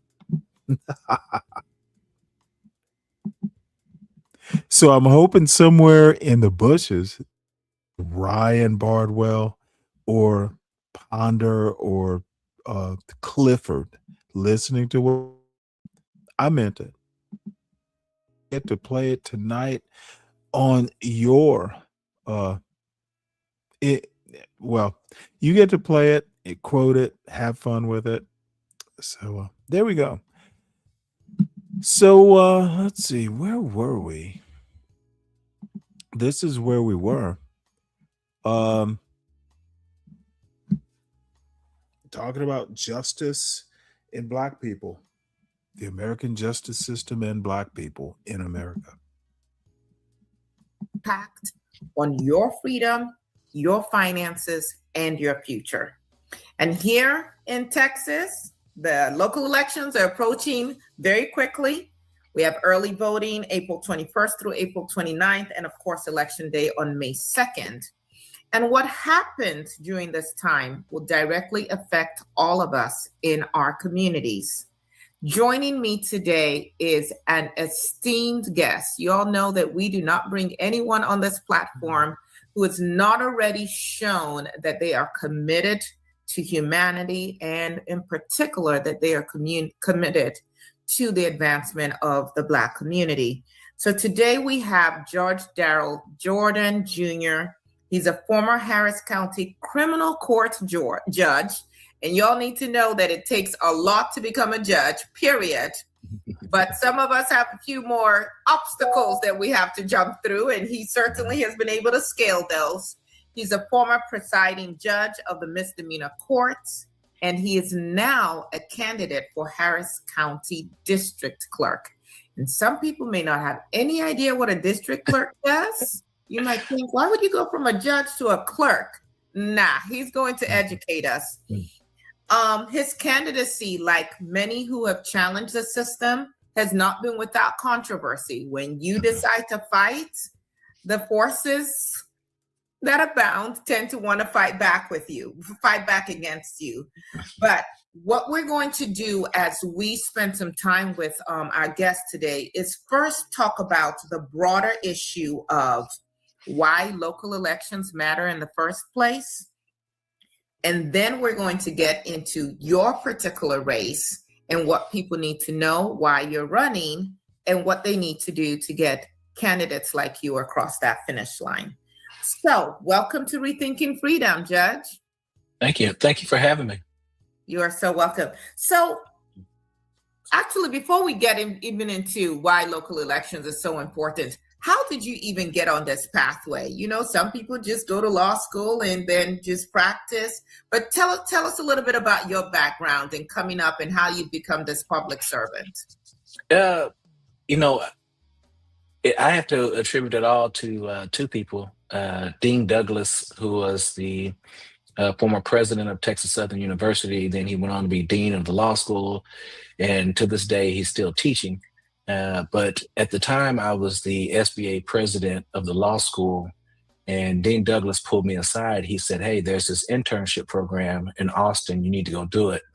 It starts in January. I said, Dean, I graduate in May, and the classes are only offered in the spring. So if I go there, I won't be able to graduate on time. And he looked me directly in the eye and said, you need to go do the internship program. And so I went and applied. And I met this man named Rodney Ellis. At that time, he was a senator in Austin. And what he would do is he would bring people of color to work and experience the state legislature. And when I got there, Congressman Mark Vesey had just been elected to be a state rep. And there were so few Black people in the Capitol, people used to call me Representative Vesey. And I was like, no, I'm Darrell Jordan, you know? And so that just gives you an idea how special that opportunity was. And from then, I've just stayed connected with him, watched him fight all these big fights. And I just fell in love with the political process. You know, I've had offers to go. They were like, oh man, you've been a judge for 8 years. You can come to our personal injury firm. You can make a lot of money. But I grew up sometimes homeless, sometimes in child abuse shelters. My mother was addicted to drugs. And so I got to where I am today by 100 other people like James Douglas, who helped me and mentored me. Wow. And so I just figured I'm living my life's purpose. Oftentimes, for people who are believers, we go through things in life and we don't understand, and it's not revealed to us until maybe decades down the road. Why did I go through all of those things? And so I figured that this is my purpose in life, is to fight for people who were in positions like I was the majority of my childhood. Thank you, Judge, for sharing that. I'm going to call it a testimony because that's how it feels to me. In the work that I've done and in the research I've done, something that I consistently see some of our stalwart justice fighters like Fannie Lou Hamer talk about is the importance of those who are elected, those who are serving us, to actually understand the needs of the people that they're supposed to be representing. And she had a criticism of many Black elites that people were out of touch with the people that they were supposed to actually be working for. And just hearing your story and what continues to drive you today is something that really resonated with me. And I hope with our listeners as well, when we think about the caliber of people that we want in positions that are making decisions that affect our lives. So thank you so much for sharing that. So now let's get back to this. We know there's apathy, voter apathy. Some of it is people not interested, and the other part is the voter suppression and all the ways that people are being dissuaded from voting. But for the listener today, what would you tell them is the reason why they should really be tuning in and participating in local elections? I will tell them like this. People spend millions and millions of dollars every year to control local elections, but somehow they have people in our communities that are spreading the message that your vote does not matter. Your vote does not count. No matter what you do, things will never change. And I always ask, well, why is the other side spending so much money to win the election? Perfect example, when I was elected to the bench, after 2 months, I was in federal court testifying against my 15 Republican colleagues because the way they were using bail is almost like a belt. So if you showed up to court 5 minutes late, you missed your name, then they would revoke your bond and triple it. And so I went to federal court and testified, and the whole system was torn down. And now we have bail reform in Harris County, where about 83% of the people get out without paying any money, because money does not make you safe. And so that was my argument then. And now that system that we have set up in Harris County saves the county $15 million a year. It has lowered recidivism rates. Been studied by Harvard, University of Pennsylvania, and it has been replicated across the country. And, before I got elected, I was just a regular everyday lawyer, just going around handling my cases. I bought a Toyota Prius so I could drive all over the state and take cases and not have to spend a lot of gas money. And then once I got in the position, then I used my power to make something that was positive, that could not only help those that were poor, but it could also help the citizens of Harris County. And so there was this movie I watched about Harriet Tubman, and Harriet, once she escaped, she kept coming back. Yes. She kept coming back. And that's what we need, because oftentimes what we do is we escape and we never return. I'm about to say some slang, but everybody would understand it. A lot of people develop this syndrome that I've come up with called me and mines. So as long as me and mines are okay, I'm not worried about anybody else. And that's why women aren't paying the same pay as men in the same jobs, because those men in the room refuse to risk their status, refuse to risk their pay, their privilege. Women. Yeah. Right. And so we have to have more people. And to me, so much of my life goes back to faith, because I have this belief: what's mine is mine. And if God doesn't want me to have it, then I won't have it. And so if he has put me in that room, it's for me to be the salt, to be the light, to glorify him. It's not there for me to become a millionaire or billionaire. Now, I'm not complaining if that does happen. Yeah. But I also need That's to not be the driving force. Right. I need to be doing something positive to help others get to where I've been able to achieve, or even further. But it's so many of us in the African-American community who will see a show like this with two lawyers and they say, no, man, that only happens on TV. That's not real life. We still have people in our community that do not believe what we're doing right now, having this conversation, having our various degrees, is a realistic possibility for their lives. Not only is it realistic, I mean, that's not to say there haven't been obstacles, because I know we can trade stories. You know, I've offloaded, what is it called? UPS trucks. I've flipped burgers. You know, you did whatever you needed to do to get the resources to be able to continue with your education. But it is possible. But that's also why we have this kind of platform, so that we can start normalizing this for our young people who are feeling like, you know, the weight of the world is on their shoulders, and they're buying into the propaganda of imposter syndrome, or these doors are closed to us, particularly in this day and age with the felon in chief and everything that he's doing to try and dismantle pathways of equity. I think it is important that we're able to have these conversations, and that young people and others are be able to see that this is not only possible, it happens. Absolutely. You think about, when I look at what we went through during slavery, that empowers me. I don't use it as a crutch or anything else. It's like, look where we came from. We came from a very a terrible system of chattel slavery, and even, you know, my dad and his father, you know, they went through some very harsh things during the civil rights movement, and look at us now. We and so I use that as strength. So when I walk in those rooms, I don't even know what imposter syndrome is. I belong here. I've worked twice, if not 3 times as hard to get here. And I'm going to let you know I belong here. And when it's my time to go, it's my time to go. But during those 8 years I was elected, I didn't care if I was talking to the police chief, the DA, or whoever. I belong in this room, and you're going to hear me. And I think it's so important that you raised what generations before us experienced, because we are in a place now where this generation has to decide how we're going to show up and fight. And like you said, there are millions of dollars. There's a whole lot of disinformation campaign out there trying to tell members of our community not to vote, not to exercise their right, even though our ancestors shed blood for us to have this opportunity. And we need to pause and ask, if it doesn't matter, why are they trying so hard to make sure that we don't exercise this right?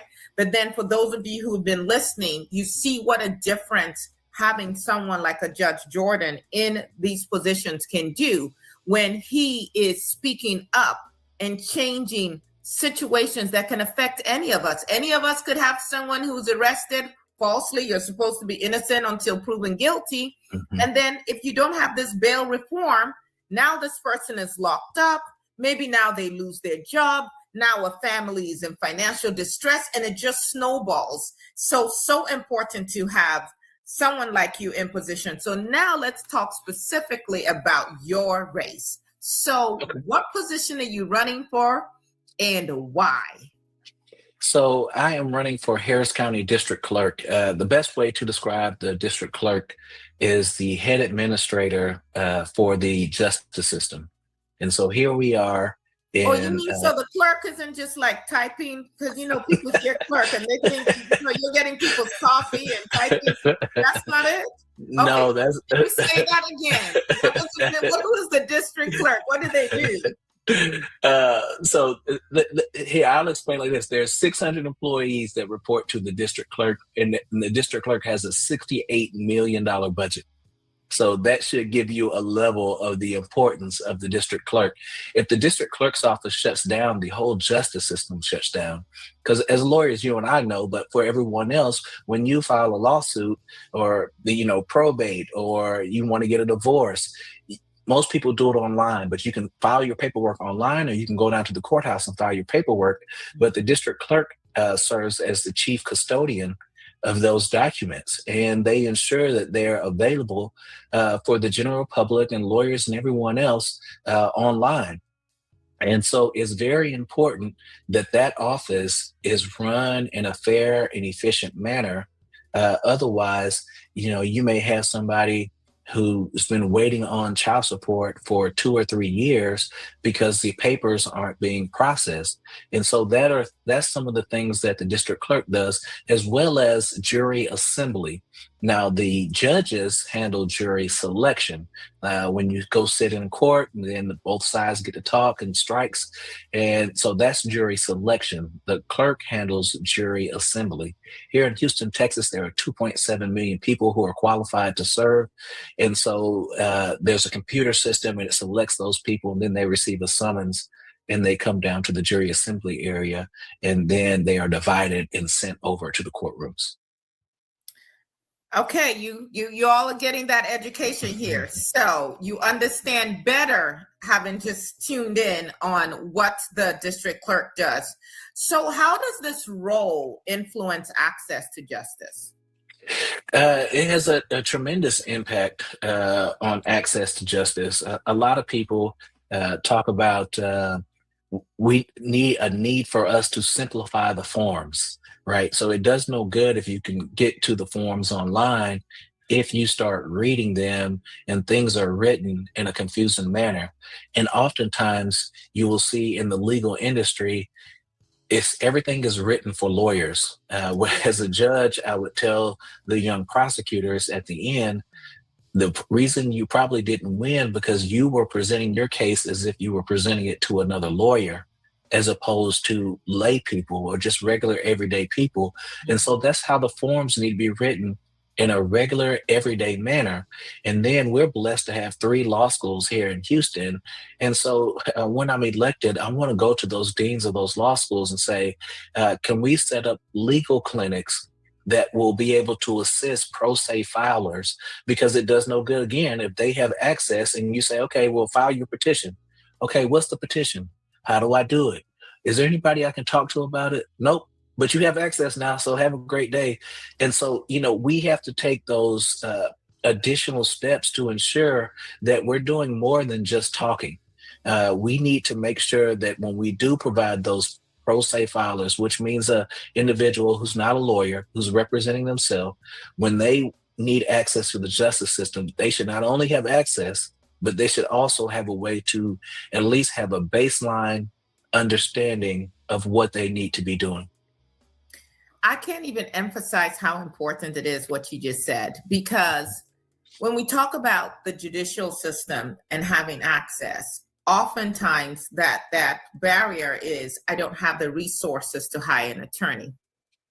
And if I don't have the resources to hire an attorney, but I also cannot understand this legalese, all these documents that are written in a certain way, I can't represent myself either, which could mean that someone is just denied the justice that they deserve. And I see it so often in my practice where people can't afford my services, but they're bringing these documents and saying, well, but can you at least just help me understand this part so that they can still file on their behalf? And sometimes it's a divorce. Sometimes it's a situation where, a child has been, exposed to some trauma and a parent is trying to protect the child, but they're having a hard time even navigating how to go about accessing the justice that they deserve. So thank you for that. So how many other people are, campaigning for this seat right now? And what distinguishes you from your opponents? So we started off, September, October, there were 8 of us in the race.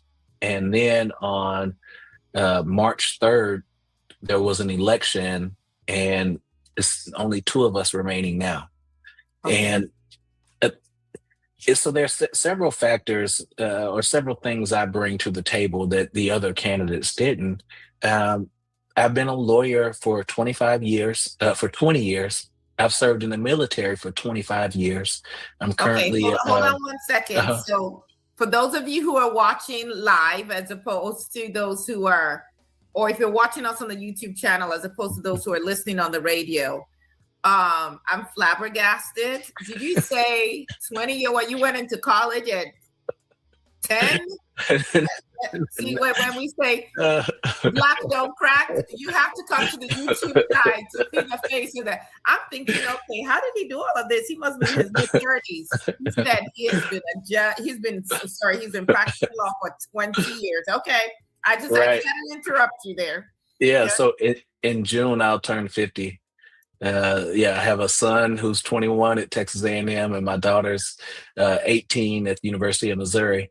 And so, in having served as the head judge, the presiding judge, as we call it in the criminal courts, I was able to lead a county department for 18 months.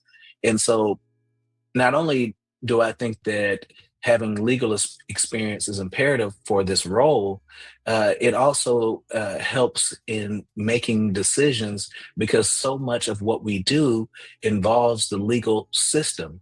And so, do you have to be a lawyer? No, you don't have to be a lawyer to go do a heart surgery. I mean, you can be a lawyer and go do a heart surgery. It may not come out right, but it would help if you at least had some legal or medical training, whatever the role is you're going to take.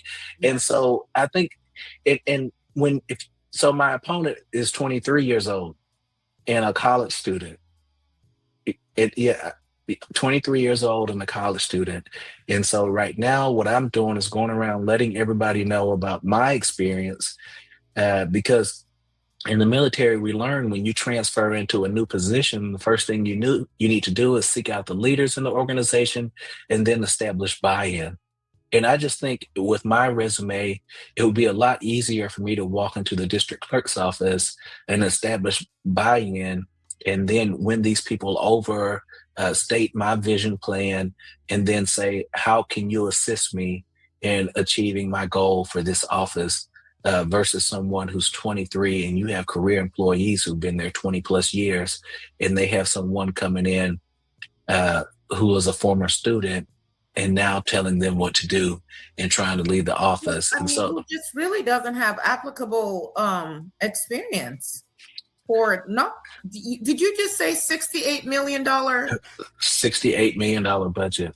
68 million. Yeah. And just how much this whole area impacts people's lives. Absolutely. And when we think about different positions in Harris County, we are larger than 27 states.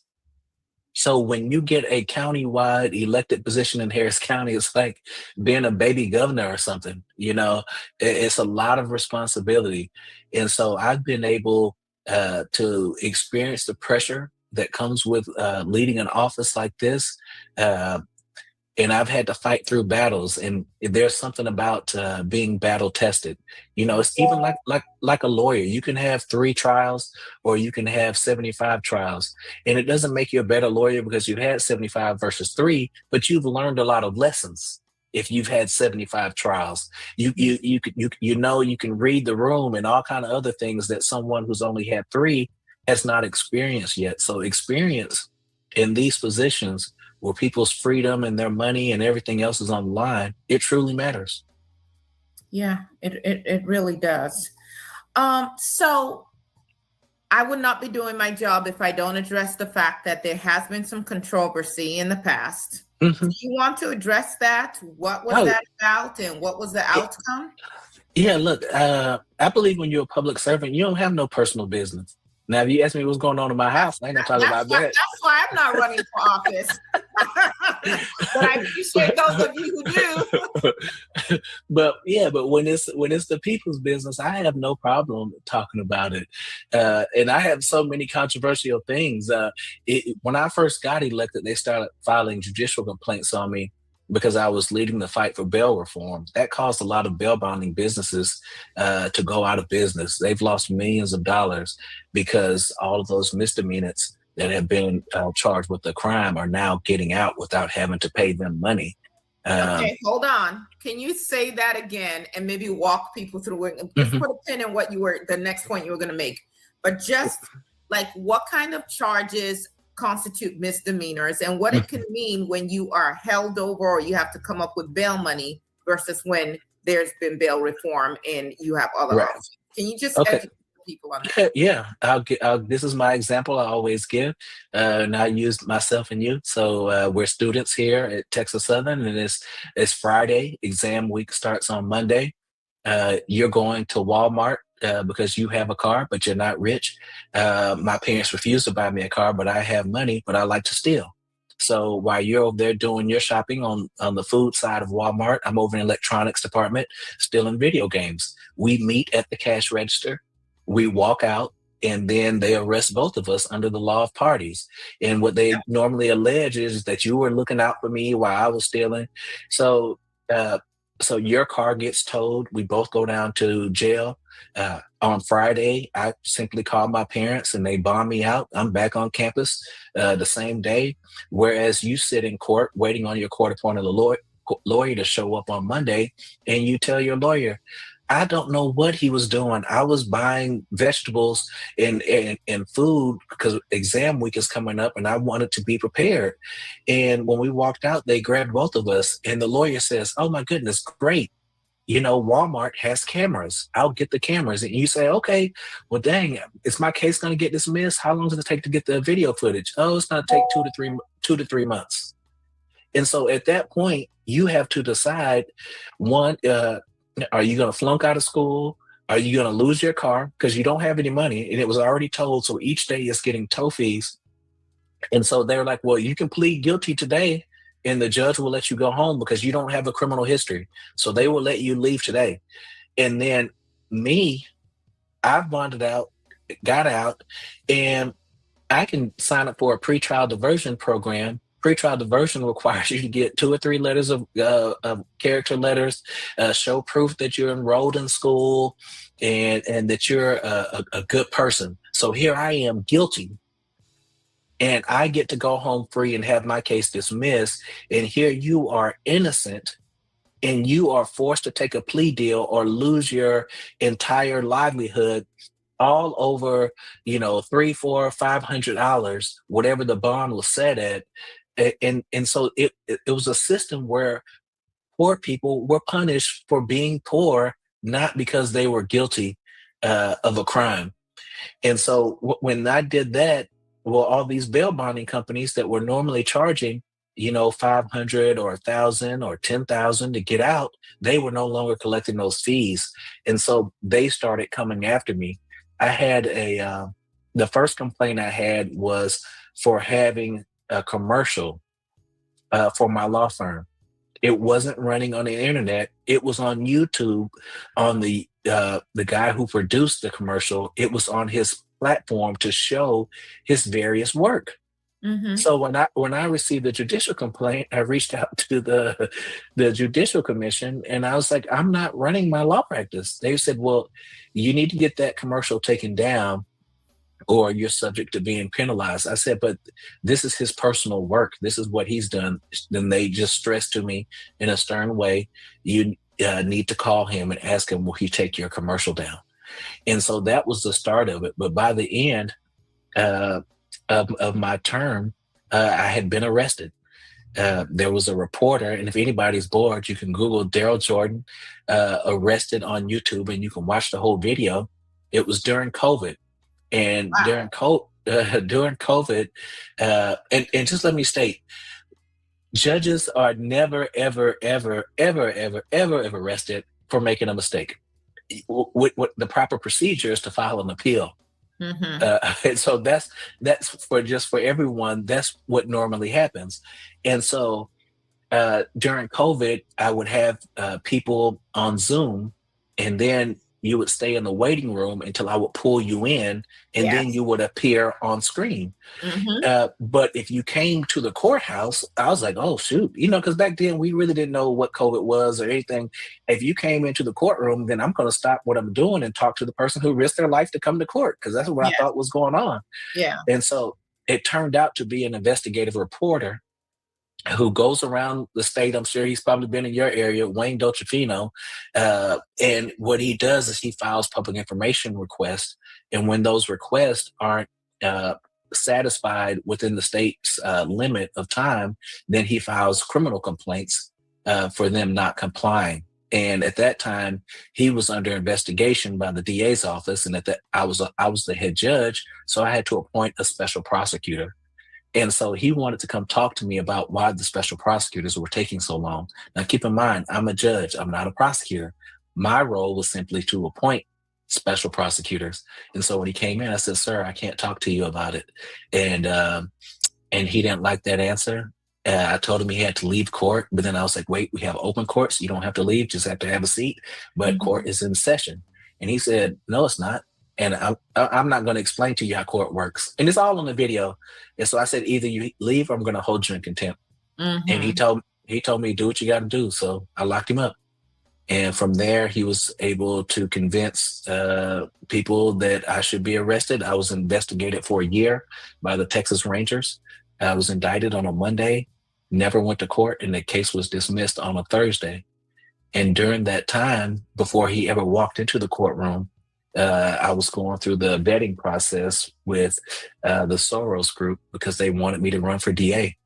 And so, I tell people we're playing chess or playing checkers, and other people are playing chess, backgammon, whatever. But we're on two different levels because I never in a million years thought that I would make it out of Albany, Georgia, the little small country town that was the murder capital of the United States when I was in the 8th grade. Wow. And then end up getting arrested as a judge. As a judge. As a judge. Yeah. Yeah. I can't imagine the shock that was. But even that adds to your experiences and just understanding what people are subjected to on the other side, if you will. So what do the voters need to know? What do you think that they should know to be able to say definitively, this is who we want to represent us? And what would be your marching orders for them? For people who are listening today, who are saying, okay, I need more information, you're giving it to them. And then what would be their next steps in order to get you across this finish line? I would say to people, recognize the power that you hold, recognize the power that your community holds. We just had a special election here in Harris County in the city of Houston for the city council representative District C. There are 250,000 people in that district. Only 9,000 people came out to vote. The person that's in the lead right now for the runoff had 2,300 votes. And so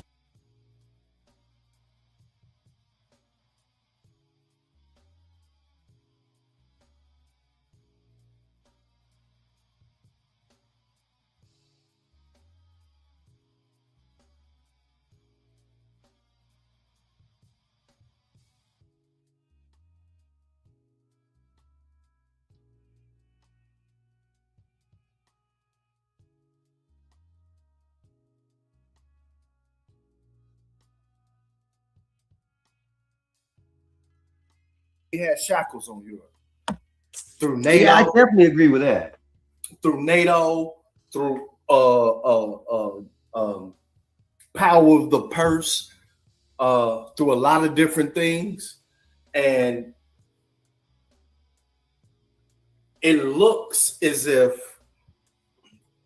just the level of prestige that we have a lot of people turning against us. Okay.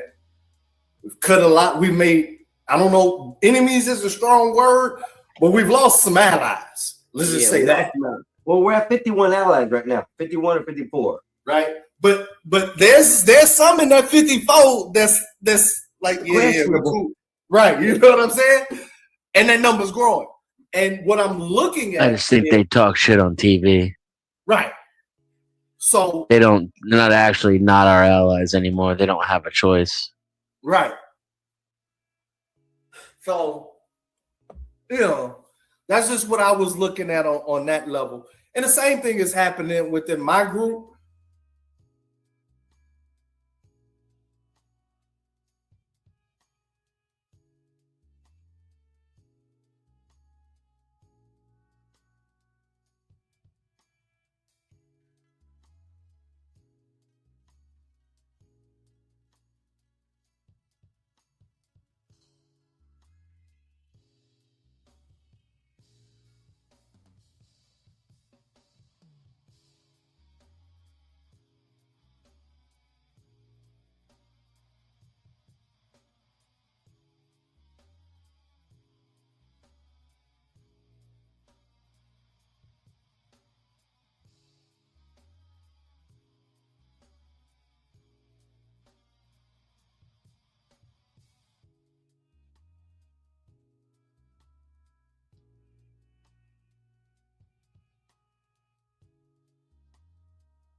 Oh my goodness.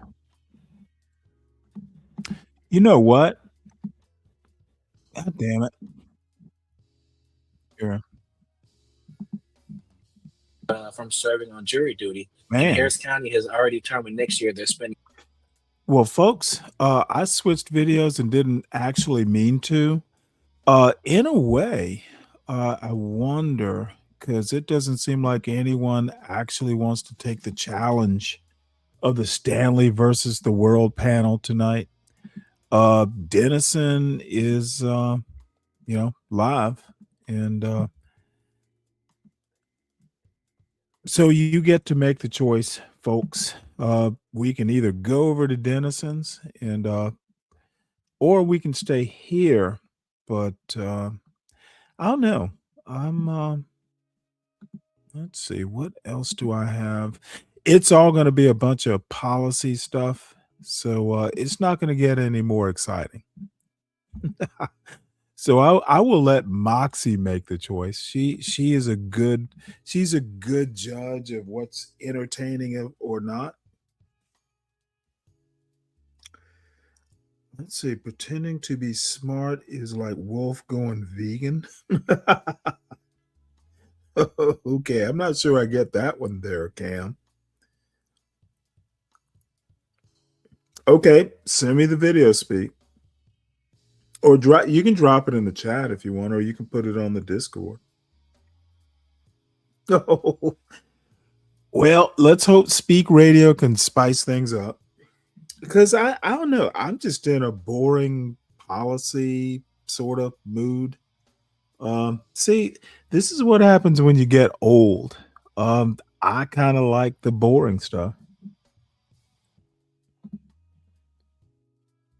Diaper bankrupting the world. Oh boy. Oh. I don't think Trump will if the World Cup gets bankrupted, Trump's gonna do a bailout. The World Cup is too big to fail there, Uncle Fatty.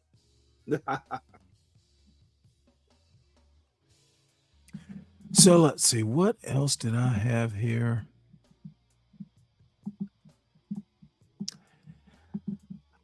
God damn, all the videos I picked out are, let's see here. Candy Cane is here. Dude, so villain origin story, Uncle Ruckus syndrome, or the Communita. I can't even imagine. A brother of a certain age is over there, though. I can't imagine why this would be even interesting with the people she's got on that panel.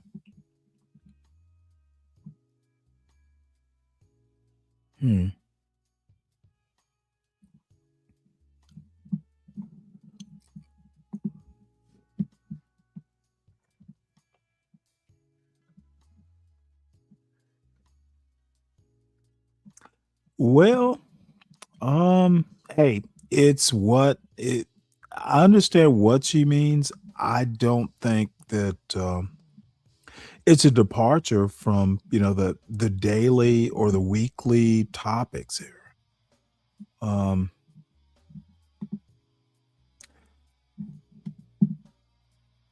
don't understand, why do we keep turning over the same boring bullshit week after week?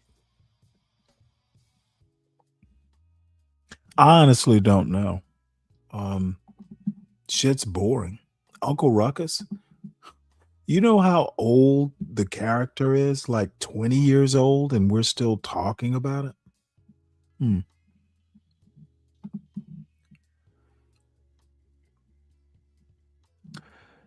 Let's see, what else?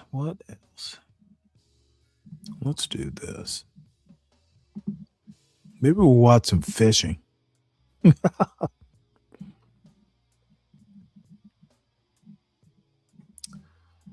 Watch later. All right.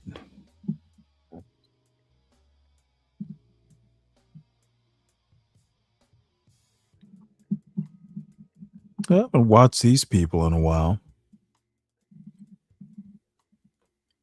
What's up, guys? Welcome back to the channel. Out here on the lake, it's a beautiful day. Not a lick of wind, which has been crazy because it has been gusting every day for like the last 20 days. And I'm out here on the boat. Good friend of the channel. What's up? Tiger the Liger. We're out here. What are we doing? We're catching some bluegill. Are we? Trying to. We're trying to. Well, we're out here. We got the lake is super low. We got these little high rises out here, and we have located a bunch of fish. They're not on beds. They're just out here just swimming around. And so we got some crickets. We got some jigs. And you're really not going to catch one right here? Nope. Brother, he stole your cricket. Stole my cricket. Tiger's throwing a little drop shot cricket. I got a little bobber cricket. I got a little jig. Gonna mix it up. We're gonna mix it up. We got some crickets. We got a mixed selection. We got I figured out what the deal is with these crickets. We got different species. You got tropical house crickets and like some regular house crickets. And yeah, but we got a little mix in there. But these are a little bit better. The last couple of times we got to the cricket store, they've been small. Hey, Speak Radio. This This might be trying to interesting. catch them. So thanks for that, Speak Radio. Let's see, how long is this? Let's just watch this fishing thing, and then we'll go to the next video, and then we'll see where we are after that. See more. Thanks for coming over to check on us. Isn't Massa Bardwell missing you?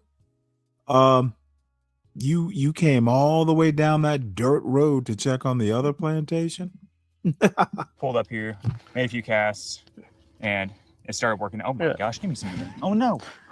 I got 3 on my hand. Oh my gosh. These crickets are like athletes.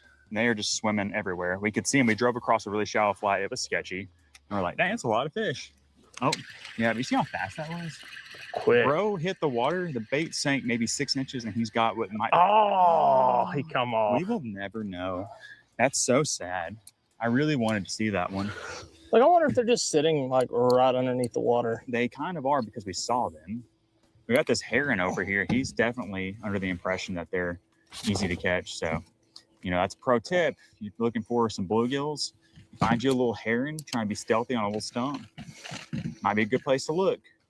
I caught a couple on a bobber, but it's automatic on the drop shot. But why do that when you can get some bobber down? That's a good one. Look at that. Look at that. That's a chunk. You wouldn't even fight. Nice one.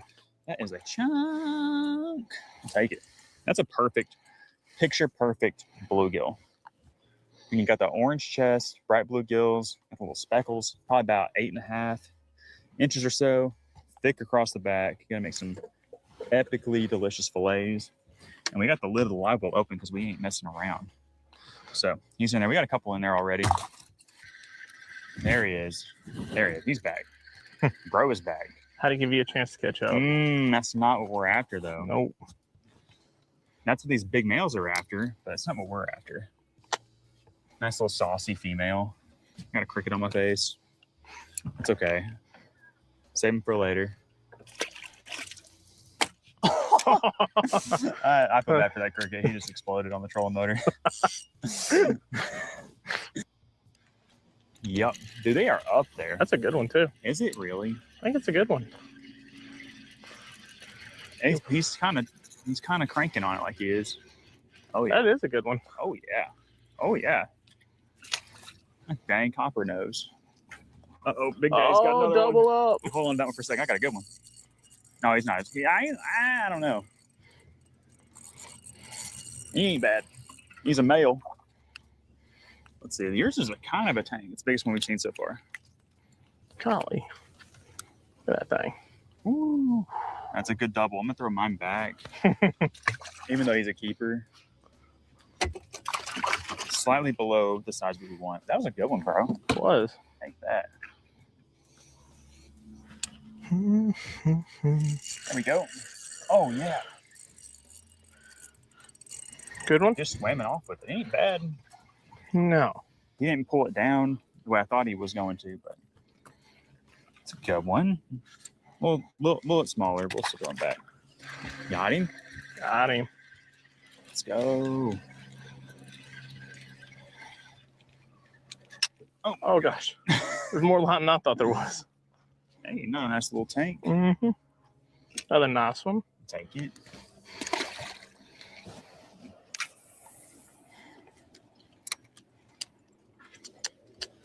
It's almost kind of like they're getting a little spooked when my bobber hits the water. Oh, there we go.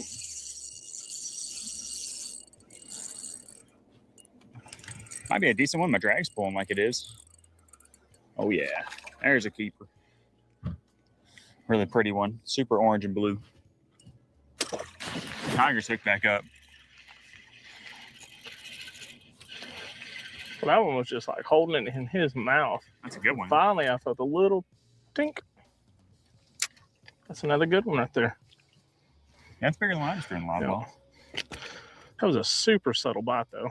It's another good one going in there. Hey, hey.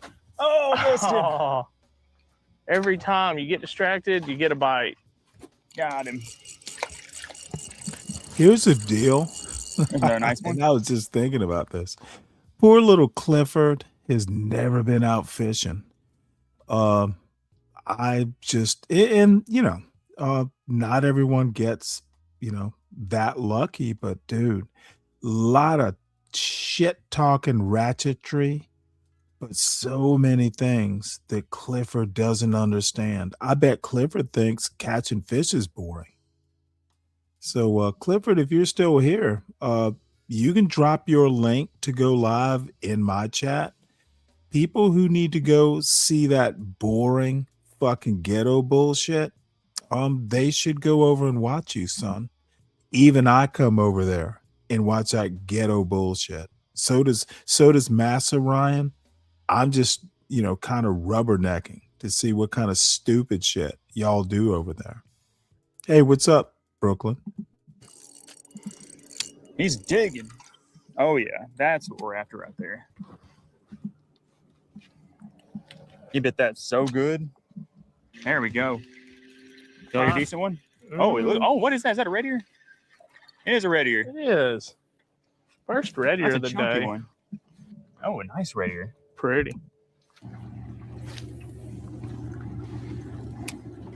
Oh, yeah. Oh, Another yeah. Good one. That's a nice one. We moved down a little bit from our first spot. We found an actual bed of them. And these seem like they're going to be a little bit bigger on average. Nice one, bro. I got one too. Heck yeah. A little double up action. Double keepers. Heck yeah. Double keepers. I didn't feel mine bite, but I'll take it. Another little solid double up. I think mine's a little bit bigger. Me too. That means you can get me a cricket. There's one. There you go. In between the buoy marker. We're still. Oh, is that a red ear? It looks kind of greenish. Yep, That's a I red think it ear. is. Let's Nice go. red ear. Take that. That's my best catch of the day for sure. Beautiful. Look how colored up he is.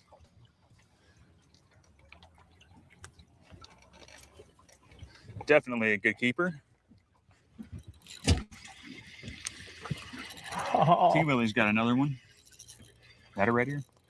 I don't know. Looks kind of nice. Nope, just bluegill. It's a nice bluegill. Yeah, these are solid. Those ones we were fishing for a minute ago, there was some nice ones mixed in, but there's a bunch of those smaller fish, and they were stealing our crickets left and right. Was not a fan. Oh, golly! I saw that thing jump. Like a crappie bite the way he thumped it. It's a crappie. Another good. Oh yeah. Big old bluegill. He kind of had that greenish tint. I kind of thought I I know. was ready for a second. Had my hopes up. This is fun stuff. It is. Been bluegill fishing a lot lately, and I keep finding myself just wanting more and more. Thumped it. Is that another red ear? It kind of looks like it. Kind of looks He was in the same spot where I caught the last red ear. Yep, he is. That's part of my theory. Is I caught one there. I'm gonna throw it back in there and see if they're bedded up on the other side of these bluegill, because we found some bluegill bedded up. Big bed. And then a lot of times these red ear will be just right on the outside. That is sweet. These are in 5 foot of water, a little bit shallower.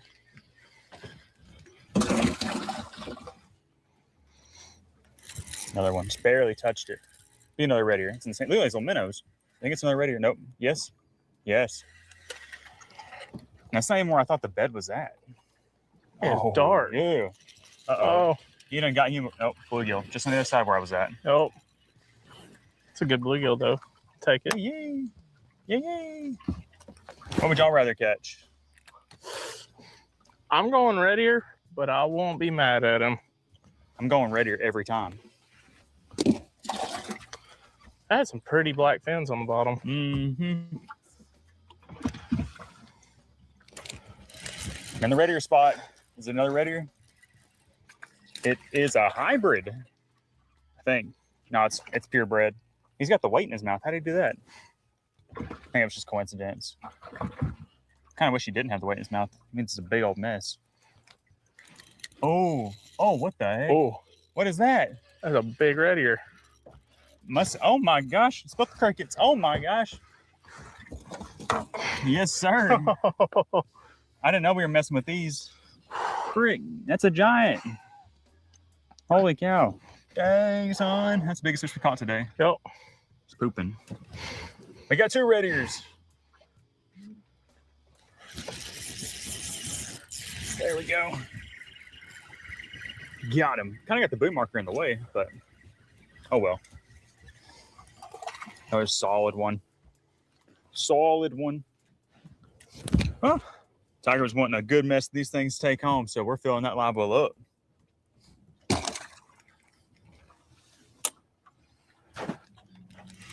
That's a spot right there. Oh, that's a good one. Oh no. Okay, we almost got the buoy marker. He's getting a little smaller, but he's still good. Woohoo! I still got most of my cricket. Oh, he ran out of sprinkle. Okay, so we made a slight adjustment. I've got the trout magnet on. Tiger still got the cricket. And we're going to see if we can continue to keep on catching them. Or if we need to move elsewhere. Oh my gosh, I just got hammered. He ate my trout magnet. We're kind of running low on crickets, so that's why I swapped to the trout magnet.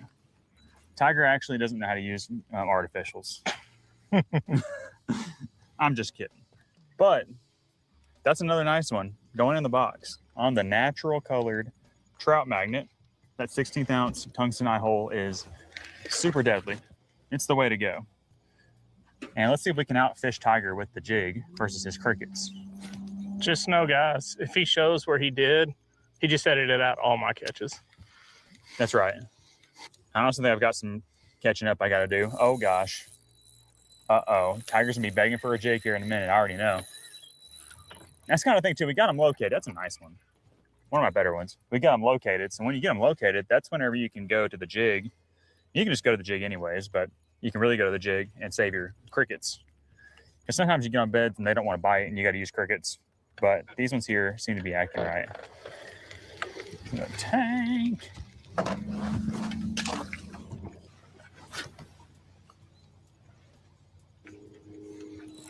Uh-oh. I done got 3 brims before Tiger caught one on a cricket. Pretty good ones, too. These bigger ones like this thing. Making that drag sing. Look how colored up that one is. That is pretty. That's a pretty one. I like that one. Oh, gosh. Tiger's on. Tiger finally got another one on the cricket. Looks like it's a nice one. It does. It's about time. About time. Solid. I heard some aggression in that. Some anger getting taken out. A little bit of anger getting taken out, a little bit of angry on him. Oh. And another one. It's 5-1 since I put the jig on. I think I'm getting more of a reaction strike. The fish aren't really wanting to swim around, I don't think. Oh, gosh. Get back in there.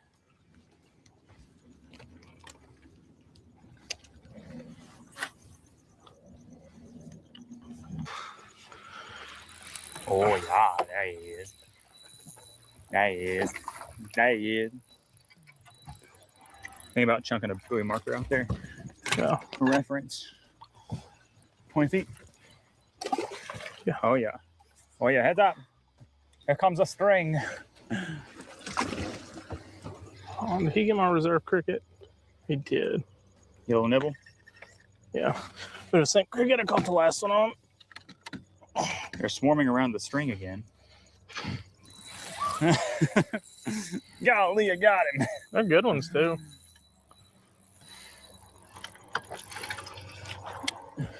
Tighten your drag, old son. No.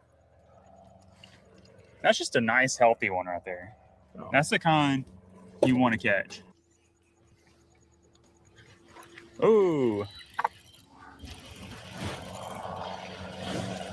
Very nice. Oh, very Very nice. Not as big. No. But still a good one. Uh-oh. Another good one. Ooh, that's a nice one. Get him up in here. Cole's on a streak there for a little bit. I'm starting to break it. Yeah, he's back on. I changed colors. I thought that'd be good. But I think they really like the natural. I'm going to swap back right now and see what kind of difference that makes. That's the bait. Just a little trout magnet.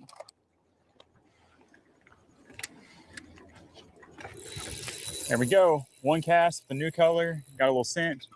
We got a little dinker, but we still got one. Got a little female. Under He's the under the boat. He's fighting. That's Chunk. Another really good one. There's a bunch of them too. Yeah. Big one. Big one. That's giant. Get up here. Doubles. Mine's bigger. We done made a slight adjustment, moved over a little bit, and we got a couple more studs. Oh yeah. Here's a small. Whoa, he jumped out.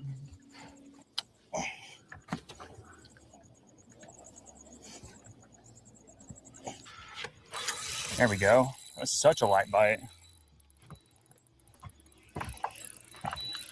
Such a light bite.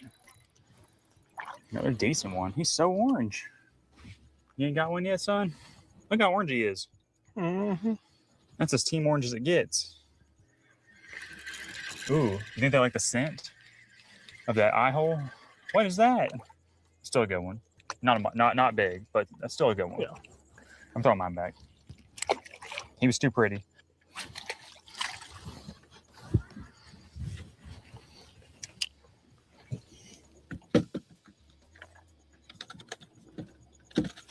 Ooh, there's another good one. Don't go on the buoy marker. Oh, he's in the buoy. Get out of it. He's out of it. Get him in here. Dang, this is where the orange ones are. Have you ever seen a brighter orange than that? Oh, probably. pretty. But that's crazy. That is such a nice one. He's in the full mood. Broke my bait. He liked it so much. Dang, son. Had to take some anger out on that one. He took some anger out on you. Yeah, he did. He's oh. I swapped colors and I have not had a bite in 3 casts, so we're going back to the OG, the one that's working.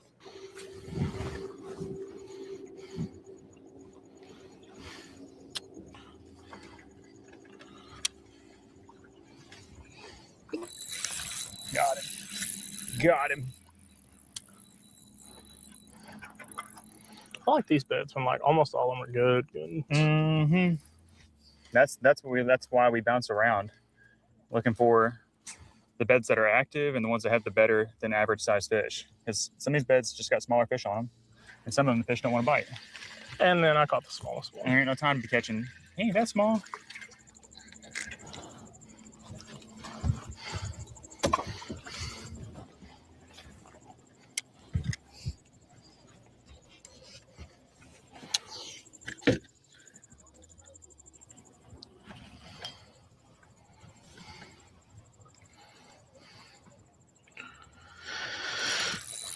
I love when they just load up on it like that. Didn't even really feel the bite. It just stopped moving. Mm-hmm. Oh, and these are further off the bank, so maybe that's why they're bigger. Well, we've been in this zone, this little football-sized zone for like 3 hours now. Just been hammering them. Tiger has yet again hooked up with a fish that he cannot control. He's in that extra light. Yeah. He's kind of pale, kind of a different looking fish. Those first couple casts on the new bed, they'll come up. There we go. They'll come up and get everything, it seems like. Is that me and you? Yeah. I think we're okay. We're okay. Somehow.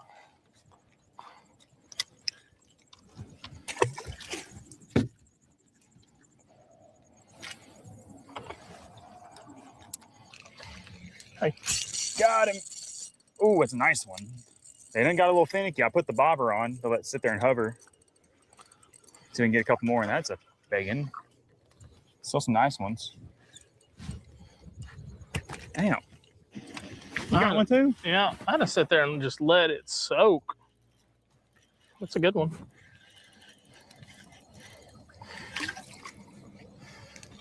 Might be time for us to find another little hot spot. I bet we can find one pretty quick.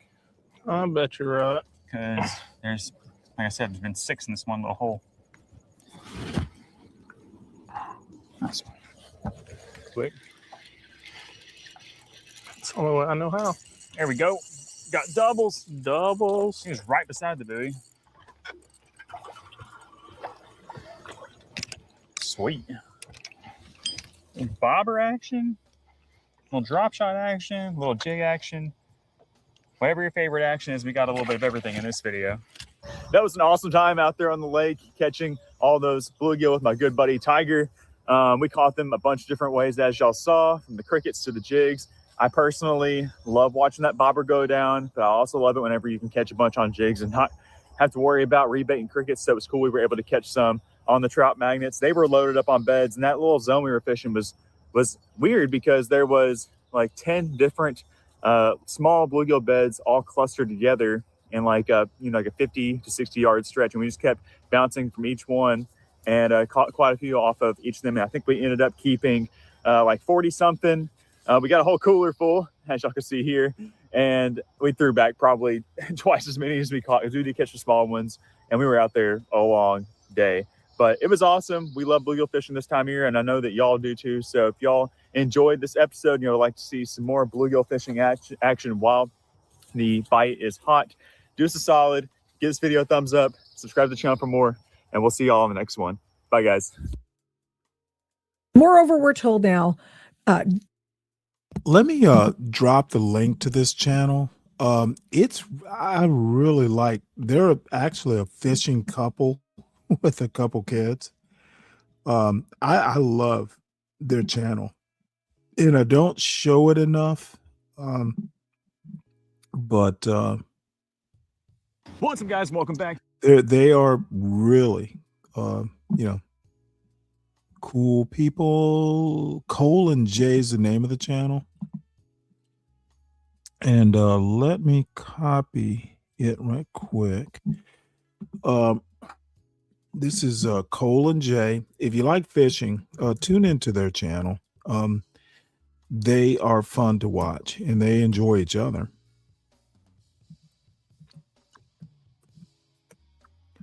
All right, so next, and let me do a quick commercial. Everyone, please make sure you hit the like button. Contribute to the show. Support the show by supporting the host. I even have PayPal now. Feel free to support the show. But there are other ways to support the show too. Not just, with the PayPal or the Cash App. And one of our executive producers, Mr. Speak Radio, contributed a video, which I haven't watched, but I trust his judgment. So executive producers, CKJ3, Loop and Rigging, Speak Radio, all contribute to the show, by the way.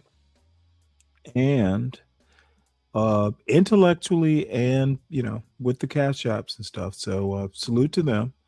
sponsors of today's foolishness, which doesn't seem to be that dramatic. Apparently, I'm in a mellow mood, but Dirty Dude and the Lupin Reiking again, one of our executive producers, thank you for sponsoring the Saturday short bus. There will be some gas put into the short bus.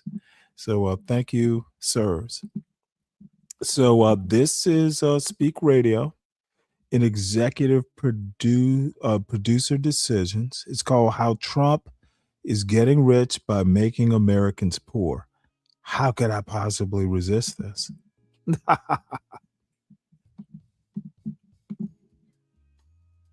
Oops. Future, ensuring he can pocket all this money we're talking about him making. Shut the fuck up. Not only is he in this incredibly corrupt and brazen way accumulating all this wealth, he's also passing laws that make it impossible for you to even make sure that this dude pays taxes on this money. He's essentially finessing out of the American people, bro. Look at that. Wow. Meanwhile, you got to pay your taxes. You who make less than $100,000 a year, you got to pay your fucking taxes, done.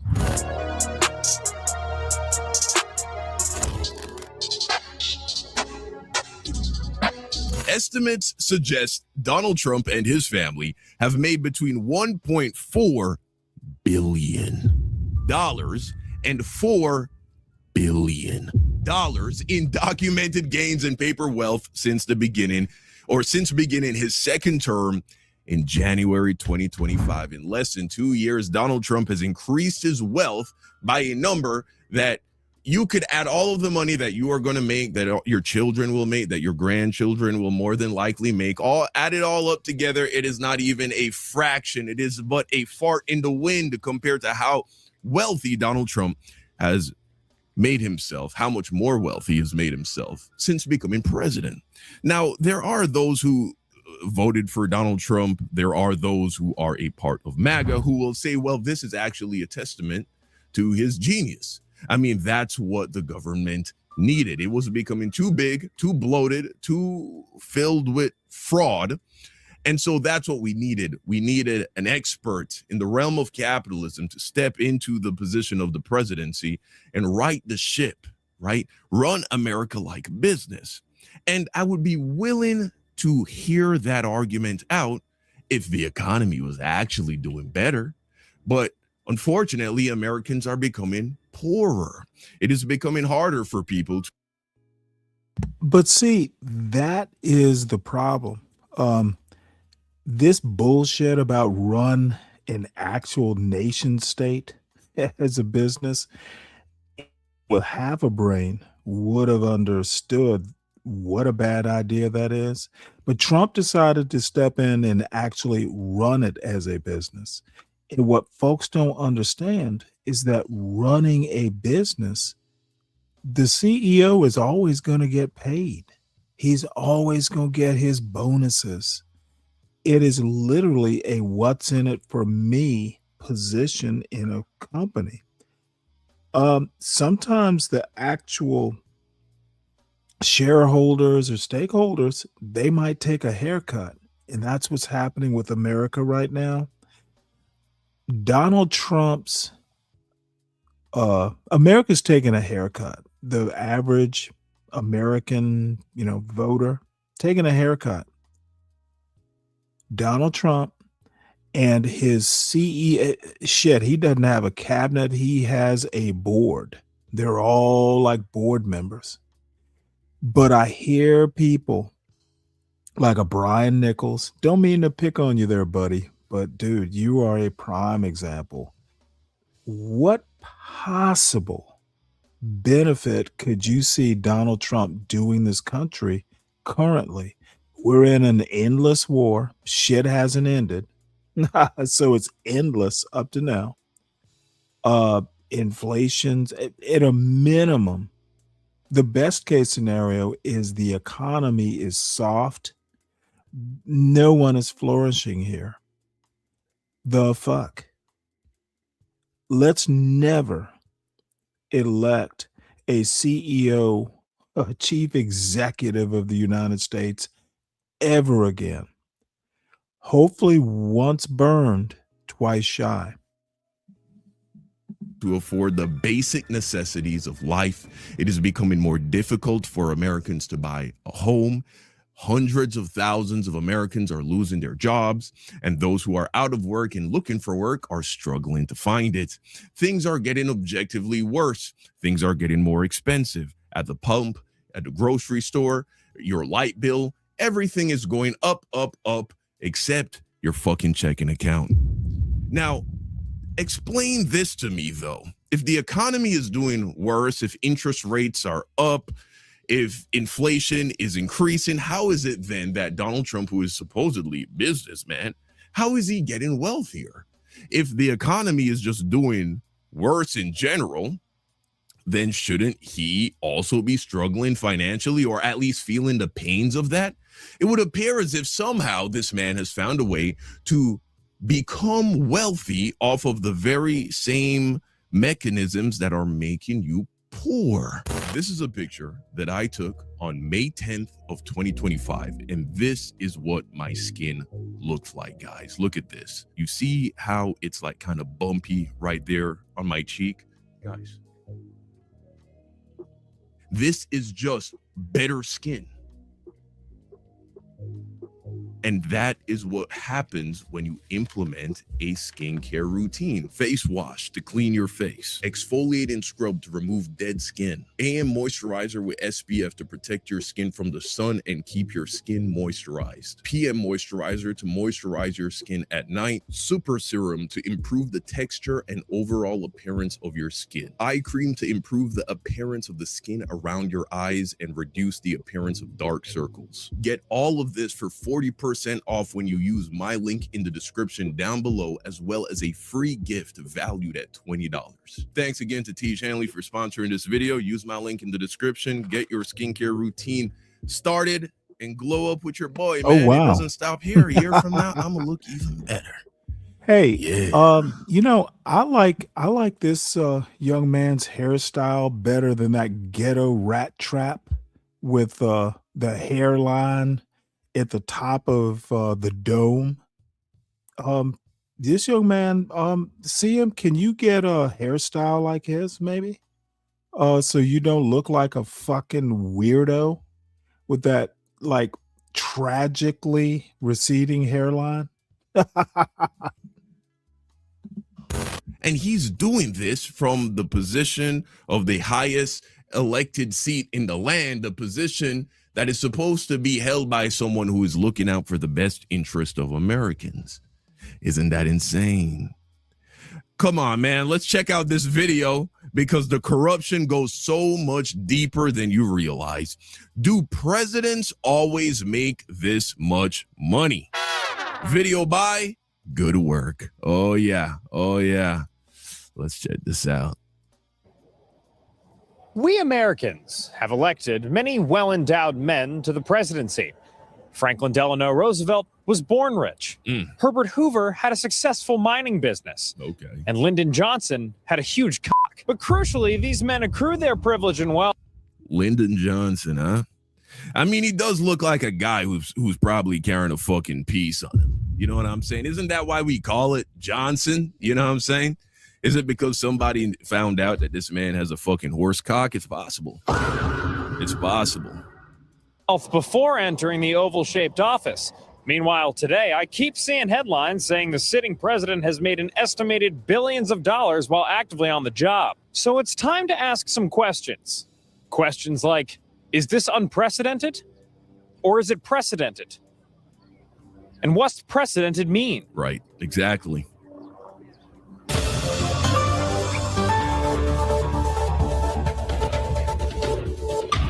To answer this question, I had to look into before times. Right. Also known as the past. Now, while I was born in the past, I'm certainly no expert in it. That's where historians come in. Right. So I hit up Julian Zelizer, a professor of history and public affairs at Princeton University and author of The Long View on Substack. Really, the central question of this video is, do presidents always make this much money? Right. Trying to contextualize it for people. And they don't. This is an area, there's a clear no. Okay, I think we can wrap this video up. Donald Trump is a corrupt. He's a corrupt bastard, is what it sounded like. But let's explore further. Well, that sorts it, I guess. But I need 10 more minutes of video in order for my mid-roll sponsorship to kick in. The debt from that infrared sauna I financed with Klarna isn't going to pay off itself.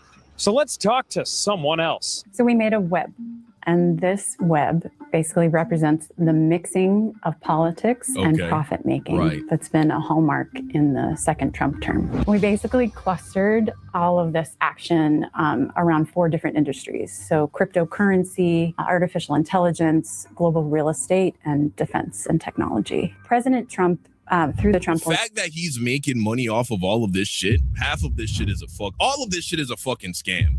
Like, if we really break this shit down, okay, let's go. Crypto is just fucking, what the fuck is that even? How is this actually benefiting society, right? Think about it. The idea behind capitalism is a product is produced, a service is provided. In exchange, we as consumers exchange our money that we use our time to collect for said product. You turn a profit.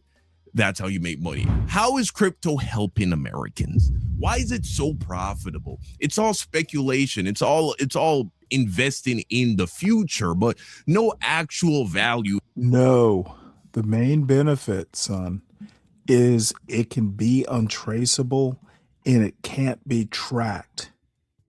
That is why it's benefiting not all Americans, but certainly like, people who like their financial privacy.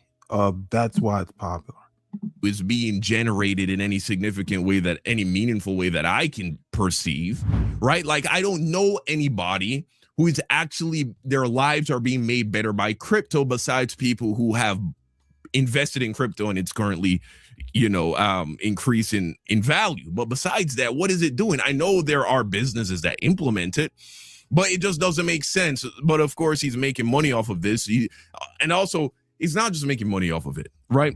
He's making money off of it in the form of shit coins as well, right? So it's not even just like Bitcoin or Ethereum, which arguably is actually being implemented by some services, like, for instance, Polymarket, which is a prediction market. I believe it uses Bitcoin or Ethereum in order to facilitate the trading. But Trump has made money off of shit coins, right? That he was only able to push because of his brand, which has been bolstered by the fact that he is president. So he used his getting elected to the presidency as a way of getting his brain dead cult-like followers to invest in this bullshit coin that will never help them. Just like the Trump phone, which he has sold and not delivered for anybody who actually purchased it. Then you have chips and AI. Again, these are not profitable markets. Sam Altman has talked about this, spoken about this, right? ChatGPT, OpenAI. None of these AI companies are making any money. None of them are profitable. They're all losing money. Okay, it's all, again, speculative. Again, defense and tech. How corrupt is it that you're making money off of defense and technology and then you start a fucking war? Oh my God, you start a war with a nation that was not an imminent threat to the United States, whilst also having fucking your fingers in that fucking pot, you fucking demon. Then there's real estate. Oh my God, this shit is so infuriating. There are so many unoccupied houses in America. There are also many houses that are being taken off the market by these large investment firms like BlackRock. And so houses that used to be available for individual families to purchase, you now have to rent them. And by taking those houses off the market in terms of houses that are for sale, well, then the houses that are still left on the market for sale, of course, the price of them has to go up. And so he's destroying everything. Everything is worse. It's all fake and stupid.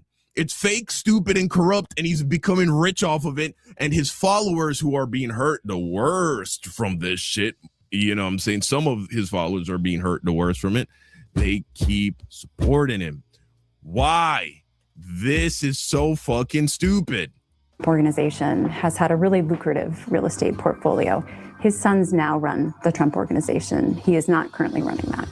But his sons have been negotiating Trump-branded property deals all over the world. While President Trump has been in office. While President Trump has been in office. And he benefits from those deals. He profits off of those deals. So DAR Global is a global real estate company that has strong ties. We literally, as a nation, elected an evil billionaire to become the president of the United States. This is sick. The Saudi government. And DAR and the Trump Organization have something like 8 deals for Trump-branded properties all over the world. As Amy points out, one of the most prominent ways the president makes money is through the sprawling Trump Organization, which, among other things, owns condos, hotels, private clubs, and lots of golf courses, including the one where I used to caddy for Epstein. It also licenses out the Trump name to fill up all that usable blank space they got on buildings and Bibles. And while during Trump's first term in 2017, his family... Bro, the fact that he's selling a Bible, could you imagine if Obama sold the Bible? Bro, could you imagine people tried to demonize Barack Obama just because he makes money going to speaking gigs, and Hillary Clinton and all of these types of presidents, right, have condemned these people, even though every president utilizes their clout after their presidency in some way to their benefit financially. I mean, everybody does that. If you have clout, then use that clout to benefit you in some way, right? But they demonize him because there was a point where he would be paid, hundreds of thousands of dollars to go and speak somewhere. Meanwhile, Donald Trump is literally making tens of thousands times that amount of money while he's still the president. Bro, what? Promised not to make any deals in foreign countries. This time around, they threw that policy out and started minting deals for a bunch of Trump-branded developments across the Middle East. He created a meme coin in his name. It's a type of cryptocurrency. He's promoted that coin to investors who have then purchased the Trump meme coin. And as a result, there are trading fees that ultimately end up in 3 different entities that are tied to the Trump family.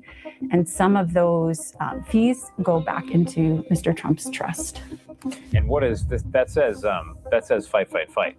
That is a corporate entity that is linked to the Trump family. Called fight, fight, fight. Indeed. President Trump. I mean, bro, I'm not a conspiracy theorist. I don't know if that shooting in Butler was staged, but this isn't helping that he named this fucking company to push this shit coin. Fight, fight, fight. Oh my God. Was originally pretty skeptical of cryptocurrency, and he's now a champion of crypto. Yeah. Just like every other fucking crypto shill, like Andrew Tate and all these people, they shit on crypto. They talk about how it's a scam. They talk about how you're stupid if you invest in it. And then they turn around and they make one and they sell it to you. And then you get rug pulled. He's promoted investment in crypto from the Oval Office. He's rolled back Biden-era restrictions on the industry. But he's also standing to gain from these policies he's making because he's a player in the industry. Trump has reportedly made millions selling these meme coins and giving top buyers a chance to meet him and Mike Tyson for what I assume is a hearty lunch of steak, ketchup, and assorted prescription drugs. The president has also bought over $1 billion of Bitcoin through his media company, and he founded his own crypto company, World Liberty Financial, with the help of his special envoy to the Middle East, Steve Witkoff. There he is. It was last May that Trump and his advisors were pushing for the sale of microchips to the UAE. That same month, the UAE negotiated with World Liberty Financial, and the UAE purchased about $2 billion worth of one of World Liberty Financial's cryptocurrencies. Same month that happened. Last May. We didn't attempt to assess if these are conflicts of interest or if these are legal. I can say that President Trump has said he's exempt from conflict of interest laws, so this is all okay. And that's true. Oh Presidents my are not God. subject to- And they buy this. MAGA actually eats this shit up. Well, it's not illegal. Wow, guys. Listen, if you get to fucking change the rules of the game whilst playing the game, you're going to make it so that you win every fucking time. conflict of interest laws that apply to government officials. When asked why he didn't keep the more stringent restrictions on the Trump organization like he had in his first term, Trump said, "I found out that nobody cared, and I'm allowed to." Wow. Which objectively is a baller thing to say. And indeed, the Trump family's ethics agreement for this term make it clear that the federal conflict of interest laws only apply to officers and employees actively working in the government, not the president. Trump also... So these policies apply to people who work lower in the government, but not the guy who has the most power and influence, not the guy who can pull the most levers. That guy completely exempt from being beholden to ethical principles. Nice. Points out that past presidents have maintained private commercial activities while in office, citing the famous example of George Washington's business exporting cornmeal and Thomas Jefferson keeping his nail factory and tobacco farm. And what a beautiful operation for those guys as small business owners to run those completely on their own with no extra help at all. You don't see that. I'm sorry?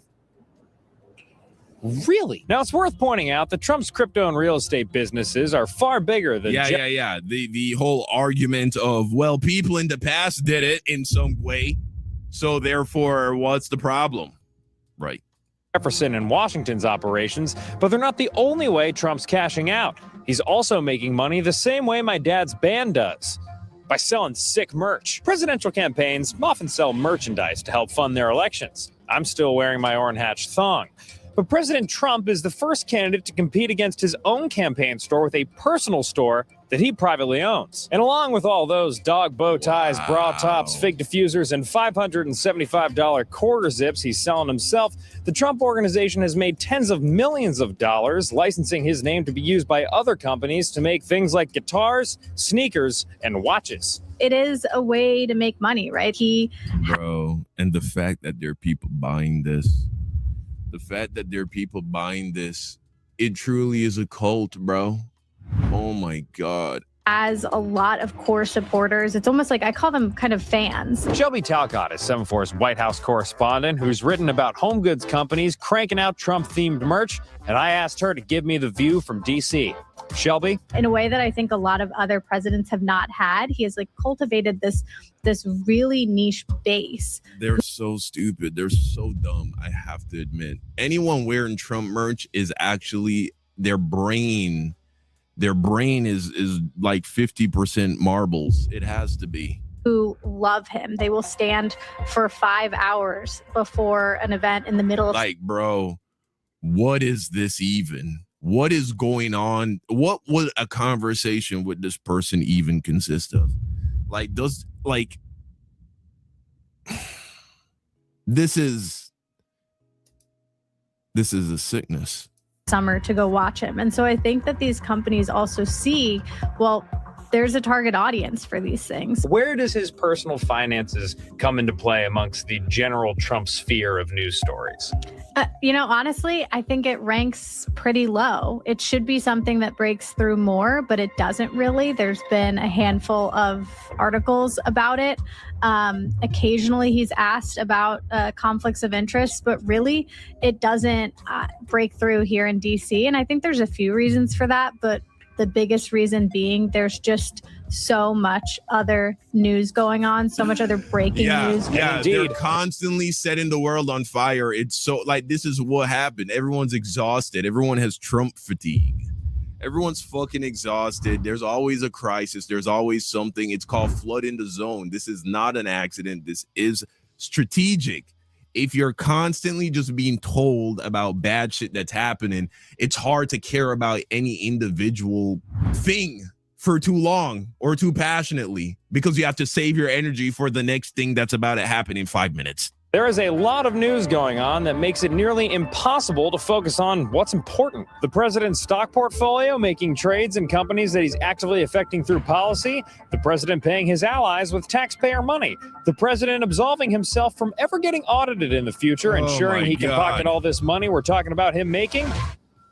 Shut the fuck up. So Punch not the monkey has a not girlfriend. only is he in this incredibly corrupt and brazen way, accumulating all this wealth, he's also passing laws that make it impossible for you to even make sure that this dude pays taxes on this money. He's essentially fucking finessing out of the American people, bro. Look at that. Wow. Meanwhile, you got to pay your taxes. You who make less than $100,000 a year, you got to pay your fucking taxes, dude. Friend. So why does all of this profiteering jib-jab matter in the scheme of grand things? If TJ could run his tobacco farm, why can't Trump be an international crypto real estate mogul? Was there any past presidential family that also tried to cash out while the patriarch was in office? Did Sasha Obama ever try and sell mugs? There were scandals involving family members. So Jimmy Carter's brother, Billy, had scandal when he was in office. He was doing consulting involving Libya, and it became a big scandal. In the end, it wasn't shown kind of exactly what he had done, but there was an indication he was trying to profit that he was Jimmy Carter's brother. Obviously, there was the recent scandals involving Hunter Biden that we heard about many times. And the question was Hunter, the son of Joe Biden, profiting from his father's name, meaning getting consulting business overseas where he made money? Bill Clinton's brother also would get himself in trouble. So there's sometimes... Okay. Bill Clinton's brother received $50,000 from a company linked to Rosario Gambino, an alleged mafia family figure in jail for drug dealing in the U.S. and wanted in Italy. It emerged yesterday. All right, so I want you to put, let's do something real quick. I just want to show you something real quick. This is what I mean when I say that conservatives and Republicans don't really care about the things they cry about. It's liberals are evil, progressives are evil, Democrats are evil, and then they find any and anything that they could somewhat try and make seem bad, unethical, immoral, and say, this is why we hate the Democrats, this is why we hate these people. But then when something similar happens on their side, only a million times worse, they're like, what's the big deal? So they don't actually have principles. They don't actually have morals. They don't actually care, right? So let's do this. 50,000. Let's just do like $1 billion, bro. We know that he has enriched himself and his family to the tune of $1.4 to $4 billion. Let's just do a clean, simple billion. Bro, what are we talking about? 0.005%.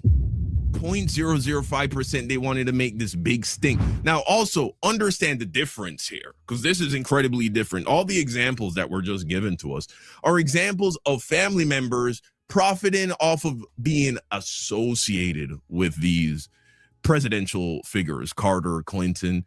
It's basically saying like, hey, I'm so-and-so's brother. Right? Now, I'm not saying that there weren't ways in which that association would then possibly be exploited by said family member to say, hey, nudge, nudge, Jimmy, brother, maybe we can do this with this policy and that. I'm not saying it didn't happen.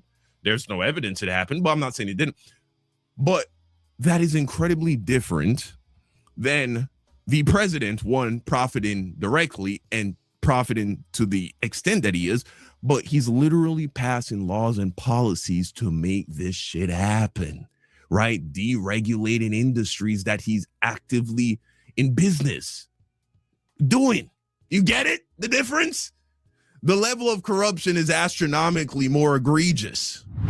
wayward family members who are trying to get a profit from the fact they are the sibling of the president. But nothing like this. It wasn't as if both of them or all of them were involved in a big business that's literally making millions and millions of dollars because of decisions coming out of the White House. Then the numbers we're talking about with crypto, for example, and his crypto business, there's never been a president who had a product that his family was involved in, making money, that was connected to policy decisions about deregulating that industry in particular. Exactly. It's so significant, the difference.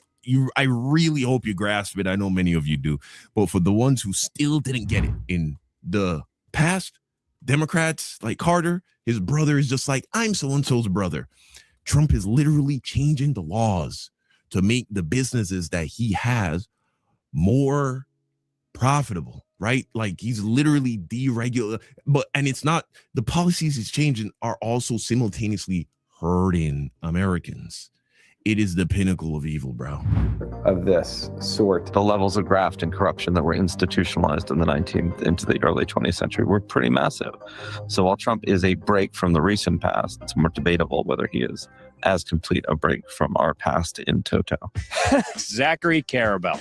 Well, he's a historian and author who has written multiple books on U.S. presidents. He also wrote an article in the Washington Post contextualizing Trump's business dealings. He argues that while Trump's activities are over the line and potentially dangerous, he doesn't think they represent a fundamental threat to American democracy, citing examples through history of periods of corruption that our country has survived. In the 1870s and 1880s. Right, that's because American democracy has always been a fucking facade. It's fugazi. It's a smoke show. It's not real. It's not real. And even before that, almost all the positions in the federal government, including the post office and tax collection, was given out to your supporters. Now that clearly happens even today. You get an ambassadorship because you gave $2 million to the campaign. But in the case of the Trump administration, most of the graft is basically old graft. You know, it's kickbacks, it's contracts awarded to friends. The selling of merchandise is a whole other thing that most other presidents, it just didn't occur to them. Now, folks, I don't know if it didn't occur to them. It's just so low class, bro. It's so just scammy. It's so dirty. Selling merch as a president, it's just so, I mean, it's beyond unethical. It is actually gross. It's like poor people shit. I'm sorry, not to be. It just reeks of like just. Oh, you just got to squeeze the last bit, every little thing you can out of it. You know what I'm saying? Like there is something to be said about the way how, like, okay, let me put it like this. My mother told me when you're out in public and you're eating, right? Let's say you're eating a piece of chicken. Don't try and get every little piece of meat off the bones. When you're at home, knock yourself out. But if you're out in public, you're at a restaurant, don't fight the chicken bone for the last little piece of meat, right? It's low class. You know, it says I'm starving. You know what I mean? And this is again, my mother grew up dirt poor in a third world country. Okay. It's just, there's some things you don't do. And that's what this gives. Selling merch, selling bobbleheads as the president. It's giving chewing, sucking the marrow out of the bone at a restaurant. You know what I'm saying? Give it to you straight down the barrel. There has always been money in politics, especially now. I mean, this is America, the business capital of the nation, if not the entire world. And you might consider what Trump is doing to be a natural extension of our toxic slushing together of politics and money. Some of it is money in politics, I think, desensitized us. There's been so much of it, and the regulations ultimately weakened. And we had a system where people are just accustomed to candidates constantly raising money from private interests. Finally, I do think it's a kind of celebrity political culture where and this is in both parties, we love the individual, we revere the individual. Presidents are kind of like celebrities in their own right. And so I think when they are brand... Not Joe. Joe Biden never had fans as president. He didn't know where he was most of the time, if we're going to be honest. Still was a much better president than Trump, but I'm just saying, I don't think there were no like Joe Biden fangirls, I don't think. Fanboys, really. Yeah, Clinton for sure. Obama for sure. Trump, he's on a whole other level. Things, we've reached a point where you're almost accustomed to that or almost expect it to happen. What we're seeing from the Trump administration, does it matter when discussing the overall functioning of American democracy in your view? I was making a point that I stand by, that graft and corruption can coexist with liberty and freedom, that they are not incompatible realities. You know what I'm saying, and I will say it again, so there is no doubt, black and white, it's wrong, probably illegal, absolutely immoral. Some of it, I'm sure, is absolutely illegal. That does not in and of itself mean that the United States is less democratic, less free, less liberal. It means that we are profoundly flawed, hypocritical, often do not follow our own morals, and that has frequently been true in the past, and it is absolutely true in the present. What is seen as so bad with Donald Trump making sure that he makes a little bit of money while he's in office? I think the easiest way to think about this is, well, Look, I'd have no problem with a president who was previously a businessman getting elected. I mean, I think there is actually an ethical problem just in general where that's concerned, but hear me out, right? Okay, we're working with the system we have. If he went into power and the economy did better, right? Like everybody's winning. Okay, yeah, he's going to win too. I get that. I wouldn't even be mad if he won a little bit more than everybody else. You know what I'm saying? I wouldn't even be that mad if everyone else, you know what I'm saying? Like before he got elected, you were struggling to get by. Now it's like, oh shit, I got a little extra money to do fun shit the end of the month, right? My savings is fatter. My paychecks are bigger. The cost at the grocery store and at the pump is lower. Fuck it. Okay, he increased his wealth by 10%. I don't give a fuck. So did I. But that's not what's happening. That's the worst part. And you would think that his followers would see this. But it's just like Jesus. It's just like Jesus, bro. It's a fucking religion.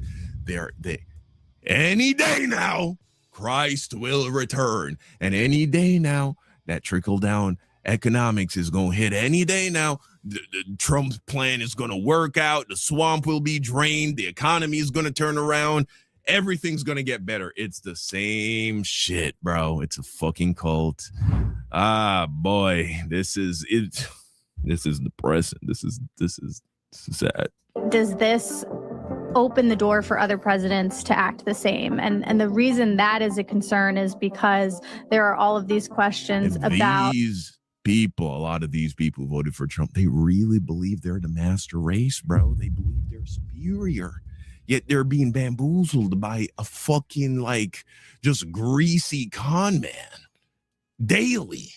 sort of, are there going to be pay to play situations? Are there going to be scenarios in which you have somebody able to influence policy and the president, him or herself, because they're doing business with somebody, with the president's son or the president's daughter? We are in new territory. And it is, I think the basic danger comes back again that, you know, if you're a voter living in New York, living in Iowa, living anywhere in the country, you can't expect presidents to be perfect. We expect problems. We expect a certain level of corrupt behavior, politically untoward behavior. Yeah, but at some level, we want to have confidence that the debates revolve around what. I'm okay with a little bit of corruption.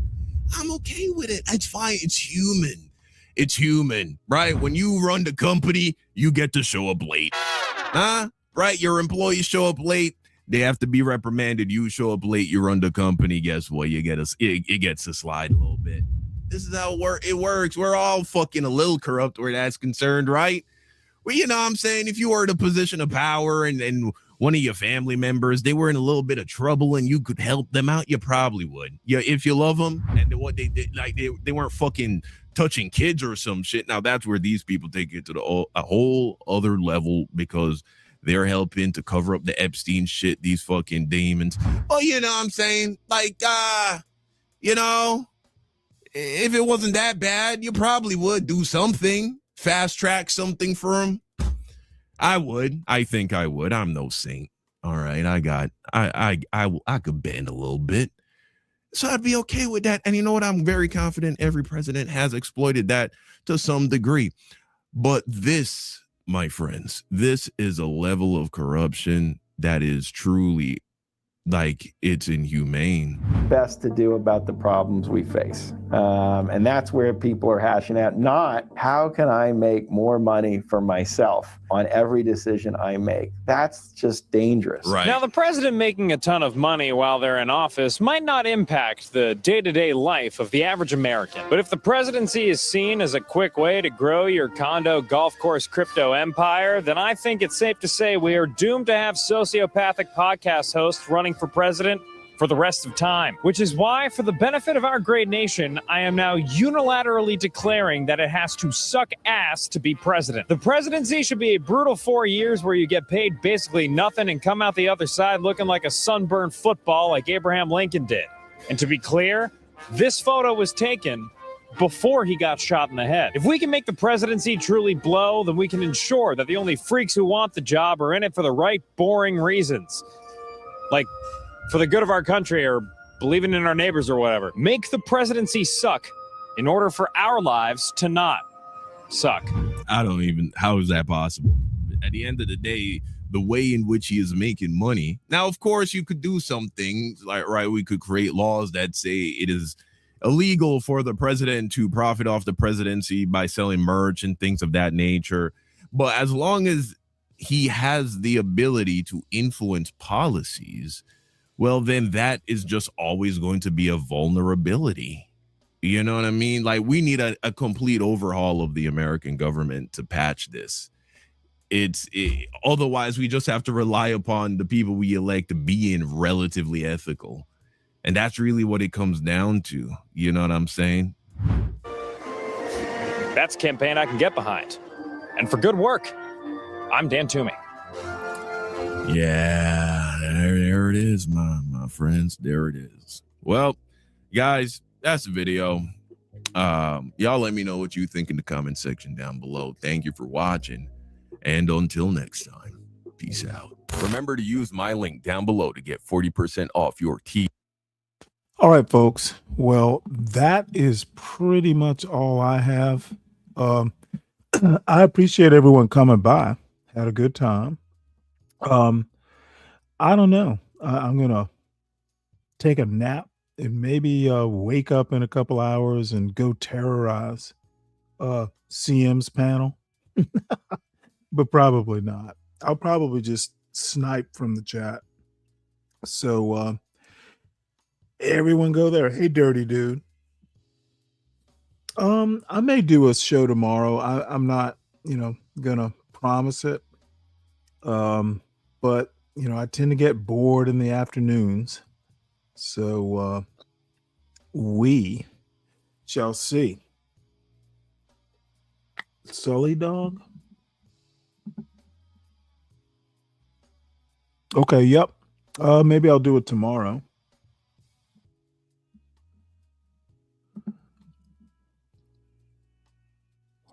You can send them. You got my email address there, CKJ3. I don't know about bedtime, but I don't know. I've been up since really early this morning. I tend to wake up early. Even when I go too long in these shows. So being my age, too many candles burned at both ends. You kind of have to know when you need some rest. Yeah. Oh, okay. That's interesting. Uncle Patty. Yeah, I'll definitely have a look at that. So if I go anywhere, it'll be just terrorizing the Clifford. Well, we call it Roots now. Clifford is running the Roots channel.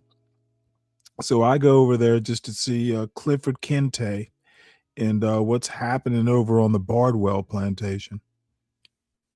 So possibly see you tomorrow. At a minimum, I'll be back Monday afternoon. You know, we'll get back to the serious stuff.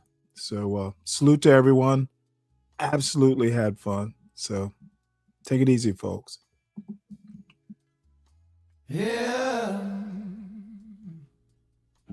With all that we have given them, we should own perhaps at least one half of this asset. The revenues generated because of it. Like philosopher. And it's not it, you know, just take out the Obama race part. Why the fuck is the president of the United States hosting cartoons? Stanley walked tall with a paperback brain.